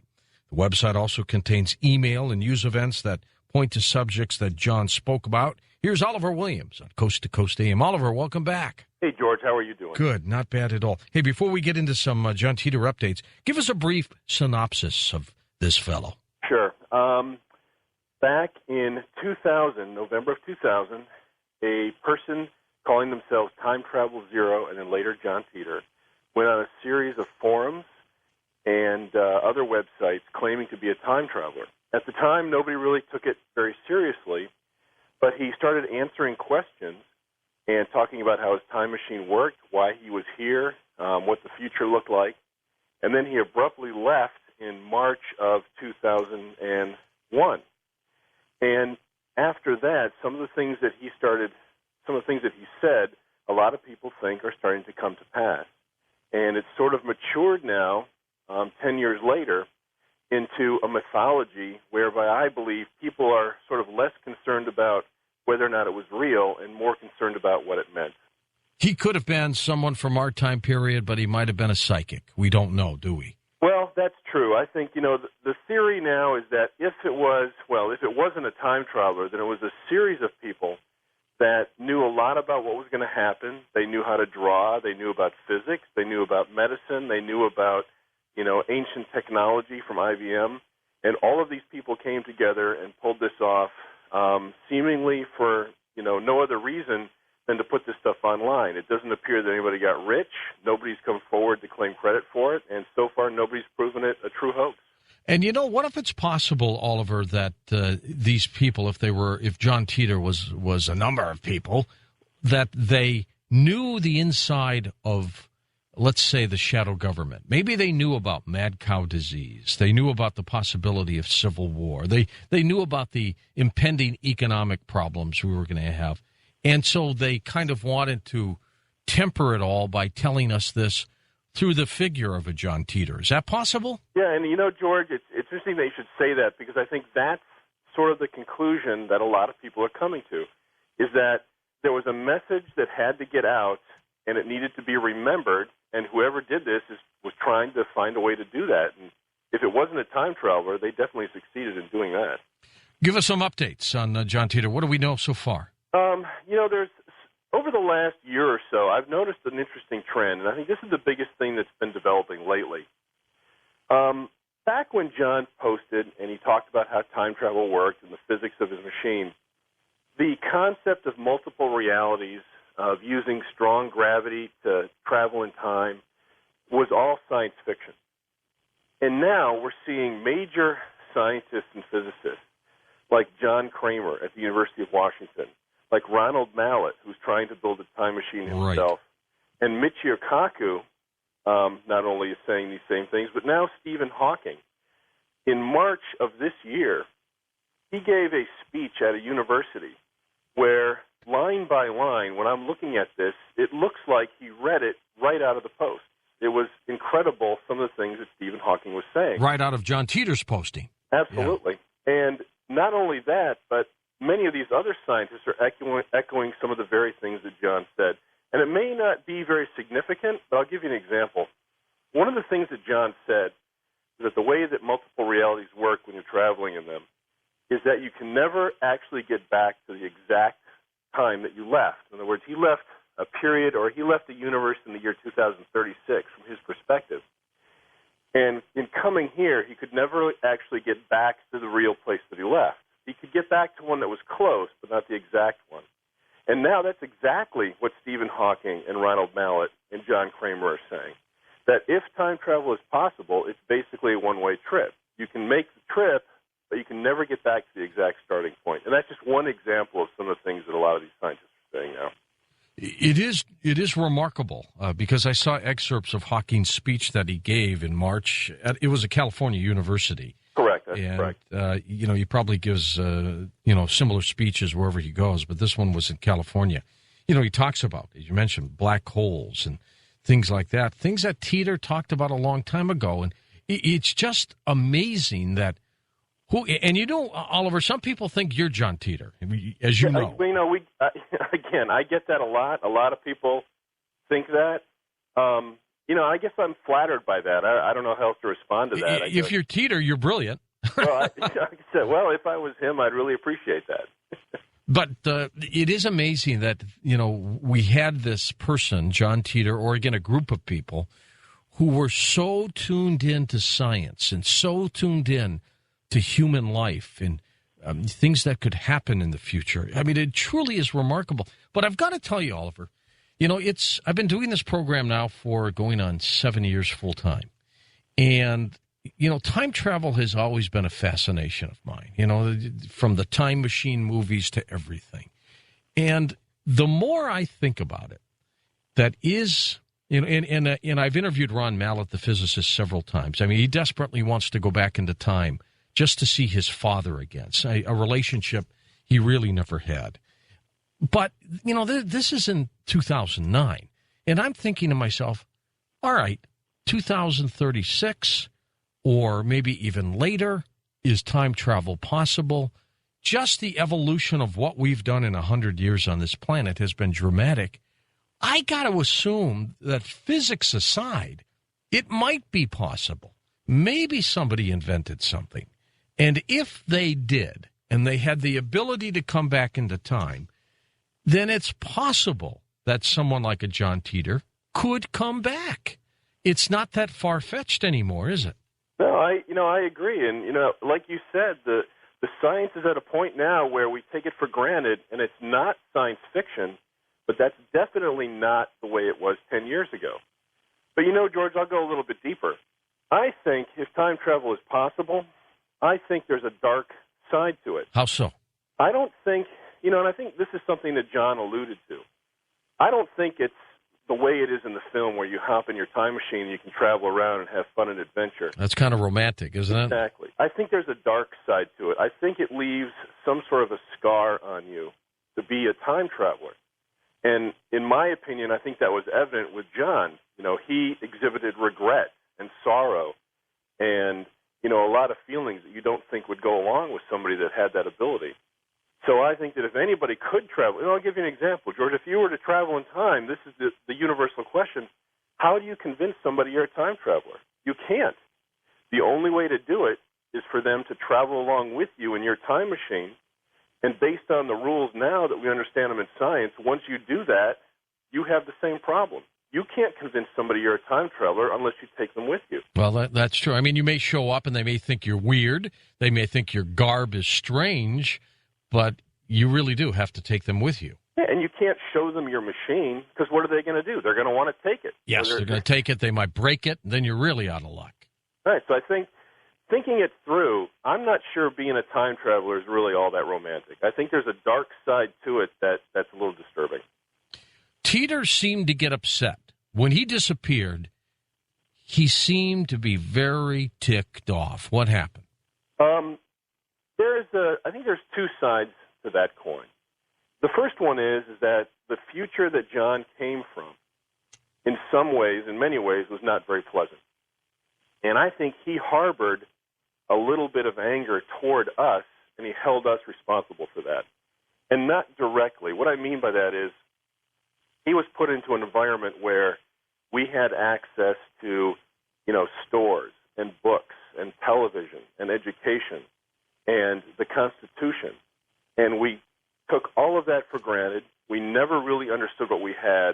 And here is somebody from the future that never had those opportunities looking at the people who had it and then were responsible for him not having it. So I think he harbored this anger toward us. He called us, ignorant sheep, the way the Constitution was going to be taken away from us, the way that we were addicted to machines and material things. And I think that he was very, very upset about that.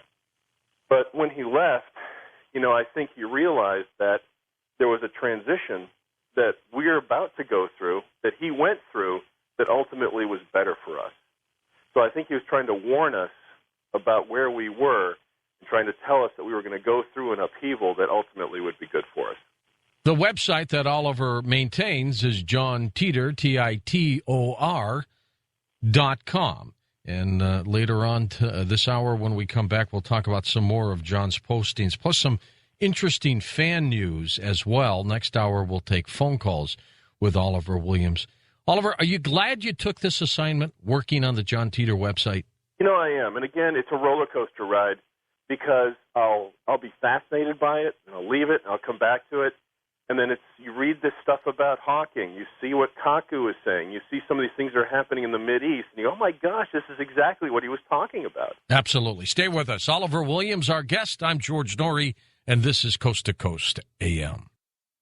Now, through Sunday, it's a free stream link program for you. All you have to do is go up to coasttocoastam.com and sign up for it and do what you do, and you'll be able to get some downloads and podcasting and everything else. And you will also, if you're stream linking too, you'll be able to listen to none other than Ian Punnett, who's on Saturday and Sunday this week. Hello, Ian. How are you? I'm doing. It's so warm here in the upper Midwest that the ice is finally melting in Detroit tonight. Yeah. Oh, rub it in. Go ahead. Rub it in. They played well. I can't believe that shot that went off the crossbar.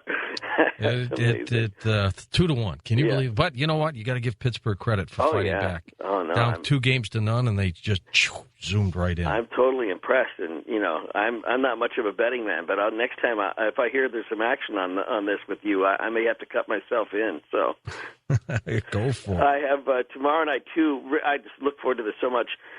First, we get an update from Peter Lance. Again, investigators keep talking about this flight from Brazil to France and how they keep trying to find all these weird explanations.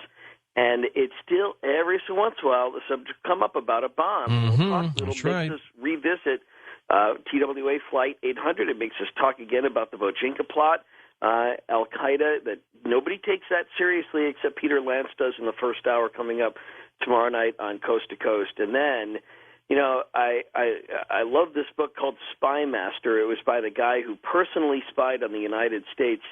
George, you won't believe the number of organizations that he was able to not only infiltrate as a spy for Russia, but not even having to infiltrate, just pretty much identified that's what he's doing, and they still said, okay. Sure, come on in. He knows all about the people that were spying on the U.S. because he was doing it. We'll talk about that coming up tomorrow night.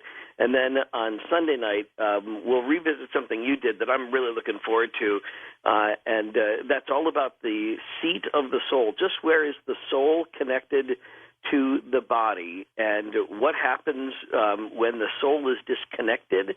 And we'll talk about the scalpel and the soul on Sunday night with a neurosurgeon who knows a little bit about that. I love those shows. Go for it, Ian. Very good. Your Red Wings will bounce back next year, I promise. In time. Hey, you know what? We won it last year. You can't take it every year. That's a good attitude. Although it had to hurt tonight. You were so close. Oh, I know it. I know it. Thanks, okay, George. thanks, Ian. And we'll be back with Oliver Williams as we continue with the fascinating John Titor time traveler story next on Coast to Coast AM. Oliver, let's talk about John Titor's postings on current events and see how they match what is going on now. What's out there? Sure. A couple of things that we found interesting. One, of course, if you've been following this, CERN is about to fire their collider up again. It's going to happen in a few months. In October. And one thing that struck me, and I remember this happening around February, I am watching the news, and who do I see come on the news but Michio Kaku? Yep. And the news was, hey, guess what? Some scientists did some calculations, and this black hole thing might be a slight danger after all. So now it appears that they've been dismissing it for so long that, even if we accidentally created one, it would evaporate. Apparently now there is some legitimate concern that it could be a problem. So I found that kind of fascinating at the beginning of the year. The other thing that happened was, as I was doing my scan for the news, and you can go to our site and take a look at this, I saw an April Fool's joke played by CERN where they released a press release saying that they had manufactured and captured a black hole. Not funny. Well, the interesting thing was, if you read it a little bit further down, they go on to say that the black hole is going to be useful for manufacturing a time machine for time travelers, which tells me they must be aware of what John has said about CERN. They have to know if they're going to write that into an April Fool's joke and put it out like that. That's true. Good point. The other interesting thing that's going on is that when John was here 10 years ago, he made some specific statements about what was happening in the Mideast. And he made a couple of statements that a lot of people are sending me email on. We get flooded with it now, especially with what's going on in Iran. Sure. He said that, he was asked, would there be a conflict? What was going to happen over there? And he said, Israel is not ready for an offensive war. They are preparing for the ultimate defense. And he said that the problem was going to be that the West, and the United States in particular, was going to start wavering in their support for Israel, which is what was going to give their enemies the confidence to attack. And a lot of people are looking at that statement and looking at the way that our government is responding to Israel now, and they think that's coming true. So a lot of people are very concerned that, things over there are very much on a hair trigger, and anything could happen any day now. I would have rated John Titor's predictions, let's call them that for just a moment, as high up as anybody we've ever had on this program. His accuracy rate outside of the Olympics, and we'll talk about that one in a second, but seems to be pretty uncanny in terms of looking at world events unfolding and matching them to some of the things that he has said, even though they may not have happened yet. They're very close to feeling like what he was talking about. No, I would agree with you. And, yes, I definitely want to talk about the Olympics. And, John got a lot of things. Well, I wouldn't say he got them wrong, but they definitely did not happen when he said they were going to happen. And I think if I was in a position where I had to defend that, I would say John was telling us the history of his timeline. So he is in another universe that's a little bit different, trying to tell us what was going to happen. And because of the nature of time travel, he was going to be wrong on some things. In fact, he went on to state that Y2K happened for him in his universe before he came here. And that, of course, is a huge thing that did not happen for us. That is huge. Now, I'm going to play a little clip for us, Oliver, of the attorney for the John Titor family, Larry Haber, based in Florida, because there's a major story about this that has to do with some interesting fan news that Oliver will talk about when we come back. Now, when I interviewed Larry Haber, again, the attorney for the John Titor family, there is a real family who has a little boy, and his name's John Titor, and apparently this could be the John Titor from the future. But they've got an attorney who has represented them in some of these matters. I had an opportunity to talk with the attorney, Larry Haber, and also the mother of John Titor, who would not come on the program, but would answer my questions after I gave them to Larry Haber. This is an edited version of it, so you don't hear him talking to her and me talking to him back and forth with the same question. It's a capsulized version, but it's fascinating. Here's my discussion with the attorney, Larry Haber, representing the John Titor family. Larry, can you tell us, first of all, your association with either John Titor, the time traveler, or the family? I was contacted by a friend of mine from law school a few years ago and said that he was looking for somebody that did some entertainment law work, which I do, and then explained to me the story that is probably pretty well known to the people that are listening right now. And I said, well, it doesn't make a whole lot of sense to me, and I don't believe it. He said, no, give it a try. I really need some help with this thing. So I went ahead and took the couple of calls and have been involved with it for the last 3 years now. Are you baffled, perplexed? It is indeed a strange story, is it not? Baffled, perplexed, and everything in between, sure. I have no idea if any of this is real or not, or true or not. I know that they believe it's real. The few times I've had direct contact with the family, and the many times I've had it through my friend, have led me to believe that these guys really think that everything they keep talking about is absolutely real. But I'm too far removed from it to really get a good handle on it. Larry, have you met anybody face to face? No. Okay. I have not, except for my friend who, I haven't seen him in years. So I know the person that has made the contact with me, but not anybody from the family. Just a couple of phone conversations with John's mom, Kay, and that's all I've had. Okay, but you still represent them, I assume. I represent them, that's correct. Okay, now I understand you have Kay on another line. She does not want to come on the program directly with her voice, but she will answer questions through you. So let me first of all ask you if Kay saw John Titor from the future John Titor. Okay, let me ask. Has Kay seen John Titor from the future? She's telling me that when he left in March of 2001, she hasn't seen the older version of him since then. Since then? Correct. Is there a smaller version of John Titor, and if so, how old is he right now? There is, and he's about to turn 8 years old. About to turn 8 years old. Has the 8-year-old John Titor met the adult John Titor from the future? I'm glad I'm asking her that. I couldn't answer any of these things. Hold on. They were together for the 3 years when John was here. The future John was here in the past, I should say. It gets a little confusing. Did her future son talk to her at all about the family, how long they would live, or anything personal like that? Kay was pretty insistent that she said that at the time she said, absolutely not, I don't want to know any details of the future because she was just spooked her. So as far as I can tell from her right now, they have no idea about anything that took place in the future or will take place in the future. Larry, how did she first come about and meet the John Titor from the future? How did that all occur for her? In April of '98, he visited them in Florida and stayed for a couple of months, then came back in June and spent the next 3 years with them, but knew how to find him because obviously he knew where he was living back then. Why did she believe this individual who would probably show up at their doorstep and say, hi, Mom, I'm John Titor. John, right. Yeah. Good one, because, again, that's the biggest one for me to try to figure out. Hold on. Good question. She says to first meeting she knew it was him, but it took her about a day to really accept it or figure it out that it was real, or that it really could be real. I don't think she still was convinced that quickly, but she's telling me how I'm trying to repeat the words. How can a mother not know her son, basically? Even if he's much older. Right.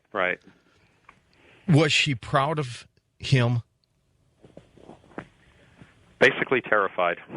Terrified of him? Why? Terrified. I think it's for the same reason, not wanting to be on the phone now or get more involved than this way. Just when you get hit with something like that, she said, basically, I'm not that sophisticated a person, and to get hit with something like that, it was why would my son come back? What's wrong in the future? What's going to happen to us? What's going to happen to everybody, and so on. So it took her a while to get over the fear. Very afraid, very fearful, quite almost terrified, I think, from given the way her voice sounds. Is she pretty well convinced that John went back to his own time era, or has he moved on to other time periods? She doesn't personally believe he went anywhere else. He really didn't enjoy what he went to do the first time around, and she thinks that he probably would have stayed and not accepted taking another assignment. Okay, so if I understand you, she thinks that John Titor from the future is still here in our time period. No, is in his current time frame in the future. She went back Didn't do any more time traveling, right. Okay. And that's part of the reason why he probably hasn't been back here. Understand. There is a book that is being sold now. It's called John Titor, A Time Traveler's Tale. It's a paperback. It's by John Titor. I assume is written by the mother. Do you, Larry, as the attorney, do you have anything to do with that? Do you represent them on that at all? Just in terms of getting the publishing, I mean, I can tell you that all I was responsible for was to make sure that the copyrights were filed correctly, and the things really incidental to it, but had no other involvement with the book itself. Self-published, or is there a big publisher behind it? Self-published. No, self-published. Okay. Is there anything else on the horizon with regards to this John Titor story that you know of? Well, I am aware of a movie. Kay had hired me, or actually continued to hire me, but asked me to about a year ago to take a look at making some type of video or film about the story, so that it would be more widely known than just what's out there now. And so because I do entertainment work, I'm in Orlando and do work with a lot of video companies. One of those companies is working on a film. I have no idea what stage they're at. They told me that they've spent some time with some phone interviews, and they were going to put something together for release this year, but I haven't seen anything or really don't know much more about it other than that. I'm sure the family wishes to remain somewhat anonymous, so they moved from Florida to someplace in the Midwest, I understand? Nebraska, from what I understand, but that's just what they're telling me. I couldn't tell you if that's really where they're calling from. When they call me, it's no caller ID. Okay, so she is relatively confidential still, I assume. Correct, and wants to remain that way. That's the problem. I've probably only talked to her 3-4 times out of the whole couple of year period, and most of it is just through either emails or through a friend of mine that relays messages. Well, there are a couple of possibilities, Larry, as you know, and as you mentioned at the outset. Either it is a true story that there is indeed time traveling going on in the future, and that some of these individuals, including John Titor, have come back into our time period to warn us about some events, or this may be one of the most methodically thought out hoaxes I've ever heard of, in that most hoaxes occur and they go away. This thing it seems to be well planned and well thought out as an event. Yeah, and it's funny for me because I'm so incidental to it. I've got a full law practice, and I do a whole bunch of other things, and I don't even have much time to spend on the Internet to even look at it. And then when it pops up, I get all wrapped up in it again for a day or two, and then it goes away for a while, and then it comes back again. It's very, very interesting for me, too. You may be the only attorney to represent a family or a time traveler from the future. And I am very interested in the sciences and the possibility of that, so I keep going along, and hopefully I'll find out, too, someday. You're not getting paid in $2,036, are you? No. At least that part of it's current. So but again, I'm not doing a whole lot of work. That's why I don't really get that involved with it on a day-to-day basis. It's usually just some quick questions, or how do we clear this, or do you know somebody that can produce this kind of thing. So I really do very minimal work. My involvement with stuff like this and interview, and even I got interviewed for a documentary that was out that was produced last year. That takes up a lot more of the time than anything I've ever billed for, but it's been fun. In your entire law practice career, is this got to be one of the strangest cases you've ever had? This is the best. That's why I enjoy doing it. It's absolutely fun. Amazing, Oliver, isn't it? It is. And listening to it now, there are some things that he mentioned that I had forgotten about that come back to me. And I'm going, why the heck would you put yourself out there like that? Why? Even that interview was a little bit odd. Like, why do that? Yeah. And then it suddenly occurred to me, I don't know if you're aware of this or not, but the book apparently has been out of print for a little while. I did not know that. Well, if you go to Amazon, I think you're going to have a hard time finding it, but you can find used versions of it for up to $1,000 now. You're kidding me. No. I've seen them on eBay in the used section running that high. And I'm thinking, something. why would you, I don't know if anybody got rich off the book, but why would you have it go for a while, stop it, and then let it sit there, and now people are buying it for $1,000 a piece on the used market? And Oliver, what is the fan news now about Larry Haber's brother? What do you know about this? All right, here's what I've been able to track down myself. There were some folks out there that believed that this whole thing was cooked up by Larry and his family. Larry apparently has a son who I think he's either in college or about to get out of college. And I guess he has a brother who I guess lives out in California who people think was in the computer, has a computer background. So the theory was that the Habers were responsible for this whole thing. And about, I'd say, beginning of the year, somebody had tracked down a P.O. box that apparently they thought was registered to John Titor, but was under Larry's brother's name. Interesting. Now, to follow up with that, there was a film company in Florida that decided to hop in their car with their cameras and go down and track this thing down. And they are now producing, I don't know, what would you call it, like an online reality show, sort of. It's like these guys with their cameras, and they're following up all these Titor clues. Okay. And if you go to their site, I think they just posted another one, but now I guess they've got their sights on Haber, and they're going to try to find him and get to the bottom of this. Larry seems legit to me. What about you? Yeah, you look this guy up, and he's a real lawyer. And he does lawyer things. Like I said, it doesn't look like anybody's getting rich off of this. So if you're going to cook all this up and have people like me out there, and you're talking about it, what's the point of all this, George? Why do it? And the various chat rooms and forums. I know the NighthawkZone.com group. They continue to talk about John Titor. It's a fascinating subject. He's a fascinating person, Oliver. I agree, George. Well, we're going to take phone calls with you next. Folks who have questions about John Titor. Oliver Williams, of course, heads up the JohnTitor.com website. So we'll be doing that when we come right back. And again, Titor talked about time travel, a world line in 2036, civil war, civil rights, our government, mad cow disease, other catastrophes.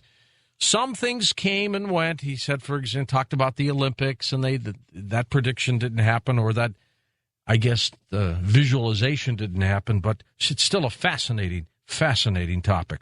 Oliver Williams next with your phone calls on Coast to Coast AM.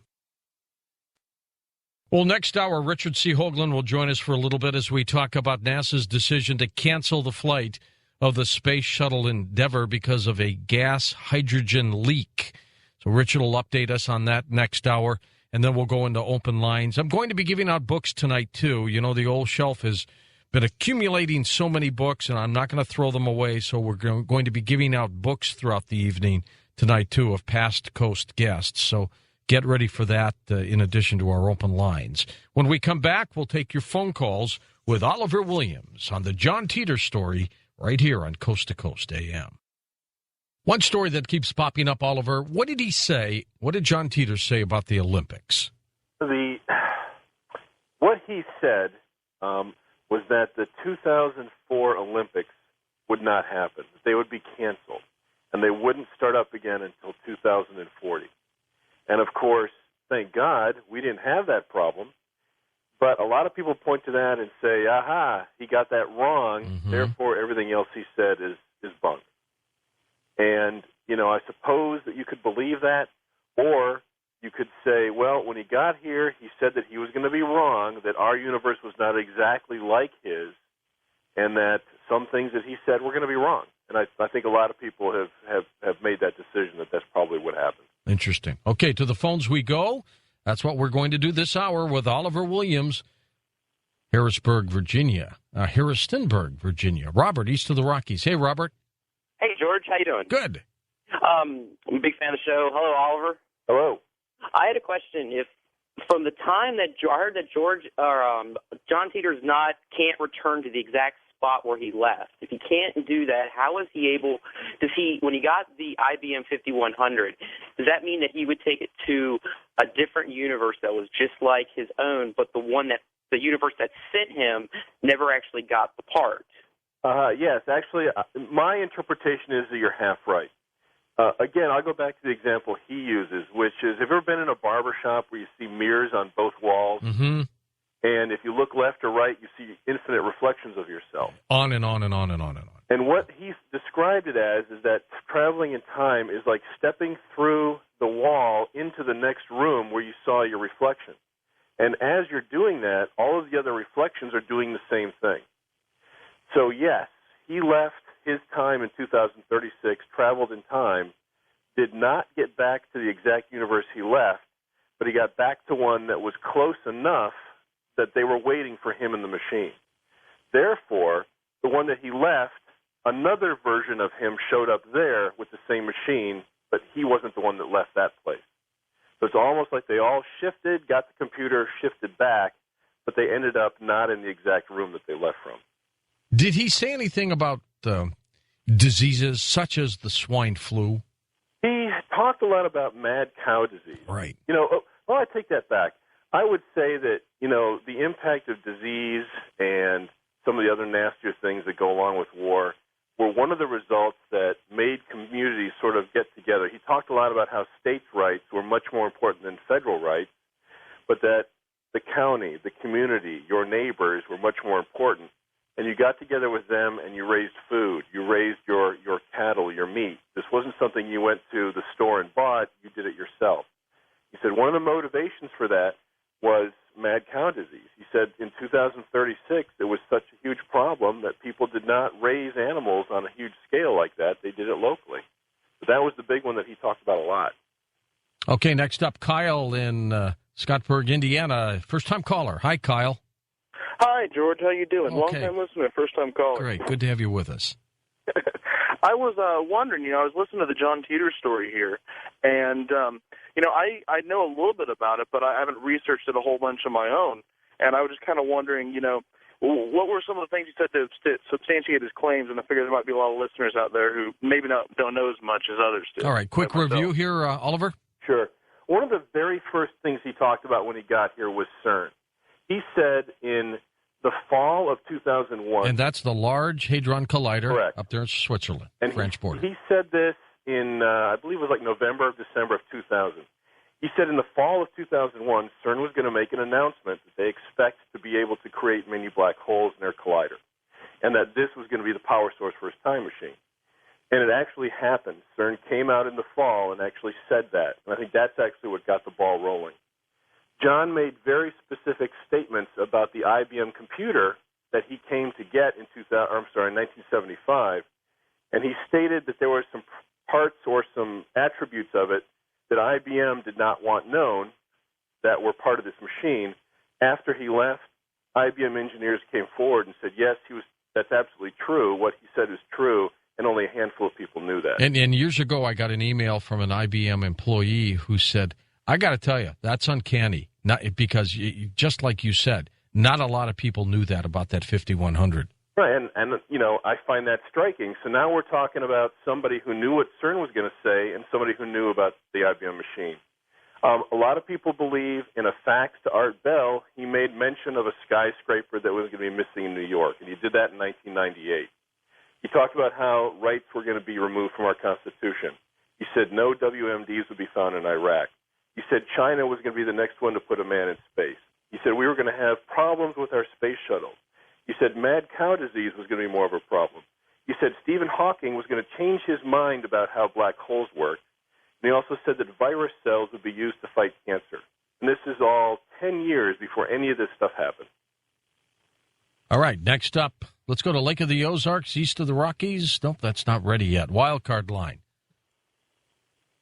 Hi, Brian. Go ahead in Longview, Texas. Yes, sir. How you doing, George and Oliver? My question is, I was wondering if anything was ever said about 2012, and also I want to hear a little more about, spoke about the Civil War. Yes.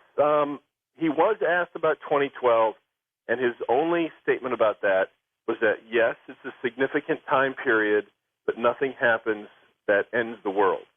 He says there are some things that happen, we make it through it, but it's not significant enough that it wipes out everybody. So there is something, but he didn't say exactly what it was.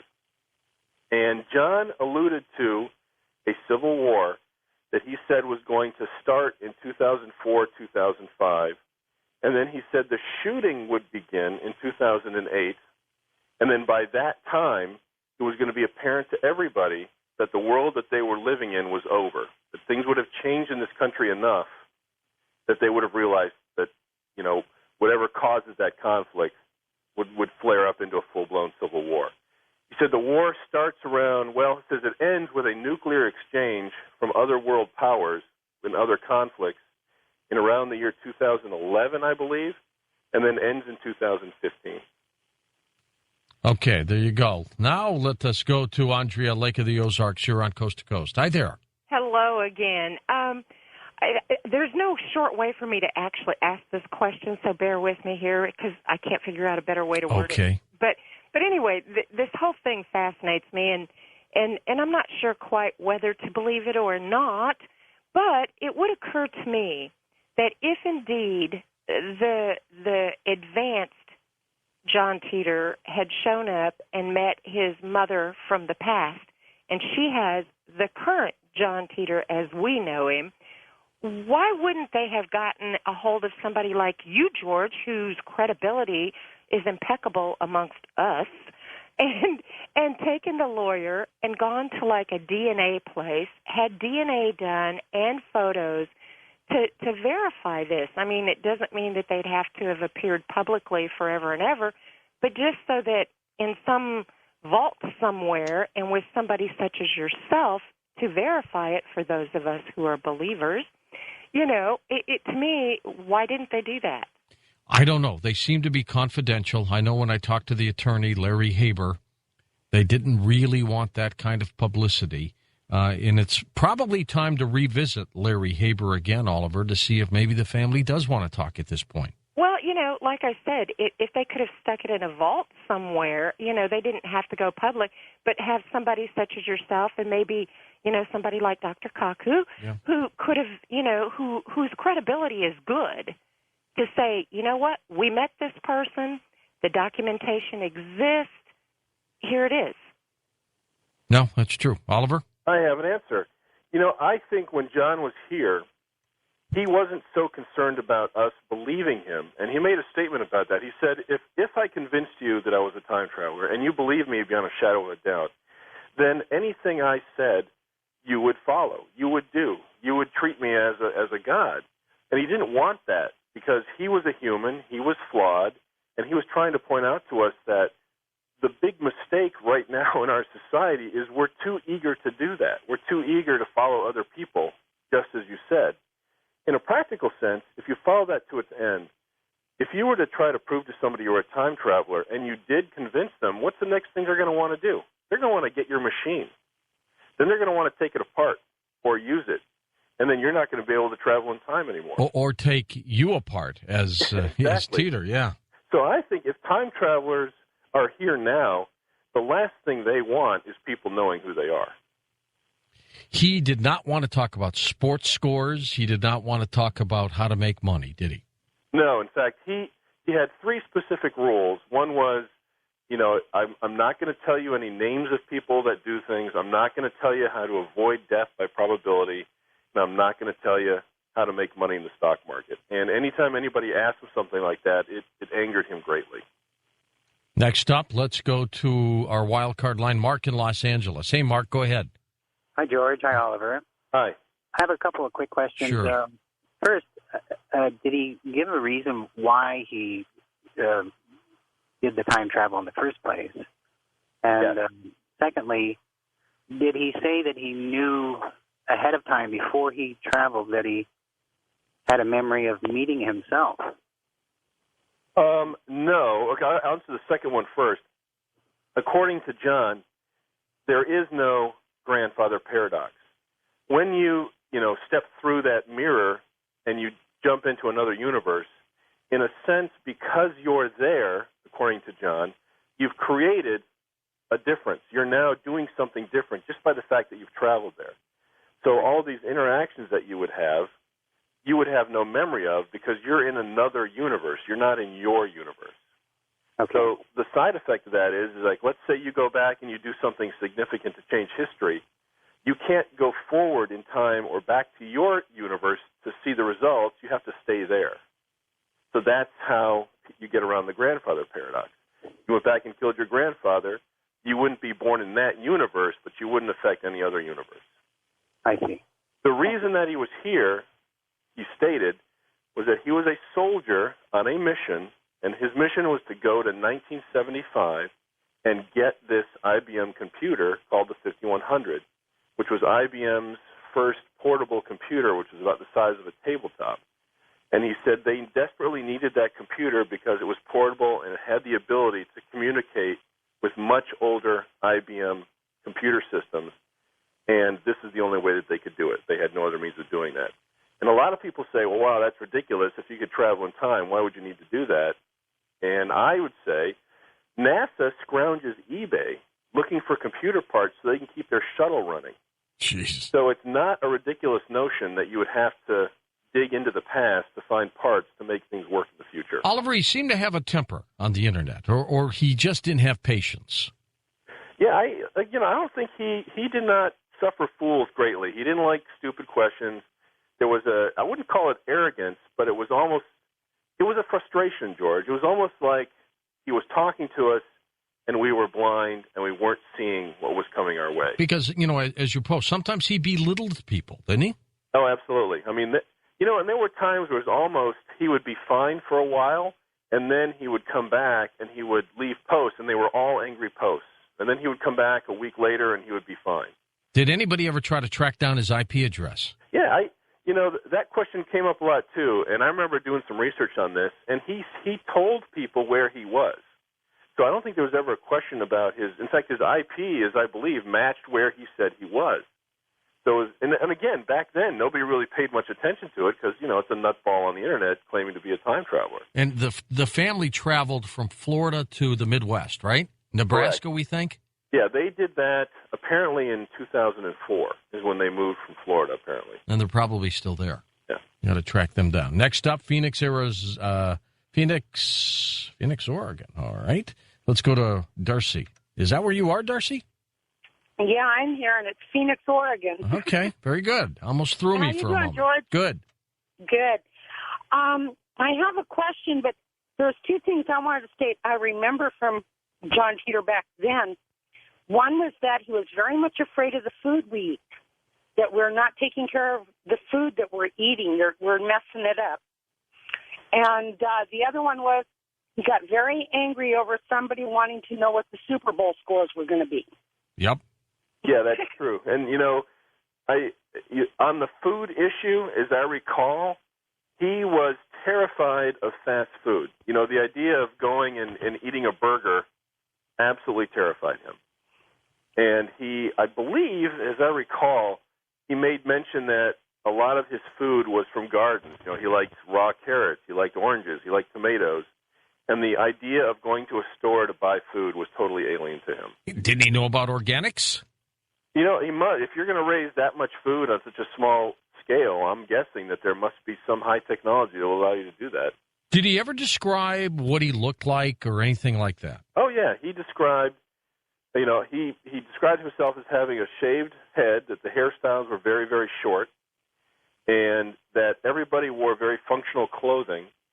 And I believe he also had an aversion towards flashy colors. He didn't like to wear clothes that were bright red or bright green. He didn't understand that he wore, blacks and greens and functional clothing, things with pockets. He described it sort of that way. Did he come here on his own, or was he sent here? He was sent here. He was part of according to him, he was part of a military unit that was a special operations command that was actually based in Tampa. And, his mission was take the machine, travel in time, get this thing, and come back. I wonder if his purpose was for some other reason, and he just didn't want us to know about it. Well, I think you're right, George. I think, and the Post sort of bear this out, and a lot of other people think this too. When he was in 1975, something happened that he didn't expect or that he didn't want to have happen, and that he was here in our time either trying to fix that or trying to accelerate it.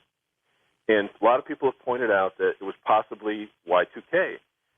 The idea that maybe he did something in 1975 when he was interacting with IBM that managed to cascade, and Y2K did not happen.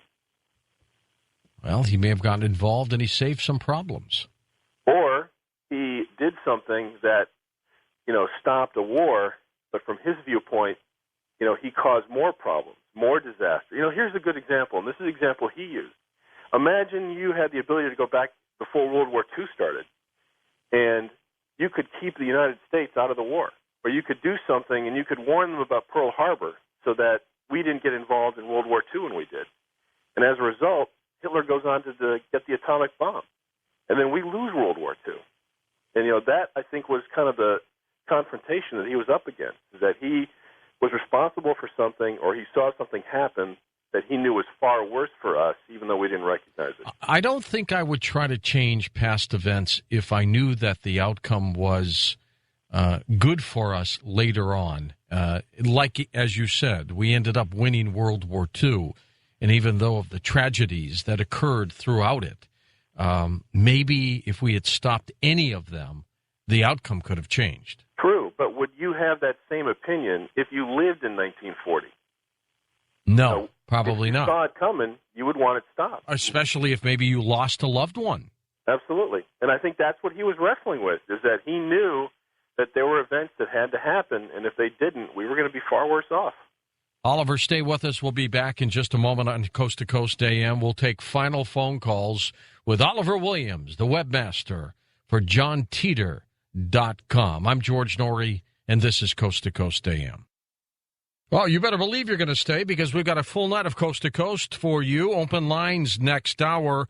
We'll get a brief update from Richard C. Hoagland about NASA's decision to cancel the Space Shuttle Endeavour's launch tomorrow.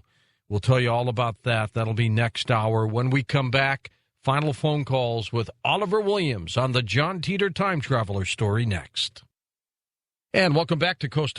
I'm George Norrie. Oliver, how long are you going to handle this John Titor website? How long are you going to do this? But, I've told myself I'm waiting for something definitive to happen. I'm on the roller coaster ride. It still fascinates me. I've gone long periods of time where I don't do anything to the website. Something will happen. I'll get back into it and update it. But I'm waiting for something definitive, something in physics, something, that he obviously said that would be totally wrong, and so far that hasn't happened for me yet. Paint us a picture. What does his time machine look like? His time machine was about the size of a large suitcase. It was long, and again, there's pictures of it, and no one's been able to identify what that machine is. He said it was powered by 2 mini black holes. He said that the black holes had a spin and they had an electric charge, and by altering the spin and the electric charge, you could create a gravity field that allowed you to basically travel in time. He said if you look at the mechanics of a curved black hole and a Penrose diagram, that's how it's done. He said that the machine was basically made up of the housing for the black holes, the device to encapsulate them, cooling systems, and a whole bunch of other things. And if you look at it, you can see a cutaway of how the machine works. Let's go to Pittsburgh, Pennsylvania. Jim, don't rub it in, Jim. Hi, how are you doing? Good. I have 2 questions, if that's okay. The first one, since I was a little kid, I've had memories of, fighting a modern war on Pennsylvania soil. Has anyone on your website talked about that? Talked about what? I'm sorry. People having memories, past memories? Yeah, dreams or memories of fighting a war on American soil. Well, he talked about the Civil War, didn't he? Exactly. But, something interesting he said about that is that he said that in the future, they believe that the idea of memory, or the idea of looking, like in your mind, when you have an image of something that you're going to do in the future or that you're imagining, that what you're actually seeing is the event that's happening in another version of yourself in another reality. In other words, your brain has the ability to communicate with all the other yous. So whenever you think about something in the past or you think about something in the future, you're actually making a connection with yourself in that period that's actually experiencing that. Thanks. That was a theory that they had in the future. Thanks, Jim. By the way, Oliver, I don't think he Had any idea what I was talking about when I said don't rub it in? I was talking about the old Pittsburgh Penguins beating the Red Wings. I'm sorry, John couldn't tell you who won that. No. Romulus, Michigan. Tony, first-time caller. Hi, Tony. Love your show. And thanks, Tony. I appreciate it that you have such an open mind that you can have this kind of show. I have two questions and one comment. Okay. Did he bring other than the suitcase any other technology? And was it possible for him to actually pinpoint exactly where he lands or where he's going to be at? Yes. What he described was, he said there's a part of the time machine is something he called the VGL, which stood for Variable Gravity Lock. And he said what you had to do was pick a point on the Earth that you were relatively sure that there wasn't going to be a building or something else there. And this VGL system had the ability to lock your gravity signature, and if it started to change too much or if it sensed a mass, that you would immediately drop out of time and you would stop wherever you were. So he had a means of sort of pinpointing where you were, but the machine had to stay stationary. In other words, you would turn it on where you were, and then when you turned it off, you'd be in the same location. Interesting. Also, Hubble said that the universe was expanding and everything is moving at the same time. So basically, 20 years from now, the Earth is not going to exactly the Earth, the Sun, and all the planets, and practically the whole galaxy is not going to be exactly at the same place 20 years from now. So if you time travel back, you're going to be in empty space. So that's why I have a hard time believing anything in time travel. Oh, that was actually brought up. I mean, a lot of people brought that up to him. And he said this VGL system would lock onto the largest gravity source that was near you. In this case, it would be the Earth. So it would take a reading of all the gravity around you, and it would keep you in that same position. So as the Earth started to move away from you, the machine would compensate and keep you where you were. Very interesting. Thank you. Okay, Tony. Do you think overall John Titor, Oliver, was a good guy? Yes, I think in his heart, and of course this is all speculation, I have no idea, but I think in his heart he was a good guy, and maybe it was tough love. He was scolding us, he was angry with us, he was trying to get us to open our eyes, but I don't think he would have posted it all if he didn't care. I mean, is he the kind of fellow that if you met him out, you'd like him? I think so, but I also think, and again, this is just pure speculation, he probably had a very different life than you and I did, Sure. And I think that made him hard. Where was I? I was watching the Terminator film, and I'm looking at that going, gee, that's exactly like the way John described the world. So imagine living in that environment for most of your life and then immediately being transported here. And all of these things that we take for granted are totally alien to you, and then you're reacting to all these people around you, trying to get them to wake up, trying to pay attention, and they won't do it. And that's got to make you mad. Have you tried to find the family? Me, personally, no. Again, when I started this, I wanted to concentrate on just what was said. And, I'm started to pay attention to some of these peripheral things, like, these guys I think it's Eyes View, these guys doing their documentary thing, Larry, some of these other things have popped up. I'm starting to pay attention to that, but I'm purposely not contacting people because I don't want to, what's the word I'm looking for? I don't want to taint my opinion of just a pure post. All right, let's go to Louisville, Kentucky. Hello, Chad. It's your turn. Good morning. Morning. I've just got a real quick comment, and I wanted to get your input on it. I noticed John's kind of played it close to the vest on a lot of issues. I was wondering, what if his sequence of events was dead to rights, but he hedged on the years? So, as he said with the I think who would win the World Series, and he said it rained in New York. What if he hedged on the years so no one could profit by any of the information?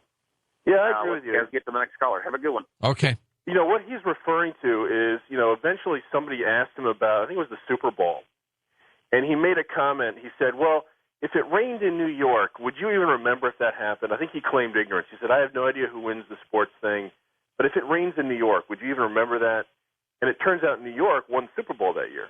So a lot of people pointed out that maybe he was making a left-handed comment about who was going to win the Super Bowl. So I think being close to the vest, maybe he was trying to keep some information to himself And, maybe he was trying to get information out that other people would understand that maybe some people didn't. What if he was just a good remote viewer, Oliver? Yeah, okay, so the idea would be he's here now, he's with us, he's aware of all this, and he could remote view all of these things, but he got a few of them wrong. What's easier to believe? You're a time traveler or you're a remote viewer? Maybe he wanted to get it wrong. Maybe he wanted, I don't know, for whatever reason. I don't know. Let's go to Sacramento. Hey, Karen, west of the Rockies. Go ahead. Hello. Hi. I wanted to know, did he ever mention the first black president, Obama, or the term New World Order? Okay, interesting. Oliver? Yeah, he never mentioned specifically a name or a person or a color. And again, his logic was, if I tell you who the president's going to be, you can go out right now and take steps to stop that. And so that's why he didn't give any names. But yes, he did mention, I guess what you could call a new world order. But he said that they would have power for a while, but they would not be able to hold it. And he actually called our government the American Federal Empire, the AFE is what he referred to in his post. Fascinating. Okay, thanks, Karen. Lynchburg, Virginia. Chris, east of the Rockies. Go ahead, Chris. How's it going, man? I listen to your show every night, man. My wife used to get a little bit annoyed because I'd have it on, but now she's gotten in the show. She loves it herself, too. Great. I had a question for you. Let's say, okay, if something – so the younger John Titor is supposed to be the same one from the future, correct? Yes. Yeah, he'd be about 11 now. Correct. That's an older tape I played. Sure. Okay. Now, let's say, all right, something happened to him, like when he turned 16 or so, gets his license. If he got in a car wreck, if something happened to him, how would that play out? If do you understand? I know exactly where I'm coming from. Interesting paradox. Yeah, in other words, again, go back to the idea that when you travel in time, you're traveling to a separate and complete and distinct universe where you can pretty much do anything you want, and the effect of that would stay there. So yeah, if in fact things have already changed because John's family moved to Omaha, and from where John was from, that didn't happen. So yes, you can change things, and if John were to die, then he would not be a time traveler. He would not come back in our time. So yes, you can go back, you can change things, and those things can happen, but it doesn't cause any paradox in time travel. Great. Thanks. Thank your wife for letting you listen, and now she's a listener. Next up, let's go to Fairbanks, Alaska. Anthony, you're up with us. Go ahead. Hi, I've been listening to your show. Very fascinating tonight. And I had a question that I haven't heard asked yet. Sure. You said John Titor was part of a military unit. Did he ever talk about other people in the unit taking other time travel missions? Oh, absolutely. He said that, I can't remember the exact number, I think it was either 5 or 8 other people in his unit that also traveled in time. He spoke about a distinct different model of time machine that they used. I guess there was 2 models, the 204 and the 206. And he said basically the major difference was one was more accurate than the other, so you could travel farther. And he said that basically his unit's job was to go and get things and bring them back, and that there were other units that did other things, like observe or do other stuff. And he even posted a picture of his military patch online, and it has a Latin saying underneath it. I think it says time destroys all or time swallows all, I guess was the slogan for his unit. Okay, thank you. Okay, next up, it's you, Josh, in Washington. Go ahead, Josh. Hi, George. How are you doing? Good, thank you. George, I got a great story for you. Okay. I've been listening to you for a long time, and I've actually found this John Titor quite interesting. I used to work at a bookstore here in Washington, and one day I was in the bookstore, and this gentleman came in. He was asking me about these software engineering books. So I took him over to where we held all the books at, and he was thumbing through the books, and I said to him, I was like, oh, what can I help you with? And he says, well, I'm after this book, blah, blah, blah. So we got into the conversation. He told me he used to work at IBM. And I was like, oh, really? And I said to him, have you ever heard of the computer, the 5100? Because I've heard you talk about it. Yeah. And he stopped for a moment. He opened his eyes and looked at me and said, yes, I have. And I was like, really? Well, what can you tell me about it? He said, I used to work on that computer. That's fantastic. He told me that he worked on it. He helped develop it. And then I asked him, have you ever heard of the name John Titor? And then he looked at me, he paused again, he turned around and walked out of the store. I love that, Oliver. You know, there's a guy, when Thanks, Josh. When I first started putting all this together, there was a guy online who ran a website that was devoted to the 5100. He said he started getting a mountain of hits, and eventually he had to put on his site, if anybody has a 5100, you need to hold on to it because time travelers in the future are going to need them. And now you can't find them. You can't go to eBay. You can't find one of these things anywhere. Okay, next up, let's see whose turn. It's West Palm Beach, Florida. We go east of the Rockies. David, how are you? Hi, George. Hi, Ollie. Hi. Okay. I was there for the show back when John called Art Bell. I listened to the whole show, and he never really said. He said it was they were rare machines, and he said that the one that he had access to, he wasn't actually supposed to have access to it, if I'm correct or not. And he said he never really gave us anything definitive. He never said, okay, on this day in 2008, at the end of May, there will be an explosion in North Korea under the ground. Now, if you take information like that and it does play out and it does come true, then we would know that what he is saying is actually true. But the sentiment that I'm getting here is that he really didn't want us to worship him or to, look at him as some kind of god or to follow him in any way, but yet he still wanted us to know that time travel was possible and that it was, in fact, taking place. And in another note, I'm thinking, well, if people can come back from the future, and wouldn't there be many of us walking around right now? Wouldn't they be coming up to us and say, hey, I'm from the future. Would you like to go to the future? Would you like to leave here? Would, anything like that? But so I'm really confused. He sounds authentic, and some things are playing out because I'm seeing them playing out myself from the show that was first done with Art Bell. So, there's a 50-50 thing here going on. I'm not really sure how, Yeah, I mean, put yourself in his position.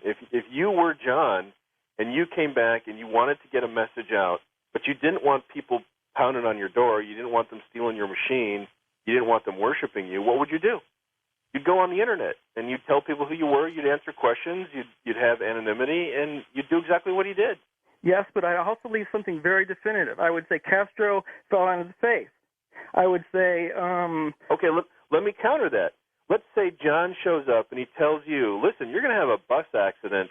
You're going to walk in front of a bus on July 4th at 3 o'clock in the afternoon. Are you going to be anywhere near a bus at that time? No, you're not. Therefore, you've changed the future based on what he said. He gave you specific enough information that you're not going to be anywhere near a bus. And that's what he was trying to avoid. But I wonder if fate would bring you to a bus somehow. Almost like a Twilight Zone movie. Oliver? It's funny you should say that. Did you hear the one of the women that was supposed to be on that plane ended up dying in a car crash? Yes, I had that story last night. Can you believe that? Yeah, it's amazing. When your time's up, Oliver. She misses the Air France flight. She lives, and then she dies in a car crash a couple days later. Unbelievable. Next up, now we go to Phoenix, Arizona. Marcus, west of the Rockies. Hi, Marcus. Marcus, you there? Yeah, I'm here. Okay, go ahead. Sorry about that. That's all right. Hey, how's it going, George? Life is good. Oliver? Good. Hey, I just want to make a correlation. Are you guys familiar with Dan Burrish at all? Oh, yeah, I am, very much so. Dan Burrish, of course, is a bioscientist who has incredible information about an alien. Linda Moulton Howe's done some stories on him. Hasn't done anything on him in some time. Well, he makes these correlations about the government having stargates that can see into the future kind of thing. Mm-hmm. And he says, like, the Greys are time travelers kind of thing. So, I don't know. I was always wondering if maybe, I don't know, if those in power were able to see in the future and see themselves losing power through the Civil War, if they might not concoct, like, say, a 9/11 to disempower, like, the militias of the United States and thus prevent any of the Civil War from ever happening. Well, what about this theory? And that's an interesting one, Marcus. What if John Titor, Oliver, was a whistleblower, a government whistleblower.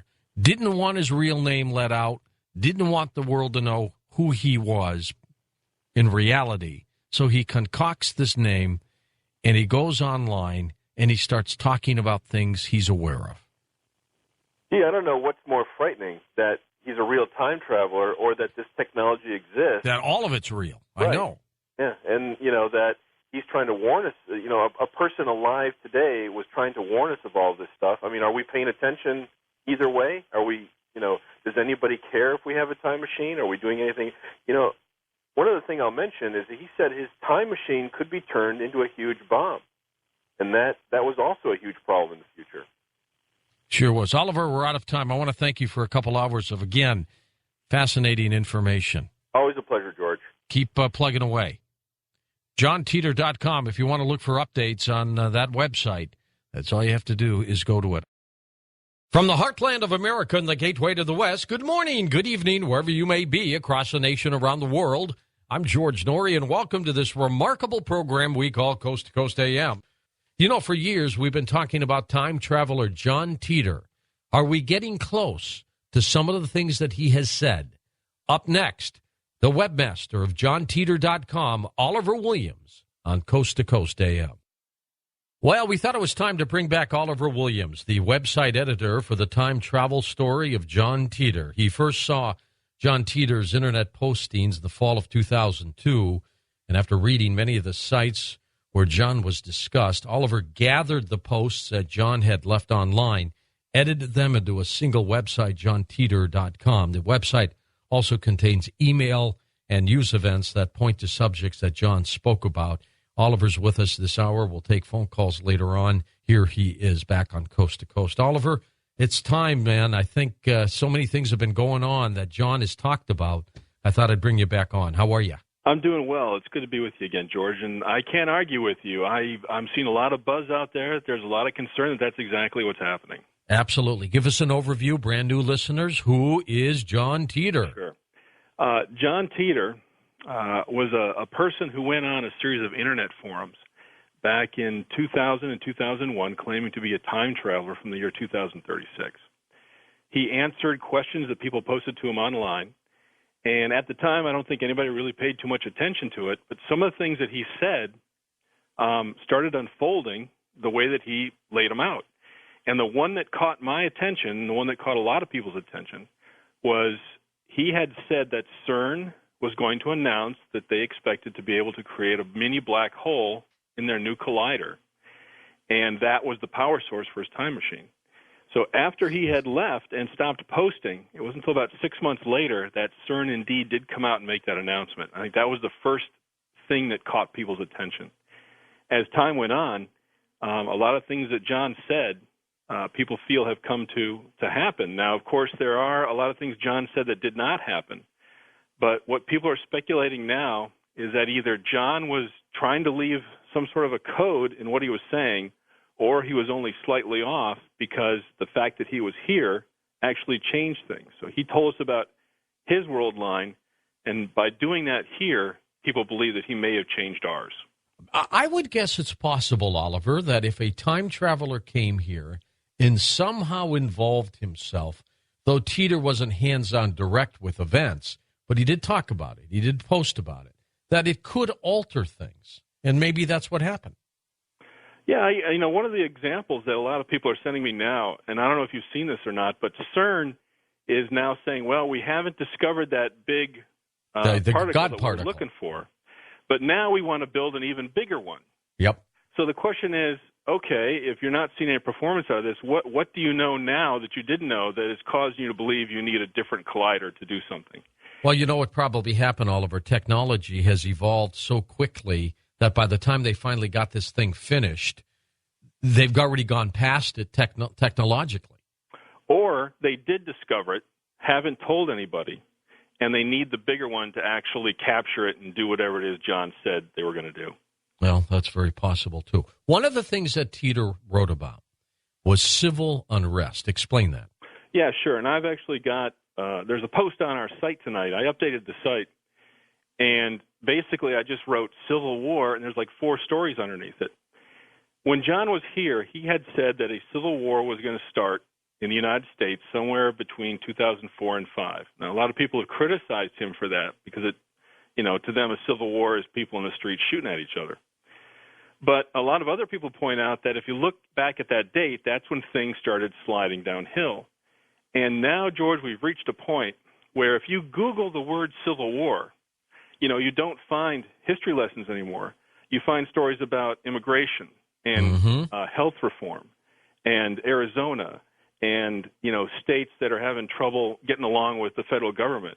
It's no longer a word that's just in history. It's now a word that's actually being used in news stories to describe some of the things happening in the United States. We just did a major show on immigration, illegal immigration. I want to stress that.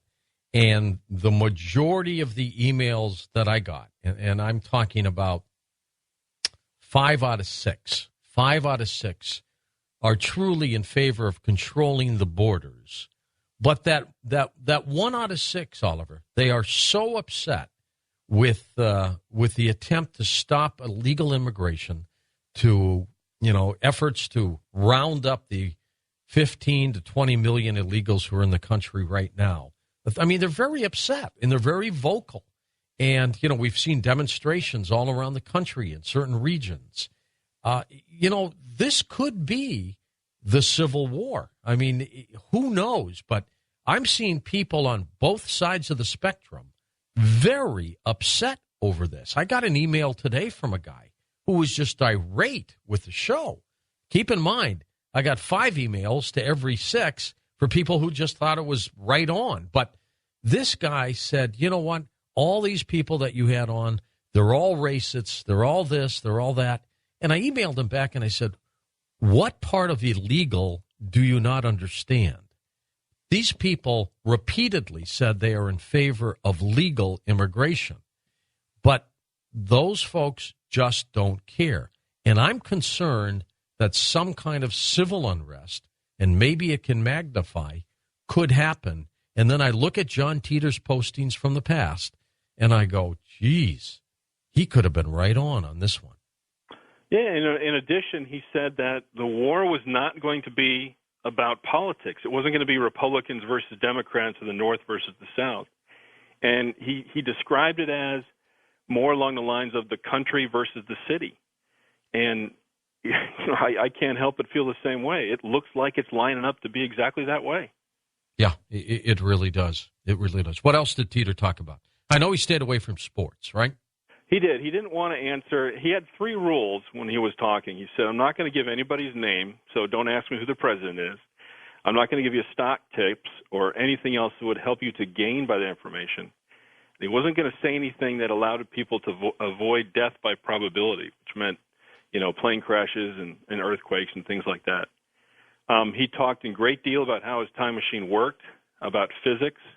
He talked about the future. He talked about family life. He talked about, many, many things, which, you can look at and point to and go, wow, that does make sense, or wow, that is happening now. We just updated. George, I got to let you know, too, and this was pointed out to me, November of this year is going to be the 10-year anniversary. Gosh, November 2nd is going to be 10 years that John started posting online. That is amazing. We're getting close to the time period he said he came from. Yeah, to be honest with you, I sort of stepped away from this for a while, and I sort of had this attitude, either John Titor's going to come forward or someone's going to invent a time machine. And it wasn't until I had an experience a few nights ago where I had a chance to listen to other people talking about it. And there are people, George, I think I'm obsessed. There are people out there that are absolutely obsessed with what John wrote and who he might be. Some people say Oliver Williams is John Titor. He just knows way too much. What do you think? I don't know. I find that to be incredibly flattering. I don't consider myself to be that brilliant. So, no, I'm not Oliver Williams, but I have to admit, I may have been one of the first people that looked at all this and said, You mean wow. you're not John Titor? Correct. I'm not John Titor. Aha! I got you in a Freudian, didn't I? What did I say? I'm not. You said I'm not Oliver Williams. I got you, didn't I? But no, unfortunately, it's not me, George. Oh my gosh, that is cool. I've lost my composure here, Oliver or John or whoever you may be. But look, regardless, this story is one of the great stories of all time. And as you know, Oliver, I interviewed Larry Haber, who was the hired attorney by the family Right. down in Florida that moved to, I think, Nebraska, right? Yes. According to Larry, John's family moved away from Florida and they moved to Nebraska. And he is above board as they come. He's a bona fide attorney. He said they called him up. They needed some legal advice on some personal things that they were working on. And the true story apparently is that little John Titor is out there somewhere, and that would make him about how old now?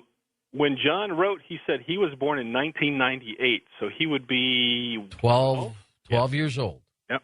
12 years old. Do we know if the time traveler, John Titor, met the little boy, John Titor? According to John, yes, he did. When he was here, he stayed with his family, and he had said that he had met the young version of himself and interacted with him. And he even said that they told him that he was his uncle. So, yeah, John said he did interact with his younger self. Unlike Back to the Future, if you see yourself, I guess that's going to create some calamity for your life, isn't it? Well, it's interesting you bring that up because, today I was just scanning the news, and I found a couple of scientific papers now. They're just now starting to figure out that not only is time travel possible, but it is possible without the grandfather paradox, which is exactly what John said was how it worked. Well, there's a physicist out there by the name of Dr. Ronald Mallet. He is working on a time device. He is obsessed with the fact that he didn't really have a chance to get to know his now dead father. And he wants to go back, Oliver. He wants to go back and talk to his father. And he's working on that. And I, there was a little boy we interviewed about 1.5 years ago who was working on a magnetic time machine. I don't know if he'll ever do it, but I got to tell you, his theory made a lot of sense. And stay with us, Oliver. We're going to take some phone calls with you in just a moment on Coast to Coast AM. And if you need to email me, that's George at coasttocoastam.com. We're talking with Oliver Williams, the website editor of the John Titor website, johntitor.com. Next hour, Paul Hellyer joins us. He's the former Minister of National Defense in Canada, and he will be talking about UFO disclosure and implications it has for the future of mankind and the planet. His work is called Light at the End of the Tunnel. And when we come back, we'll take your phone calls with Oliver Williams, the webmaster of the John Titor website. That's next on Coast to Coast AM. Oliver, John Titor didn't come out directly and tell us things, future events. He kind of dropped hints, didn't he? He did it like that? Yeah, he didn't come out like a traditional, he didn't come out and say this is going to happen at this date, this is what's going to happen. He sort of danced around a little bit, but he gave enough information that people could pretty much guess what he was talking about. But he did say some things that did happen. He said China was going to be the first one to, the next one to put a man in orbit. He talked about weapons in Iraq. He talked about the space shuttle. I mean, he did say things that did happen. He sure did. Let's go to the phones now. Mike is in West Palm Beach, Florida. There you go, Mike. You're up with us. Go ahead. Yeah, how you doing there? I have a friend of mine who's a coin collector, and a few years ago, he sent me a copy of a coin he bought. The date of the coin is 100 AD, and the coin celebrates the opening of the first highway in Italy called the Appian Way. And what it shows is the Roman emperor is laying down like sort of on a couch. His hand is on a steering wheel, and he's wearing a seatbelt. Now, by the way, I sent this to one of your directors there, and they refused to put this on your site. I want you to, put this on your website. Well, send it to me directly, Mike, would you? I'd like to see it. All right, I'll have to send it into your. What should I send it in your website now? George at coasttocoastam.com. Just send it straight. I could do that. The point I'm bringing out is I read the whole thing about your time traveler. One of the things he mentions is that some of these people have gone further back in time than he did. Am I correct about that? There's one instance he mentions about that.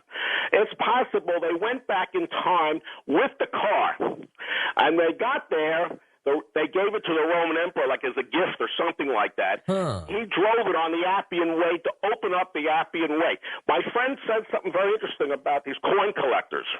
They're very nervous about bringing this subject up because they don't want people to think it's science fiction or whatever it is. Because they don't want to talk about this business, that there's a Roman emperor out there driving a car. Now, if you look at his steering wheel, his hand is on a wheel. His hand is on a wheel. Now, the first cars we built about 100 years ago did not have wheels. They had sticks. Do you remember that?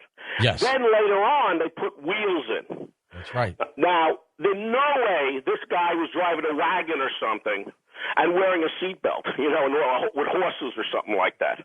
That's incredible. The emperor's face is turned around, and it's like he's parking his vehicle. It's like he's looking around the other way, and you're going backwards, like into a parking spot. That's what it indicates. And, Mike, you're convinced this is an authentic coin? Yes, in numismatic circles, this coin is fully accepted. It's out there. Never question. I have a write-up on it and everything. Of course, they don't say it's a car. He's driving a car. They admit it's part of the Appian Way, the opening. See, in those days, they didn't have newspapers, so they had coins celebrating different events. Mm-hmm. This was an event opening up that first highway in Italy, the Appian Way. Okay. There's no question. No, the coin's authentic. The question is interpreting it, what you see. Right. That's the problem, because he has a wheel in front of him. His hand is on that wheel. And he has a seatbelt. It's driving around, around his waist. Now, how do you start interpreting something like this? That's the next part of it. And you're a time traveler. If you read into the whole thing, explains it very easily. His car was a time machine, and he went back, or his other people went back that far in time. Did you have any indication of that he had people went back that far, thousands of years ago, in your research? All right. Go ahead, Oliver. Yeah, Thanks, actually, in the post, he did say that there were other time travelers in his unit that had other time machines that he said were more advanced than the one he had. So he said that, not only was time travel known about in the future, but there were other time travelers going to other times. And, to get to your other point about, technology going back in time, he gave a drawing. It's a cutaway that he claims is the inner workings of his time machine, and he posted that online. So, he was pretty plain. Here's the technology. So who's to say that same thing couldn't happen in the future? That they're going to look back and go, wow, how did they figure that out? So he may have done it too. His time machine, Oliver, was pretty small, wasn't it, Peters? Yeah, he described it as being about the size of a large suitcase. It was very heavy, and they would put it in a car so that they could travel around with it. So it wasn't the car itself, but he said putting the device in the car is what enabled it to do that. Out to Highland Falls, New York. We've got Steve on the wild card line. Hi, Steve. Go ahead.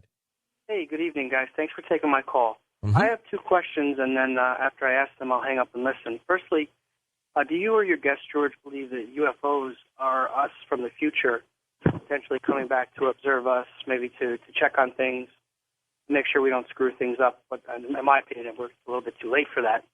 But if that was a potential theory for UFO sightings and technology. And secondly, what time travel would feel like? Would it hurt? Would it last minutes, seconds, days? Would you be conscious through the ordeal?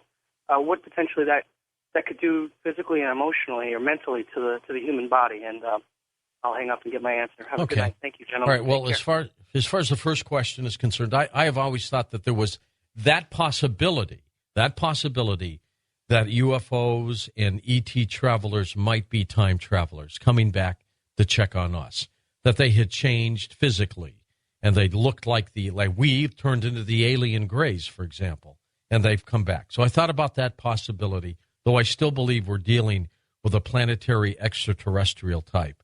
And then, Oliver, what do you think about time travel, the physical wear and tear on a human being? Do you think there's anything there? Yeah, he actually talked about that in great detail. He said the machine is capable, I think he said it was 1 minute per year. He gave a figure that how fast the time machine moved. And he said that when you have it on, there's a constant gravity pull on you in the direction of the machine. And he said it gets very hot in the vehicle. You have to wear an oxygen mask. And he described it as being in sort of like a pitch blackness with rainbow colors going over you and, being in this void. And then when it turns off, basically you're in the same spot, but you're in a different time. Oliver, did he drop any hints that could be construed to be the Gulf oil leak or volcanoes or anything like that? No, nothing at all. The only thing like that he ever said, and this is, one of the questions that is asked a lot, is why didn't he mention 9/11? And apparently there's a fax that he sent to Art Bell in 1998 where he specifically said that in his timeline there's a skyscraper missing in New York. So a lot of people point to that as the only time he ever really referenced the disaster. All right, let's go to Las Vegas. We've got Richard. Hey, Richard, go ahead. Hi, George. It's good to talk to you again. You haven't been here in over 2 years. Waiting for you. It's good to talk to you, Oliver. I appreciate you guys taking my call. My question is a scientific one in terms of, well, actually, if the suitcase was in the trunk, how could it get very hot in the vehicle without the vehicle going into meltdown? But before that, my question was, scientifically, how could this be done with ignoring machines? How could it scientifically be done? And secondly, are you keeping tabs on URL addresses by number to find out where these things are coming from? Well, if you go to the website now, as a matter of fact, you'll see I found an article today that talks about a Kerr black hole, which is the way that John described how the mini black holes work in his time machine. He spent a lot of time in detail talking about that, but he said that basically there were two small black holes that were in some sort of a magnetic captivity, and they were spinning, and they had an electrical charge. He said that if you injected electrons onto the surface of these, you could alter the size of the black hole, you could change its spin, and then that's what created this huge gravity wave that you could alter, which would allow you to travel forward or backward in time. And he said it basically created the same physical properties as a Kerr black hole. And I went and looked that up, and basically a Kerr black hole was thought about, I guess, like in the 70s. And basically it's a special type of black hole that is spinning, and there is a point where you can actually approach it and travel through it without being crushed by the gravity. And that's how John said the time machine worked. And what do you think of the possibilities that as a time traveler, John Titor basically knew some horrendous things, Oliver, and just frighteningly so didn't want to tell us? Possible? Oh, absolutely. In fact, a lot of people are convinced of that, as part of his mission, he said he went to 1975 first, and then he came here. And a lot of people have pointed out, well, that's not a very good military officer. He's off mission. He's screwing around in time. I believe, and a lot of other people believe, he was either trying to fix something or do something or change something. And the speculation is that he may have been trying to start a war, that he wasn't here to, maybe he thought that was going to help us, and that was something that he stopped back in 1975. Was anybody able to track down his IP address and find out where he was sending his postings from? A lot of people ask that. I've seen that floating around, and I did see a reference to it a while ago. Apparently, he was not trying to hide where he was. So apparently his IP address was known, and people knew where he was, and he said, yeah, that's where I am. So back when he was posting, he wasn't trying to hide where he was. All right. Let's go to Litchfield, Kentucky. Paul is with us on Coast to Coast. Good morning, Paul. Good morning. Good morning. How are you? It's your old friend, the Xenomorph Hunter. Super. I wanted to ask Oliver. Oliver, I'm not familiar with John Titor's site well enough to understand anything about the modality that he used to crack time. I'm obsessed with it. I'm a ham operator like Art, KI4TOR. I'm proud of it. Good. And I've used electromagnetics since I was in my early teens. My first Tesla coil I built at 12 years old. So was it electromagnetic in nature? I suppose it was. I know that basically it involves massive gravitational fields and being able to manipulate them in a small space. But, the thing that kind of gets me, is that if you look at what John wrote back in 2000, the idea of multiple realities, it was science fiction. The idea of time travel, the grandfather paradox, all that stuff was science fiction. And you look at what scientists are saying now, some of the things that they're saying exactly mimic what John said. For example, and this is one that was a couple of years ago, they're saying, yes, time travel is possible, but you can't get back to the original place you started from. You could get back to a place that looks like it, but not the original place. That's exactly what John said, how time travel worked. Okay, great. I really, he mirrors Dr. Kaku, and I remember something Dr. Kaku said on Coast to Coast, that there are slippages between dimensions, and we are their ghosts and they are ours. And my theory is to build two relatively high-powered Tesla coils with opposite polarity or spin. In other words, one wound left hand, one wound right hand. And this actually causes the two electromagnetic fields to contradict each other. And what I intend to do is take a target-grade Olympic air rifle and shoot a pellet through it thousands of times, and without power on, and chronograph it and average it, and then do the same thing with the power on. And if I see a drop or a gain that's significant in velocity, then I know that there has to be something afoot, because lead is absolutely a non-magnetic material. Well, Paul, the physicist Ron Mallett, who's trying to develop a time-traveling device, is working with electromagnetics as well. So, I think all of you are onto something there. Let's go to Doug in San Francisco. Time for one or two more calls. Go ahead, Doug. Hey, always good to talk to you, Mr. Norrie, and an honor to talk to the expert on John Titor. Thank you so much for being with us. That's okay. This is Doug Dietrich, by the way, our Pearl Harbor expert, who pops on around December and gives us updates. Go ahead, Doug. Fantastic. Thanks so much, sir. I just want to say that years ago, when I was trying to apply for a job with a think tank affiliated with my Department of Defense position, I did a lot of population research statistics and a lot of cycles of history research on Civil War. And I wound up predicting very much what John Titor was talking about based on the cycles of the Chinese experience, because as they entered modernity, the Chinese cities fought the Chinese countryside, and the cities were represented by the nationalists, which is why they had access to ports, and the countryside was what was represented by the communists. And because the countryside was overwhelming in terms of food production and their numbers, they ultimately won. In America, it's just the opposite. The cities are the vast majority, and the people providing the food are this tiny fly speck of a minority of professionals who have sold a large part of their responsibilities to corporations.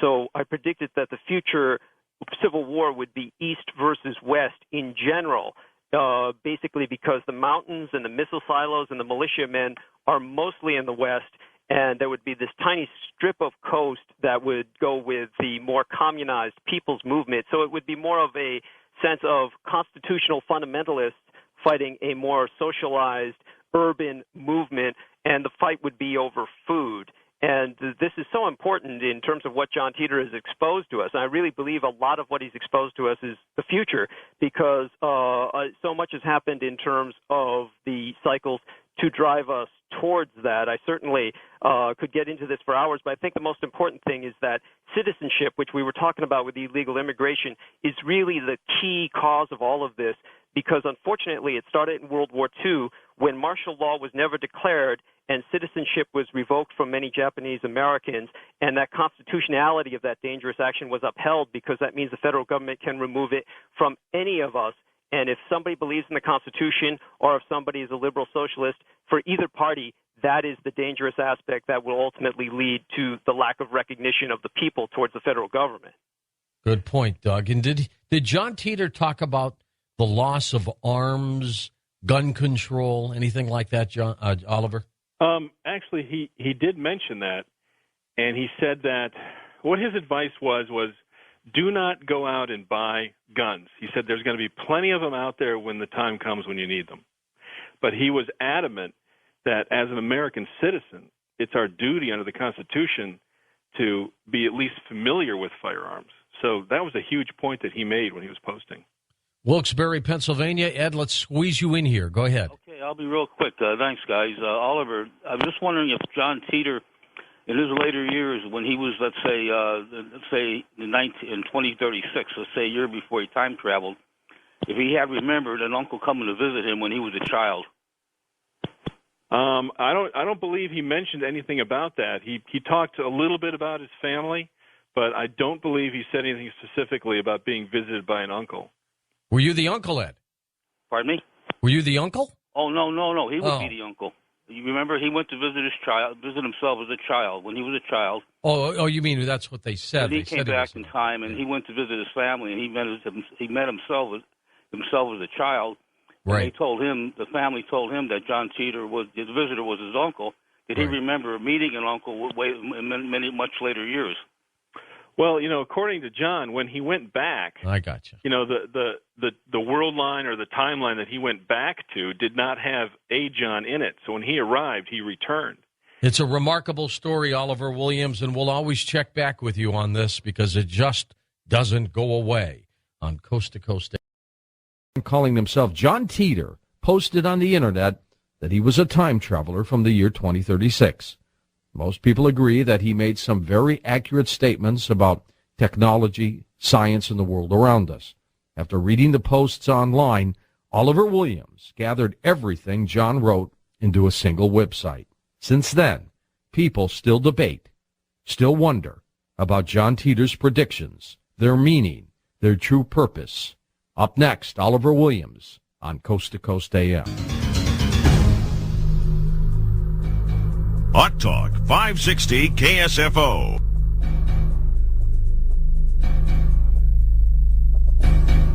And welcome back to Coast. I'm George Norrie. Oliver Williams, the website editor for the time travel story of John Titor.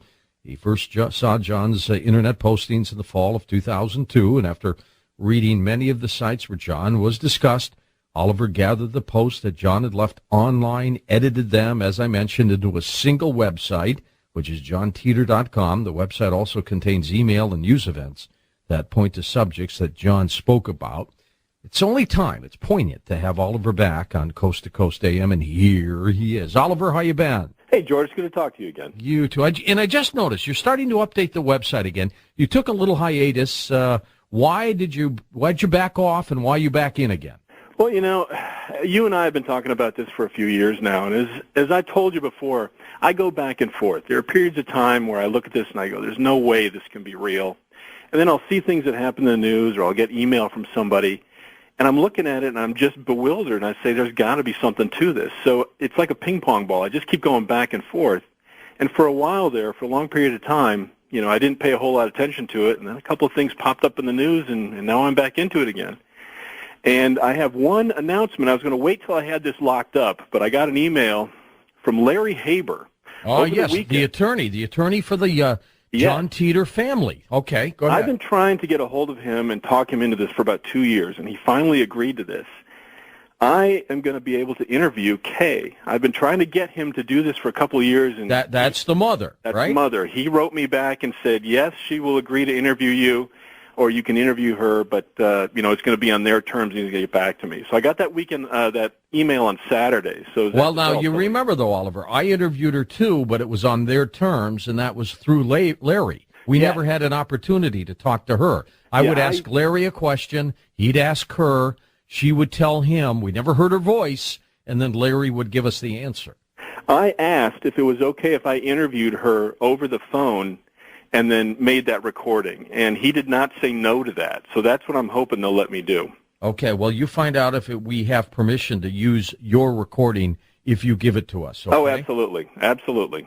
Now, let's talk a little bit about John Titor. Of course, we have hundreds of thousands of new listeners that join us every month, and they probably don't know who the heck he is. I've tried to describe it, but you go ahead.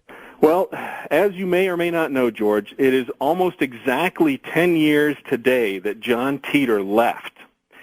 And it was 10 years ago in the year 2000 in March where this person came on the Internet and he went into a couple of science forums And he said, I'm a time traveler from the future, and I'll be happy to answer any questions that you have. And for a period of about 3 months, he answered questions about science, technology, the future. He made what some people consider to be predictions. And at the time, nobody really took him seriously. It wasn't until after he left, about 3 months later, that some of the things that he said started to happen. And the snowball just started at that point, and more people started paying attention to it. And I found out about this about 2 or 3 years after he left, and that's when I started putting the website together. But you could run down a list of things you could call predictions. You know, he talked about time travel at CERN. He made accurate predictions about a very obscure IBM computer that only a few people in the world would have known. Mm-hmm. He mentioned that a skyscraper would be missing in New York. He talked about mad cow. He talked about how our Constitution would be torn away from us. He talked about the space shuttle, about China putting men in space. He said Stephen Hawking would change his mind on time travel. He talked about a whole series of things that a lot of people look at now and say that's absolutely what happened. What if John Titor is a guy who works for the government, a guy in the inside, a guy who knows things that we don't know, and he's trying to leak this stuff out to us, Oliver? That's actually becoming a more popular theory now, George. In the last year or so, there's been some speculation and some evidence on the Internet, which is one of the reasons I want to try to interview Kay, that this whole exercise in writing these posts was in trying to send messages to somebody, whether it was other versions of John that were time traveling or people that knew what they were reading and we didn't. The speculation is that they were a very tech-savvy scientist. They may have been somebody who worked for CERN. So that is a popular theory, that it's not a time traveler, but somebody who knew this stuff and was trying to get it out. He talked a little bit about civil war. Primarily, he talked about civil war in the United States, but I'm looking at the Middle East and I'm going, whoa, I wonder if he had that included in it. That's actually the biggest criticism about his post. It's the one thing that stands out as a sore thumb, is that he was wrong about that. He said a civil war was going to start in the United States, but it's also the one thing he talked about where he gave multiple dates. It's almost as if two people were giving the same prediction because he never got the date right. So some people think that either he was trying to send a message with that. In other words, he was talking about civil war, but he was trying to send a code about the Civil War, or he wasn't talking about a civil war at all. Of course, you could look at this whole thing and go, that's proof that, he's not who he said he was. But if you understand the way he talked about time travel and how it worked, it's also possible that he was talking about an alternate reality. He was talking about a civil war that he experienced where he came from, but not necessarily something that happened here or something that could have been changed here. Oliver, when did he stop posting on the Internet? He stopped posting in the end of March in 2001. Did he say why he was going away? Yeah, the way he described how time travel worked, he said he had certain windows that he could leave and arrive in. And the window for his departure was at the end of March or right at the beginning of April. So the reason he stopped posting was he said he was leaving to go home. And after that, he was never heard from again. Now, if it's real, and according to the attorney in Florida that I've interviewed, and you're going to interview the mother, he represents the family. They moved from Florida to somewhere in the Midwest, the Plains, maybe Nebraska. He wasn't too specific. But there is a little John Titor, he said, right? Correct. When John arrived here 10 years ago, he from 2036. From 2036. He spent time with his family in 1998, 2000, 2001. And he said that he interacted with his young self. In fact, that younger version of him, they told him that he was his uncle or they were related. So once John left, that little John is here now, and he'd be grown up. He'd be 12, 13 years old right now. So, isn't there some kind of a time travel law here, Oliver, that if you see yourself, something happens to you? Well, it's interesting you bring that up. A lot of people call that the grandfather paradox. And the idea there is that time travel has to be impossible because if you go back in time and kill your grandfather, you'd never be born. That's right. But just a couple of months ago, or maybe it was the last time we spoke, real science now is coming out and saying that that's not true. that time travel, the way John described it, is possible, and that the grandfather paradox is something that you can get around that way. So and that's exactly what John said 10 years ago. Oliver, when we started talking about this years ago, there was always talk about a John Titor movie. I thought for a moment this was one heck of a great publicity stunt by some movie studio that was doing this, and then out comes the Time Traveler movie. Whatever happened to that? Well, it's interesting you bring that up, too, because here's what I know about that. And this is from emails and messages that I get from some other folks. There was an actor who was in that film. His name is Michael Hartson. And if you look him up, he's actually a real actor. He's been in a couple of movies and some other things. And there's a group in Florida that actually got an interview with him. And they posted that video online. And I actually have a link to that on our site. But in there, he hints around about the movie, and one of the things he says is that the timing is very, very specific, that the family or whoever made the movie is very, very specific about when it's going to come out, and it'll come out when they're ready. So I guess the idea is that, either they're not happy with it, didn't work out the way they wanted to, or for some reason there's a specific time when it's going to come out. Tell me more about Kay. What do we know about the mother? Well, again, when I first started doing this and I heard about Kay, it was something that it was I put on the back burner because it had nothing to do with the original posts. But then when Larry came out, and I started getting more and more email from people that have either contacted Larry or tried to contact Kay, I started taking it a little more seriously. And the speculation is that when John left, Kay and young John and the family moved from Florida to somewhere in Omaha. And I think the city was, they moved to Nebraska. I think the city was Omaha where they moved. Now, as you said, you got an interview with her through Larry, and that's kind of the only contact anybody has had with her. And, when you go back and listen to that interview, it sounds like he's talking to a real person. You hear the fear and it didn't sound like it was made up. It's just the most bizarre interview I've ever heard. The whole thing is strange. It really is, Oliver. And I keep saying the guy's either a time traveler, a very intuitive person, or a government insider. I'm tipping toward the government insider. I just don't know. One of the other things that keeps coming up, and, George, this is the biggest question now that's asked about, John, is why was it done? Nobody cares about whether or not it's real or not anymore. They want to know why. And if you look at it, it doesn't appear that anybody's made a fortune off of this. It doesn't look like, there was a book that came out, and it's not published anymore, but you go on eBay and you find it for like $800-900. Wow. So it's, the people that bought it originally are making more money than whoever put the book out. So it's just a whole set of bizarre circumstances. Well, it sure is. Look, if you need more information on this incredible story, you can go to the website that Oliver monitors. It's called John Titor, JOHN, I've got to tell you, one of the most bizarre stories I've ever seen, and I've seen a lot. When we come back in just a moment right here on Coast to Coast AM, we're going to take phone calls with Oliver Williams about the John Titor story, the John Titor legacy. I'm George Norrie. We'll be right back on Coast to Coast AM. Hot Talk 560 KSFO.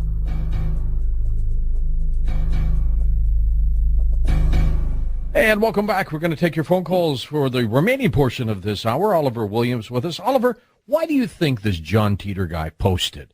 Even if he was a government whistleblower, what is the motive here? What is he trying to get out to us? George, I think that whoever did this, whatever they were trying to get a message out to somebody who is specifically listening for that message, whether it had to do with technology or time travel or science or politics, whatever it was. I believe they were broadcasting to a very specific audience that was not apparent at the time. That's why I think he was doing it. Well, you may be right. What about his legacy? Will it live on forever? The legacy of John Titor, in my opinion, whether it was real or not, what it gave us was this was the first time, in my opinion, where people actually believed time travel could be real. I mean, the science was real. He had pictures of his machine. The story was consistent. And a lot of people, for the first time, I think, really believe that it's possible to time travel, where you get into a machine, turn it on, and you go into the past or you go into the future. And I think it's got to say something that if you do a Google search for John Titor, that he pops up everywhere. It's like the number 3 or 4 listing now on a general search for time travel, or if you do a search for any scientists about time travel, John Titor is there. That's and I think that says something about the story. Sure does. Let's go to Brad, east of the Rockies, driving around in Georgia, and you're on Coast to Coast. Hi, Brad. Go ahead. Hey, guys. How you doing? I love the show. And, Great. hey, while I got you on the phone, when can I get my Android app? Because this FM and AM out here is ridiculous. I've been saying this for a while, Brad. They tell me, as a matter of fact, they just emailed me a couple days ago. They are working on it. However, they do tell me if they don't get it, we may go to our own Coast to Coast app, which will work for you too. We would love it. That would be awesome. It is 2011. But, hey, I want to ask Mr. Williams, if you could touch base real quick on the actual, like, schematics of I think it was a GE, like a suitcase-sized time travel device that he used. This is one of the most fascinating stories I've ever heard. And if anything he said back when he was here, if it's still on the table to unfold, in the future, or if he's kind of going off kilter now and what he's saying is not correct. Well, to start with the machine, what he did was he posted pictures of what he claimed was the operations manual from his time machine, which was, about the size of a large suitcase, and there's a cutaway drawing where you can see all the components of it. And, to my understanding, there's even an outstanding reward for anybody who can identify what this thing is. It's obviously a machine. It's obviously something, but nobody's been able to declare what it is. On the website, you may find it interesting. Somebody has actually applied for a U.S. patent for the machine and for the technology. Now, it's my understanding that this may be a little tongue-in-cheek, that you can apply for a patent for just about anything. But I do find it interesting that somebody went through the effort to actually do that. You can see the link. It goes right to the government site where the patent is. As far as things that are unfolding, I think what's most interesting, and this is the thing that we forget, is that if John was wrong about a lot of things, like he said, hey, this is going to happen and it didn't happen, or that was going to happen and it didn't happen, that would be more memorable than the fact that what he said is continuing to happen over and over again. And the thing that stands out for me is the development of time travel technology specifically centered at CERN. I did a Google search just last week, and again, more and more scientists are coming out and saying CERN is the key to time travel. Here's the theory. We think it's real. And basically the theory that they lay out is exactly what John said it was going to be. And don't forget, 10 years ago, this is nothing but science fiction. The idea of multiple realities and universes and time travel at all was complete science fiction. And now, 10 years later, everybody is sort of saying, oh, yeah, it might be true. Yeah, absolutely. And if it wasn't for John, would we even have any idea that was possible? Well, and 10 years ago, Oliver, most of us didn't even know what was going on at CERN. We didn't even know it existed, even though they were building it. He did. To me, that sounds like a guy on the inside. Right, and that's a very popular theory. Let's go to North Hollywood, California. It's Carlos on the wild card line. Carlos, you're on with Oliver Williams. Terrific, great. I've been wanting to talk about this. It seems like you remember the first show I heard of you, you were wondering whether he had made a mistake and wanted to fix it. I'm also wondering along that line, perhaps he's leaving himself time markers to tell if he's in the right alternate dimension, so to speak. Maybe he's trying to fix things in that dimension so that it'll be the way he wants. He's traveling back and forth. Or maybe also, when 2001, maybe there was more than one John Titor. Yeah, actually, that's, again, those are things that are starting to pick up on the Internet now. To go back to what you first said, according to John, the way time travel works, you can't fix something unless you stay there. In other words, if you identify something wrong on a timeline, you may be able to do something about it, but as soon as you leave, you're not going to be able to experience that fix at the next place that you go, because each of these universes are separate and they're not connected to each other. The second thing you said about him leaving messages, that seems to be a very popular theory now. that if there were more than one or two Johns, that one way they could communicate with each other is by going back and forth through time and leaving these posts on the Internet so that one John can read it and see what was going on. He would leap around, leave another message. So the idea is that different Johns may have been writing these posts back then. In fact, there may be a John here now, according to the theory, and he's viewing everything that we're talking about, and he's going to go back to 2000 and post it on the Internet. Okay, thanks, Oliver. Let's go to Nick, Oak Harbor, Washington, west of the Rockies. Go ahead, Nick. Good evening, George. Hi. And your guest. I wanted to address your theory about John Titor possibly being a government insider. And I'm always amazed, and I don't mean any offense by this, but I'm always amazed how people like to find explanations for things that fit their present paradigm. And what I mean by that is I think that John spoke about some things that a government insider couldn't possibly have known even 10 years ago. Well, you may be right about that, and I think it is only a theory.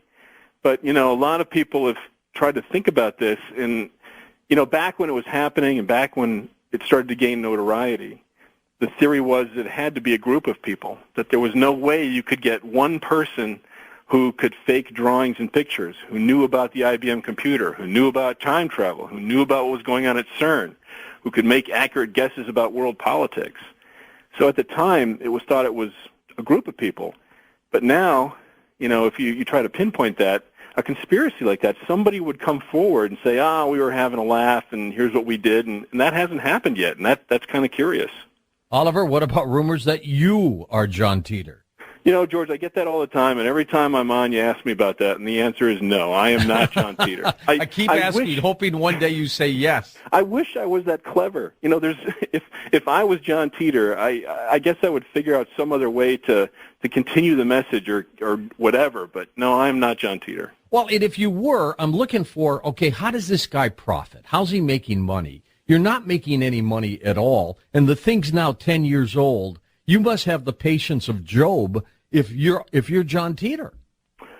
Well, I suppose that's true. I mean, all I do is run the website. Every now and then I check to see if there's any news, and I get a chance to talk to you. I mean, I find that pretty exciting enough.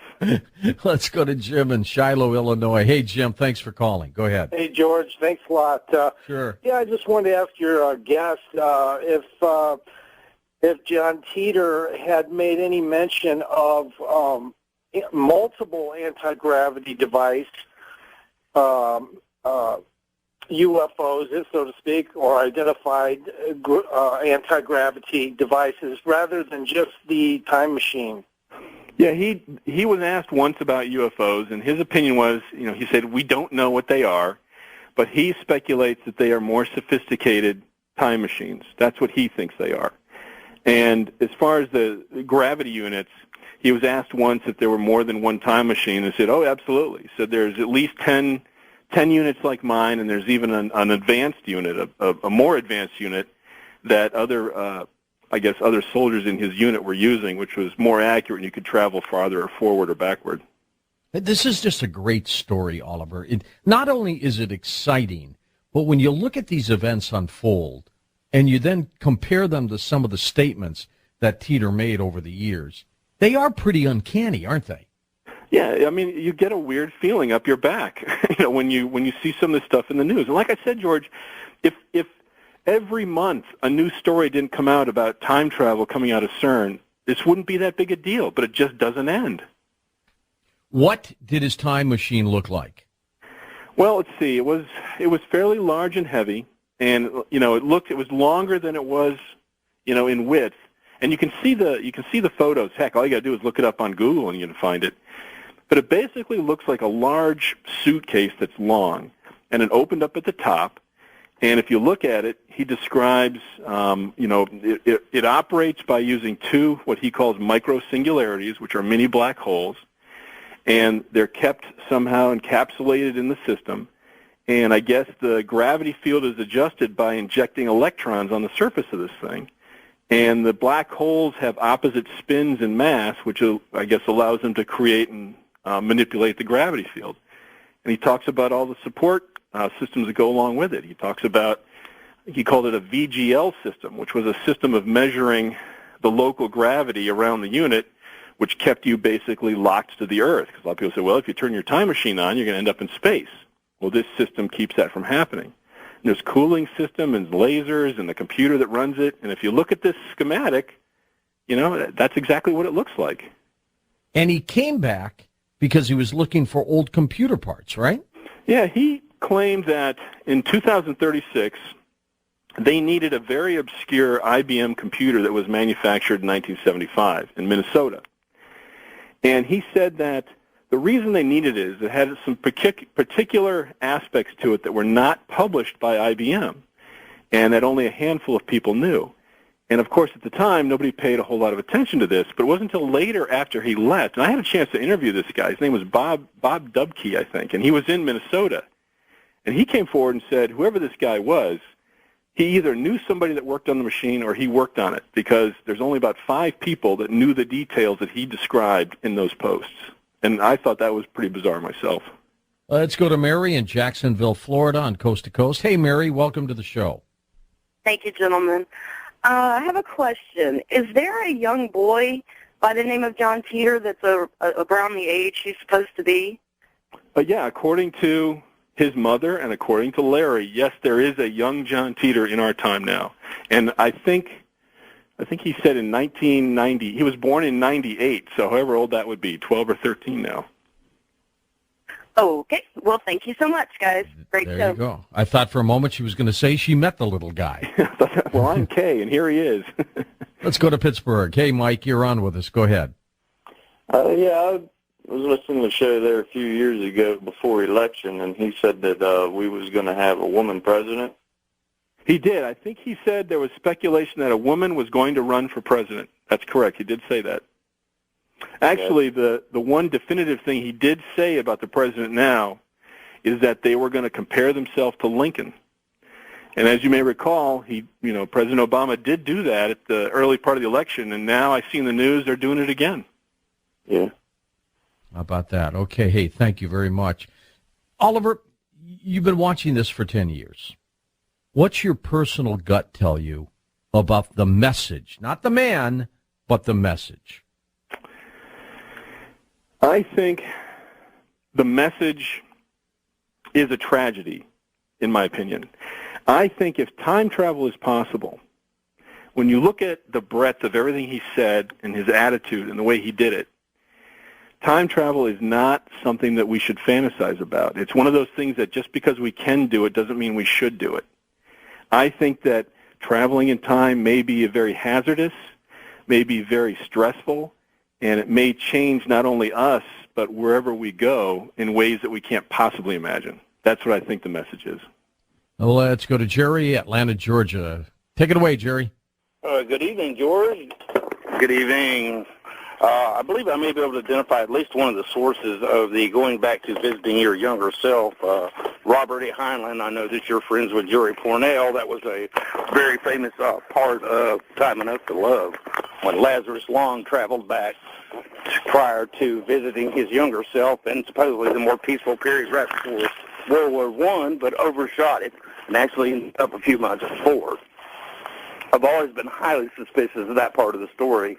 Add to the fact most of the drawings appear to be similar to line drawings that used to be done by the military in the 60s where they trotted and dragged in prep school. I don't think it would be too hard to get a science fiction author and one of his draftsman buddies to draw up said pictures. So you think the whole thing's a hoax, Jerry? Possibly, very much so. I haven't seen any conclusive evidence. Okay, but you're right. And if it is, well, you haven't ruled out a hoax, Oliver, have you? I haven't, but one interesting thing to think about is John Titor may be a time traveler, but he might also be a liar.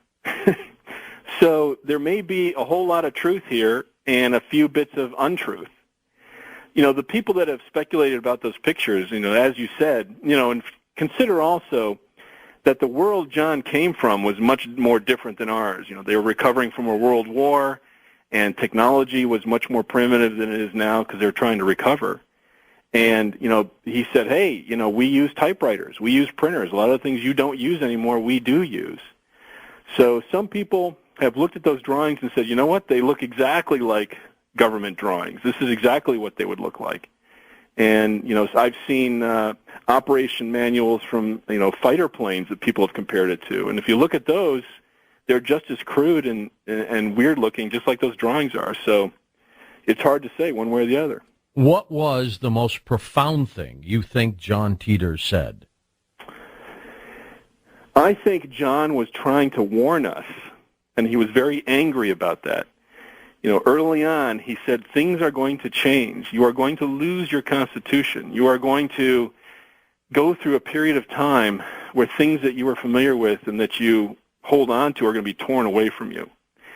And I'm afraid that message has gotten lost or convoluted because of, is it true, is it not true? But some of the things he said, the 10 things that he said that we should all do, if you look in the Post, I can't remember them offhand, but he gave a list he said, listen, to get ready for the future, here are 10 things you got to do. And I think things like that are lost. And I think those are some of the most important things he said. Well, I think so, too. Let's go to Alyssa in Portland, Oregon. Hi, Alyssa. Hi, George. How are you tonight? Okay. Hey, I was wondering what your friend who claims that the world's going to end here on May 21st and wants you to donate to his cause has to say about this John Titor theory. Who knows? Now, don't call him my friend. I don't know him that well. Your acquaintance. My guest, who's been on the Did show. he mention anything about why he couldn't get the parts in the future? Yeah, he said that the computer systems then, they couldn't find them. They couldn't identify the computer and they couldn't find them. And a lot of them had been damaged by EMP. So he said there were a lot of computers laying around, but none of them worked. Talk us through the website, Oliver. We've got a few seconds here. Just tell us where people should go if they want more information on John. Yeah, you could go to our website, which is johntitor.com. And, if you look at the website, I have to apologize. It's about 1 million years old. And we are in the process now of trying to update it, make it a little more user-friendly. So go there, take a look at our archives, and continue to watch it, because if anything happens quickly with Kay or with anything else, I'm going to put it right up there. All right, very good. Oliver, thanks so much for being on the program. Do keep in touch with us if you get a chance to talk to Kay, the apparent mother of John Titor. Would you? George. All right, we'll be back in a moment on Coast to Coast AM. Brooks Agnew joins us as we talk about weather manipulation, his journey to the center of the earth, and much more on Coast to Coast AM. How dare you? How dare you? Beautiful mountains of western North Carolina, just outside the Blue Ridge Parkway, under the stars and around our mysterious blue planet, you are listening to Shadows in the Dark. Shadows in the dark.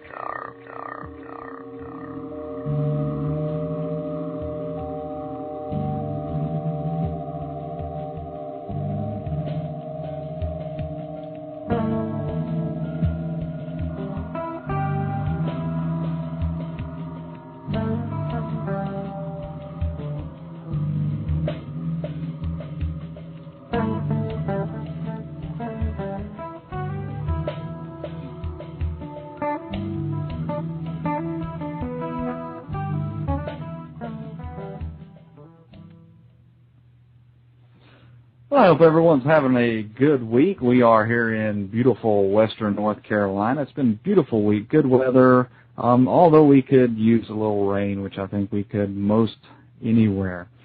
Well, I want to kind of tell everybody how to get to the archives, because Blog Talk's changed the site around, so it's a little different than what it was before. We mentioned this a couple of shows back, so I just want to kind of go back over it again just to make sure everybody understands.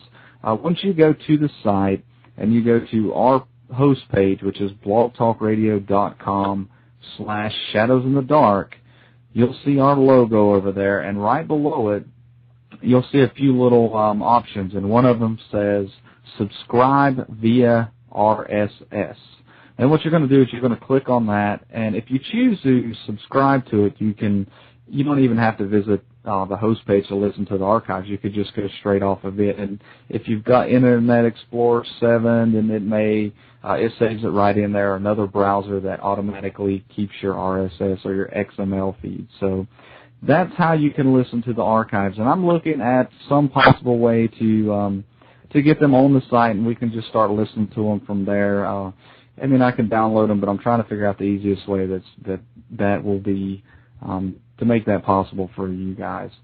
Also, Halloween. Now, we have had a couple people ask what we're going to do for a Halloween special. So what we're going to do to let you know is now our next poll, we're going to reveal it this coming Sunday. So if you haven't already participated in that poll, please go ahead and do so.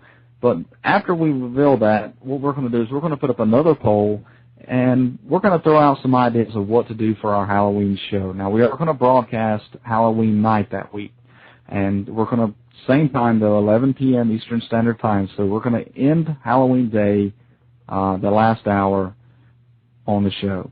But we want to know what you want for the Halloween special. So we're going to throw up some options up there. You choose it, vote on it. Whatever wins, that's what we're going to do. And we're going to run it for about 3 weeks from the normal 2 weeks. So that way also gives me maybe a week to prepare for the show in case I have to try to get a guest. So that's what we're going to do. We're going to let you decide what to do for the Halloween special. So that should be fun.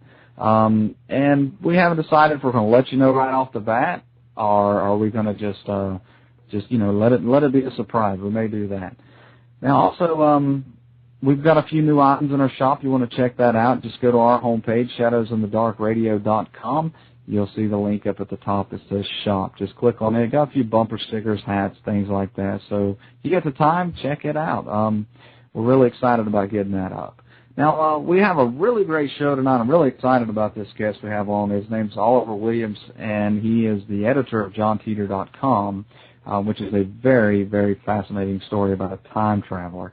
So we're going to take a quick little break, and as soon as we get back, we're going to talk about John Titor with Oliver Williams. Oliver Williams is the website editor for the time travel story of John Titor. He first saw John Titor's internet postings in the fall of 2002.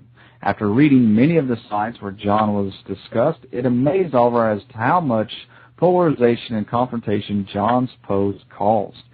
Oliver soon realized that part of the problem was that there was no one place where all the posts could be easily seen. So in early 2003, Oliver gathered the posts that John had left online and edited them down to a single website.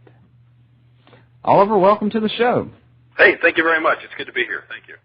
Wonderful. And, we talked a little bit earlier before the show started. Like I said, this John Titor story is just one of the most fascinating stories I've really ever heard. It invokes so much thought into, is this really possible? So can you start off and tell us exactly who John Titor claimed to have been? Absolutely. John Titor was a personality who appeared on the Internet in November of 2000. And he appeared in a chat room where people were talking about time travel. And he basically told people that he was a time traveler, that he was here for a specific reason. And from a period of about 3 months, he answered questions. He talked about how time travel worked, why he was here, what the future looked like. And people asked him all sorts of questions, and he answered them. And then just as abruptly, in March of 2001, he said he was leaving, and he left. And nobody ever heard anything from him again after that. Oh, wow. Now, what did he claim that he was here for? He claims to have been from the year 2036, and that he was on a mission, a military mission, to go back to 1975 to get a very obscure personal computer that was manufactured by IBM then. It was called the 5100. And he claimed that they needed this in the future to work on or solve certain problems that they were having with their computer systems. And when I tell you that, it might sound kind of ridiculous, but the background is that he claimed that there was something special about this computer that allowed scientists or engineers in the future to communicate with these large mainframe computers that weren't working correctly. Now, the thing that's interesting is after John had left, IBM engineers came forward, and I actually have some of the email, and they've actually been in the news, and they said that, yes, what he was describing is real, and it's true, and there are only a handful of people that knew about this. So that was one shot that said either this guy knew about it if he wasn't a time traveler, he had this information about the computer, or he was who he said he was, and he knew what he was looking for. And that's just one of many things that's like that, which is one of the things that makes the story so compelling. The reason that he came to our time is not exactly clear in his posts, but he sort of cryptically gave us some clues about why he was here. He was concerned about his family and something that he had done in the 70s that might have changed the future from that point on, and he was concerned about that, and that's why he came here in the year 2000. Now, because, he also traveled to 1975 to talk to one of the individuals that worked directly on this computer, correct? Yeah, in fact, he pointed out that it was actually his grandfather, which is one of the reasons why he was chosen for this mission. So he was in the military. He was given this mission. He went back in time. He communicated with his grandfather, and apparently, did his mission, was able to get one of these computers and bring it back to the future. Now, what did he say what specifically the computer was? I mean, did it have a name or anything like that? Yeah, it was the IBM 5100. And if you do a Google search for it, you can find it. It's basically what they would call a computer, or a portable computer back then. It was something that you could set on a tabletop, and it had a small screen and a keyboard, and the very basics of what we now take for granted. But apparently, the thing that made this computer unique was that it had the ability to communicate and program in multiple programming languages. I think BASIC and APL were the two languages that this thing could communicate in.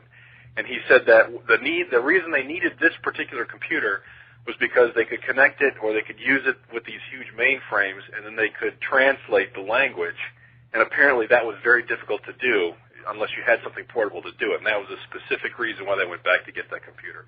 And one other thing, too, people would say, that seems really ridiculous. If they had all this technology and they could send people to time, why would they need this computer?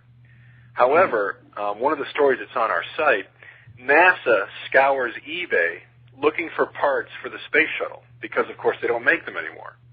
So it's not a ridiculous idea that with all this high technology, we would have to go scrounging around for old parts to solve new problems with this new technology. And that can kind of go along the lines that sometimes the most basic thing is the solution to the most complicated problem, and that could be the case right there. Yeah, absolutely. Now, did he really get much into his time machine and exactly how it all worked? Yeah, as a matter of fact, that was one of the first things he talked about when he was online, and he went into great detail about how his time machine worked. And actually, this was one of the things that caught my attention when I first read the post. I got into this after he was gone by almost a year. And, of course, I read everything that he wrote. I stayed up all night and get to bed till about 4 o'clock. One of the first things he said specifically, this was in early 2000. He said in fall of 2001, CERN, which is a huge physics research laboratory in Geneva, Switzerland, they are going to announce that they're going to expect to be able to create mini black holes in the laboratory. And, of course, if you look at the news now, that's exactly what they're expecting to do. Actually, I think it's later this year or next year. But the announcement came out in September of 2001, exactly when he said it would. And that was the first thing that caught my attention. Right. So I started reading the rest of the posts, and he talks in great detail about how the time machine works. Basically, he claims that you can manipulate huge gravitational fields by capturing mini black holes that were created in a laboratory. And his time machine was roughly the size of a large suitcase, which contained these two mini black holes and the computers and the gravity sensors and all the other things that they needed to make it work. And apparently, it allowed him to go forward or backward. I'd like to explain this, too, a little bit based on what he talked about. But it allowed you to go into the past, into the future, and he said there was a limit on it of 60 years. You couldn't go as far as you wanted. You couldn't go back and see Christ born, or you couldn't go 2,000 years in the future. It had a limit of 60 years. So that was basically how I described it working. And just so the listeners know, we do have some pictures that Titor actually posted himself when he was around on our homepage, shadowsinthedarkradio.com. We've got a little slideshow going. And Oliver, you also have pictures on your site, johntitor.com, correct? Okay. Yeah, and again, if you do a Google search and just hit images, you're going to see everything that he put up. But there's one interesting thing about that since you bring it up. One of those drawings is a technical drawing. It looks like a cutaway. And that was one of the pictures that he posted. And, of course, he said all those pictures came from his operations manual that was part of the time machine. And for a long time, people have been trying to figure out what that is. When you look at it, it obviously looks like some sort of a machine. And there was a lot of speculation that it was some sort of a radio, a military radio or some sort of radiation detector. And to date, nobody has been able to come forward and say, this is exactly what it is and here's the drawing. So whatever that is, it's a real machine, but nobody can figure out exactly what it is. Have you heard of anybody that's tried to in any way duplicate it just off of the pictures he posted? Actually, that's another interesting thing, and this just came to me when she said that. About 2 months ago, I got an email from somebody who found this. Apparently, somebody has taken out a patent on the operation, the way John described it, of how the time machine works. I think there's a way to go online and find it, but it looks like a legitimate patent put up by, I think it's either an engineer or a scientist on the basic operation of the time machine based on the way John described it working. Wow, interesting. It is definitely very, very interesting. And, it makes you wonder, too, if he said all things that eventually enabled him to time travel, by putting that out there, somebody putting a patent on it. Just, like I said, this is a very thought-provoking story, and I'll be honest, I've visited your site, JOHNTeeter.com, many times, and you seriously cannot get away from it. I mean, once you start reading, you get, hooked, and you just keep reading and reading. It's just that fascinating. Well, I appreciate that, and it's interesting that you bring that up, too, because in the last couple of months, there's been another development which is sort of going under the radar, but I find this fascinating. When John was here, and he talked about how time travel worked, he was very specific. He said alternate realities are real. This is how it works. He made statements about Stephen Hawking that came to pass. He made statements about the physics and how it all worked, and he was very, very specific. And back then, the idea of alternate realities and bending gravity and time travel itself was patently ridiculous. Nobody believed it. There was no scientist who would come forward and say it's possible. Now jump forward 7 years, and again, just go in the news and look up alternate realities, look up time travel. You're going to see reputable scientists now coming forward saying, yeah, it is possible. In addition, if you look at the way that they're describing their theory, it is exactly the way John said it worked. So I'm wondering if one of the reasons he was here was to leak this information out this way so that the people that understood it would pick up on it and they go, yeah, you know what, there is something to this. Ronald Mallet, John Kramer, there's another scientist in Israel. Every single one of their theories about how they expect time travel to work is exactly the way John described it.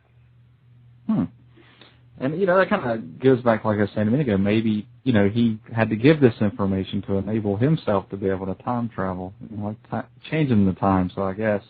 Now, can you explain how he explained time travel itself, how it all kind of worked? Absolutely. And again, this is another thing that you need to get a grip on to understand this. Okay. Basically, John said that, well, here's what he described. He said that time travel is like standing in a room that has mirrors on both walls, like when you're in a barber shop. And what the machine allowed you to do was basically step out of your room into the room next to you. And, of course, if you look at the images of yourself in those mirrors, they're doing the same thing. So everybody that has the machine, you look in the room, you say, okay, the alternate reality that's next to me, there's a time traveler there that's just like me, and they're doing the same thing. So the way time travel works is that you're not really going forward or backward in your time. What you're doing is you're slipping into an alternate reality that looks exactly like the one you left, but you're just entering it or leaving it from a different time. So what that means is, and again, go back to these scientists that I just mentioned, because they're saying exactly the same thing now. Time travel is basically a one-way trip. If you go forward to another reality or another alternate universe, and you go forward, say, a day, there's no way to get back to the one that you left, because every time you use the machine, you're going to be jumping into a different alternate reality. So what that means is that if John comes back in time from 2036, he's basically in another universe where anything could happen from the point that he arrived. In other words, the fact that he's here makes it different from the one he was in. Right. So if he were to tell somebody, hey, listen, you're going to die tomorrow in a bus accident on 4th and Elm, well, what would you do if you were told that was going to happen to you? Would you go to 4th and Elm at 4 o'clock? No, yeah, you wouldn't. Yeah, exactly. Right. So now the fact that you did not die in that bus accident, does that make the time traveler a liar? And I think that's the quandary that we're in. If it really works this way, it's impossible to prove that you're a time traveler. And I think that's the quandary John was in. And I think that might be what we have to get a grip on, is that if it really works that way, then there's no way to look at it the way science fiction does, going forward, killing your grandfather, all those problems. So I think that's one of the things that's important to understand based on what he was talking about. So would that also go along with that, if you're in a alternate reality, that if you travel back, then you couldn't really change the future? Well, exactly. What you're doing is you're changing the future in that alternate reality that you're in. And once you leave it, you're not going to be there to experience the changes. You're going to go to another alternate reality. So I think that's the other, that's the other sticking point of being a time traveler, is that if you don't stay, you're not going to be able to experience the changes that you made. Right. And actually, if you think about it, that kind of makes sense, because that would mean the only practical application for time travel under those conditions would be to get things. If you needed something in your reality, you could go someplace else where you know it was, get it, and bring it back. And that's exactly what John was doing. Very interesting. Now, I want to get into some of his predictions, and I'm kind of really jumping a little ahead of what I wanted to, because we got some listeners in the chat room, and they're wanting to know why he didn't warn us about 9/11, and I found that to be a common question around forums and anywhere, chat rooms, that John Titor has brought up. Why did he not warn us? All right. Actually, this is my opinion, but I believe he did warn us. Back in 1998, before John came to the forum, Art Bell got a phone call on his radio show. Actually, I think it was a fax, now that I think about it. And it was a man claiming to be a time traveler. He said his name was John, and he gave a whole list of things that were going to happen in the future. One of the things that he said was that your New York is very similar to mine, but there's a skyscraper missing. So, of course, a lot of people are looking back at that now saying, oh, he's talking about the Twin Towers. Right. Now, he might be making a reference to that maybe somebody else could pick up on. But getting back to your question, why didn't he say, boy, this is going to happen? John gave 3 rules about the questions that he would answer when he was here. He said that he was going to give, don't ask him about any names. If you ask him about a person, he's not going to give you information about that. He's not going to give you any stock tips. In other words, you said, hey, tell me what the price of gold is going to be. He's not going to tell you. And so wasn't there a question about the Super Bowl that kind of went along those lines? Yes, absolutely. In fact, people asked him sports questions all the time, and that drove him out of his skull. All right. The third rule, he said, is that I'm not going to give anybody any information that would allow them to avoid death by probability, which means I'm not going to tell you where an earthquake is. I'm not going to tell you about plane crashes, and he specifically said plane crash. So if you take his rule, which was I'm not going to tell you if you're going to die, the fact that he mentions a plane crash describing his rule, and that he told Art Bell that there's a skyscraper missing in New York in 1998, a lot of people are looking at that and saying he was left-handedly trying to tell us something was going to happen. Right. Now, I kind of, because, that also, I wondered about that, and so I kind of formed a little bit of my own opinion. I'm going to share it with you. In reading it, one of the most startling things that he talked about was the World War III in 2015, and they said it wiped out, was it 3 billion people? Right. So, I mean, to me, if I was him and I had lived through a time where 3 billion people had been wiped off the face of the earth in war in no time, and he calls it a short World War, correct? Yeah, I believe my take on it is that the actual war, the nuclear weapons, the shooting, the fighting was short, but it was the aftermath where most of the people died. At least that was my take on it. All right. Well, even at that, if I lived through a time where 3 billion people had been killed, in a few years or whatever the time period may have been, not to sound mean and not to say it's insignificant, but to me, the number that died in 9/11 just wouldn't seem like a significant number compared to 3 billion people. Let me give you an example that he actually used in his post to counter this same argument. And you tell me if this makes any sense. Okay. In history, he said that before the attack on Pearl Harbor, they were experimenting with radar. And they actually had a radar post up, and they could see the Japanese planes coming in.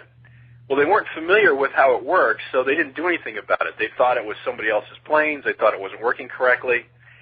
So if you were a time traveler, would you go to that radar station before the attack and say, look, the Japanese planes are coming, and it's real. You need to warn Pearl Harbor so that they're ready for the attack. Now, of course, everybody says, oh, of course, yeah, absolutely I would do that. Well, now let's think about the repercussions of that. What if, because you did that, we were able to fend off the Japanese with no problem, which delayed us getting into World War II, which allowed Hitler to build the atomic bomb? So if you knew that as a time traveler, you'd have to bite your tongue and say, look, I got to let this happen because this event is going to cascade into things that have to happen in order for the world to be better when it's over. And I think that might have been one of the things John was thinking about. Well, he even kind of hinted at that when somebody asked him about 2012, when he said that it's better off that what happens in 2012 is a surprise. Right. Absolutely. So, yeah. Yes. I mean, that makes sense. It does. The other thing, too, I try to take a little bit of heart in is I don't think John exactly knew the way that our future was going to develop. If you look back at his posts, he specifically said Y2K happened for them on their alternate universe.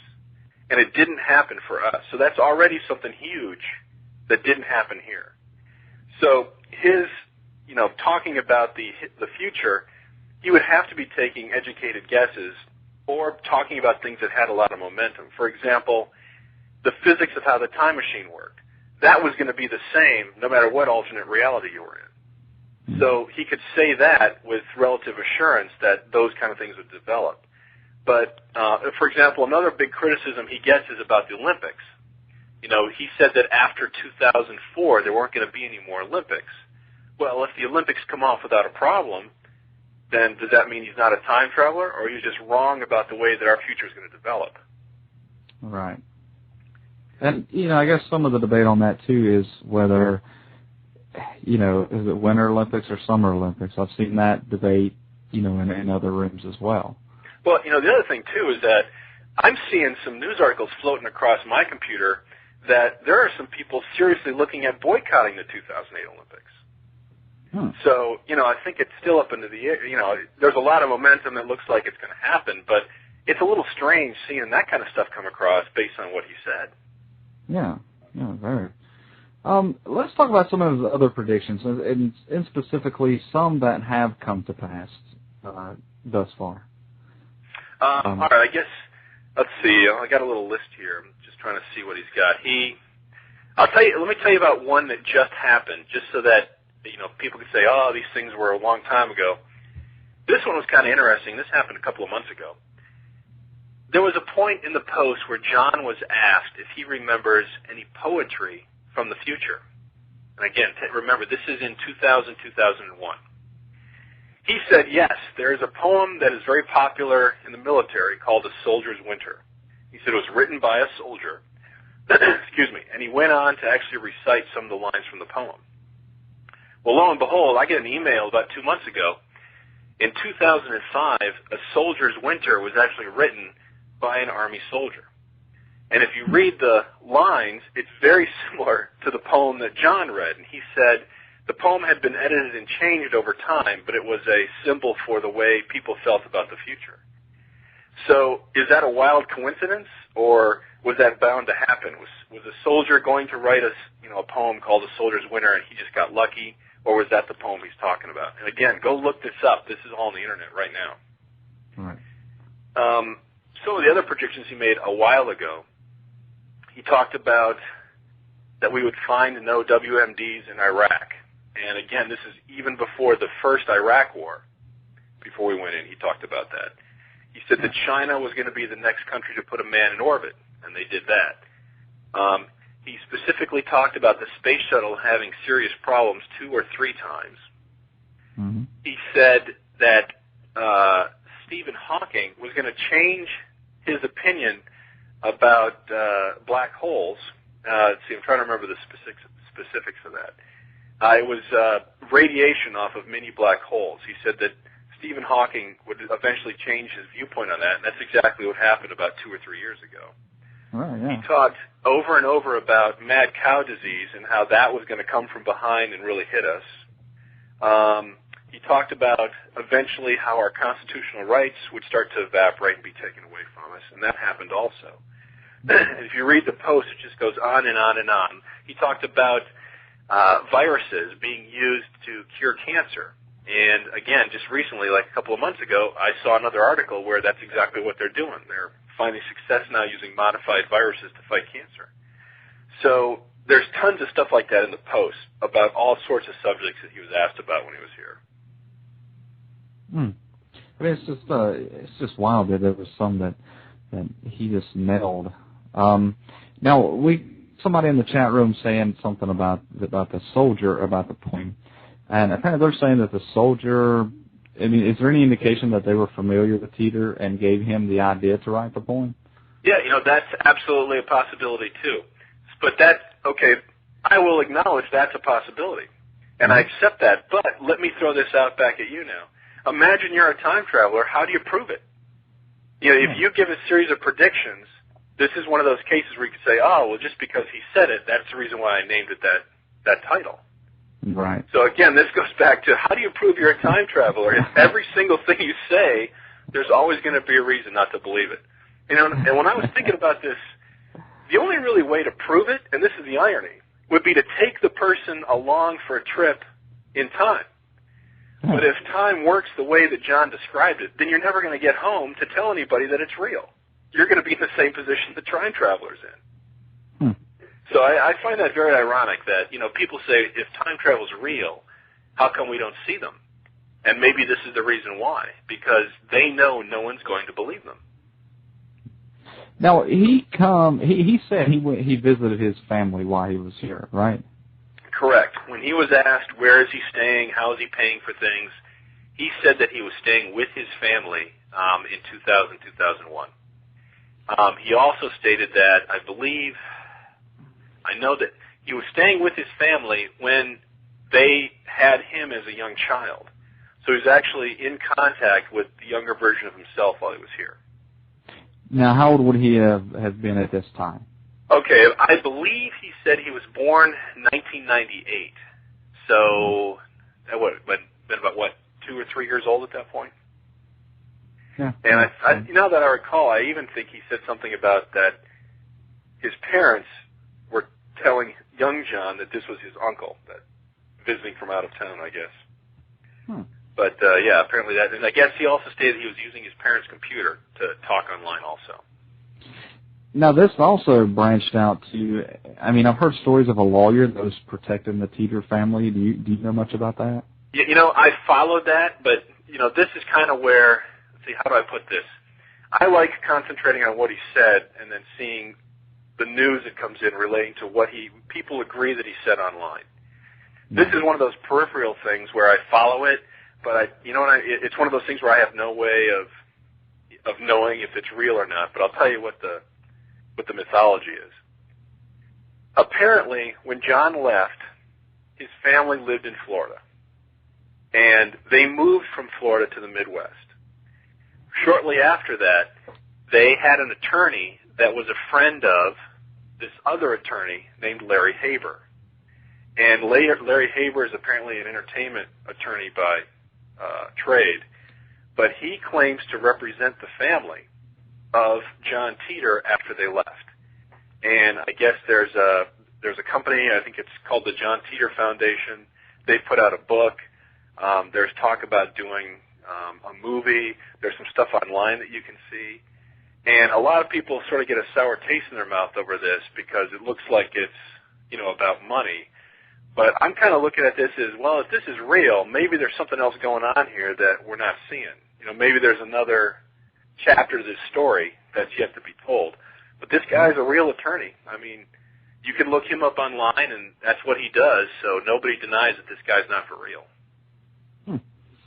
Well, let's kind of get back into the predictions then. And, another one that I've seen that was pretty big controversy of whether he was right or whether he was wrong, and even claims that he contradicted himself, was the Civil War in the U.S., where right. He claimed it started 2004 and even a couple of times 2005. So, is there any indication on why he gave 2 different years and exactly what kind of Civil War we're talking about?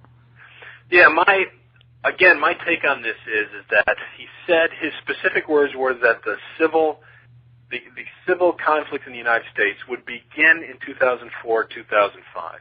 So you are correct. There's a couple of times where he said 2004 and then he said 2005, and it could have been a typo. But he said the shooting would start in 2008. So I guess a lot of people have said, wow, there's not a full-blown Civil War in 2004. This is all nonsense. But if you look now, this is a couple interesting things that were sent to me. If you look at what's going on in Iraq right now, if he had just used the word Iraq and not USA, every single thing he described about the Civil War is happening over there. The Waco-type incidents, the civil unrest, all the things that he was describing, if you just used the word Iraq, he would have been right on. The other thing that comes across is if you look at what's happening now with illegal aliens, a lot of people are saying that that's the conflict that's going to grow and begin in 2008. And I got to tell you, I watched some of the news, seeing some of these rallies and some of the conflict going on over that, and I wouldn't be surprised if that doesn't heat up in the next couple of years. So that's, the hard thing is just trying to figure out what he might be talking about, and I guess trying to think of how people might perceive it. To me, especially on this one, civil conflict, you think about it, and obviously, through school, you're taught about the Civil War, so maybe, I don't believe either way at this point. Is he or is he not a time traveler? But, I try to rationalize what he says. But, you're taught about the Civil War through school, and you think maybe a lot of us have that embedded in our mind to exactly what a civil conflict is, that we should be drawing arms and killing each other over our own views. Right. Well, could it be, again, I hate to say this, but if it's over illegal immigration, is that the conflict? Is it Republicans versus Democrats? Is it the tax man coming to your door? It's hard to describe exactly what a civil conflict would look like. And here's another point just to muddy the water. And somebody else pointed this out to me too. John may have been exactly who he said he was, but he also may have been a liar. So if you believe he's a time traveler, he might not have been telling the truth, or he might have been altering things so that he could get a message out there to somebody else that's not us. Right. So, just if you say, okay, it's all BS, then that's fine. If you say, oh, I believe it, I don't believe it, then you got to kind of say in your mind, he's human like us. He might not have been doing all this for our benefit. He might have been trying to do something else, and he might have been lying. Yeah, that's true. That's definitely a different way to think about it. Now, what did he say about his time? And he was from 2036. What did he say about it? Well, the main difference between what I hope our 2036 looks like and his was, of course, this huge world war that is supposed to start in 2015. In looking at the posts, my opinion is that Y2K precipitated a lot of what led up to this. They must have had it, they must have recovered at some point, and then that may have been a launching pad into whatever happened in his time. But if you look at some of the things that he talks about, for example, the political alignments with China and Japan and Korea and Europe and Russia, a lot of those things, again, I'll use the word momentum, they seem to be coming to pass. He talks about the relationship between China and Russia. He talks about their nuclear program. He talks about who fights who in the war. And when you look at, if we're on the doorstep now of a conflict in Iran, how far away are we from a nuclear conflict that might lead to this war? His war started in 2015. Apparently it was so devastating, so many people died, that basically the world was recovering. And the United States that he describes, some people have called it communistic, some people have said he's obviously a libertarian, but it seems to be more rural and more community-based. He talks a lot about how the relationships with family, the relationship with your neighbor, are much more important than they are with us. And he was amazed at, I guess, how blind we are going through our lives, concerned about Britney Spears and TV, and all these things are absolutely, totally alien to him. In fact, I believe one of the examples that he gave, he said, have you ever been in a situation where all the power goes out in your house? And, for a few minutes you're inside, you get your flashlights, you get your candles, but then eventually you go outside and you start communicating with your neighbors. How are you? Is everything okay? Do you have enough batteries for your flashlights? And to me, that's basically the way the future developed, was that basically the power went out and we were all forced to go outside and actually talk to our neighbor. And I think that was the future that John was in and that he cherished so much, even though he had to go through so much pain to get there. Yeah, that does make sense. What about military? Did he talk about any aspects of the military and how they handled time travel? Well, again, this is my take, but you can read this for yourself. My impression was that John was no fan of the organized military that we have now. In other words, the conflict that he was in after 2015 was against what was left of our military. So, either he was in some sort of a militia or he was in some sort of National Guard, but there was definitely conflict on that level. So when that war was over, I guess the military reformatted itself from, the side that won, and it was after that where apparently time travel was invented. And he describes, he was asked if there were any other time travelers. I think he said there was maybe 5 or 6 more. And he even said that some of them, there were 5 or 6 more on his team or in his unit, and some of them had different types of jobs, and their job was to go back and get things. And he said that there was 2 or 3 others, I believe, and that there were other time machines. So apparently the military had this technology. They did use it. And he also said it wasn't a secret. He said that, people in 2036 are aware that this technology exists, and they were even talking about creating a power source out of the way the time machine worked, and that he expected in the future that time travel would be something that, civilians would be doing soon. That was something that I found very, very interesting about saying that it was no secret that they were doing time travel. I mean, you think of how secretive our military is. Well, that's a good point. But, again, think about the society that he was describing. Maybe, I do understand the reason for military secrecy and national security, but maybe things were different then. Maybe there was more truth going around than there is today. Yeah, and like you had mentioned about the war killing so many people in this timeline, and that's probably going to make people look at things differently. And like I said, I just found that interesting in that aspect, that it seemed like he lived in a more truthful time, which is definitely something we could use now. Well, another story that he told that just reminded me of, and I think he told this almost right before he left.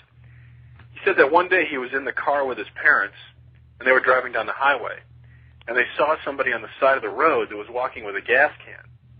And he was telling his parents, look, we got to pull over and help this guy. And his parents were saying, no, we can't do that. He might harm us, or, there's a gas station just down the road. And this concept caught John by surprise. He did not understand why we don't help each other as much as I guess they do in his future. And he said that you don't know who this person is. This person could have the cure for cancer. This person could be somebody that really does something important, and it's our responsibility to help him.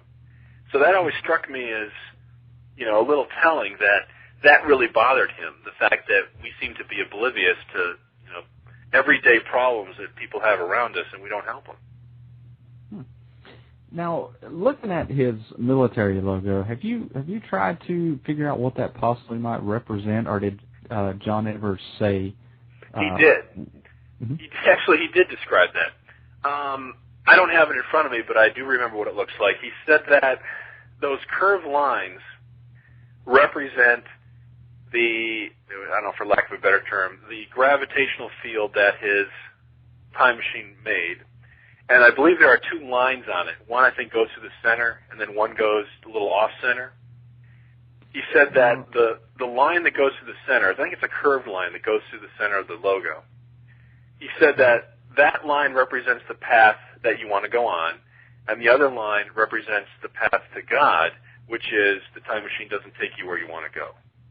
So I guess it's a symbol of, you know, the time machine isn't 100% accurate, and it's kind of a crapshoot every time you use it. But that was something that was accepted, and they worked that into the logo. Yeah, looking at the pictures of it, I mean, it's amazing to look at, but it's not what you would expect. I mean, I guess we're so, you know, everything's Hollywood in our minds, so I guess it's just not what we pictured. Did he not use two different vehicles? Yeah, okay, now this gets a little weird, but it's one of those things where you go, this is too weird to make up. I mean, apparently when he went back to 1975, there weren't a whole lot of vehicles around that would fit into that era. And when you think about it, yeah, that would be a problem. You know, you don't want to show up in a 2000 minivan when you're going back to 1975. Right. So apparently the car that he took was the 1966 or 67 Corvette. And that was the first machine he went back, you know, in other words, you put the suitcase in the car and then you turn it on and that goes with you and you can drive around with it. And again, he said, yeah, the car had a heavy enough suspension and it was the only decent car that we could find. I guess they found it in a museum, I think he said. Maybe I'm making that up. I thought he said that. And then apparently his parents had to explain to him, no, you don't understand. You're drawing attention to yourself driving that thing around. And that shocked him because he didn't understand that. Yeah. And then apparently when he got here, he changed vehicles, and I guess it was what was it? I think it was a Chevy truck that he used when he drove around, yeah. But, you know, just for those listeners that maybe have tuned in a little late, we do have some of the photos on our homepage, shadowsinthedarkradio.com, and Oliver has the same photos. They're all over the Internet on his website, johntitor.com. So you can go check these out on either one. Some of the stuff we're talking about, the logo, the time machine. There is some pictures of where that Titor posted himself of the inside of the Corvette, the inside of the truck. You can kind of see the differences there. Now, what exactly are your thoughts on it? I mean, do you believe he was a time traveler? Do you believe it's a hoax? Or, I mean, you just are just kind of right in the middle? Yeah, you know, for me, I enjoy the experience of being shocked by stuff I see in the news. So I go back and forth. You know, periods of time go on where nothing seems to be happening, and this seems to be, you know, a good story. But then you see things in the news like, you know, what got me recently was all of these reputable physicists now coming out and describing their time machine. It's exactly the way John described it. I go, that can't be a coincidence. So I go back and forth. But I will tell you this. If CERN announces in the next couple of years that they expect to be able to create these mini black holes and capture them somehow, then I'm going to be sold. I don't know how you could be lucky to make something like that up. So if that happens, I'm going to be sold that this guy was definitely who he said he was. What has been the most fascinating thing in this story for you? Okay, for me, from my personal viewpoint, the absolute polarization that these posts seem to have on people. Every week, I get at least 5 or 6 death threats because of our website. You know, people that say, I'm propagating a hoax that's affecting millions of people for the worst, and if we find out who you are, we're coming to your house and we're going to take care of you. I get an email like that all the time. And then the other side is, I get email from people saying, hey, I'm buying my canned food, my ammunition now, and I'm headed for the mountains.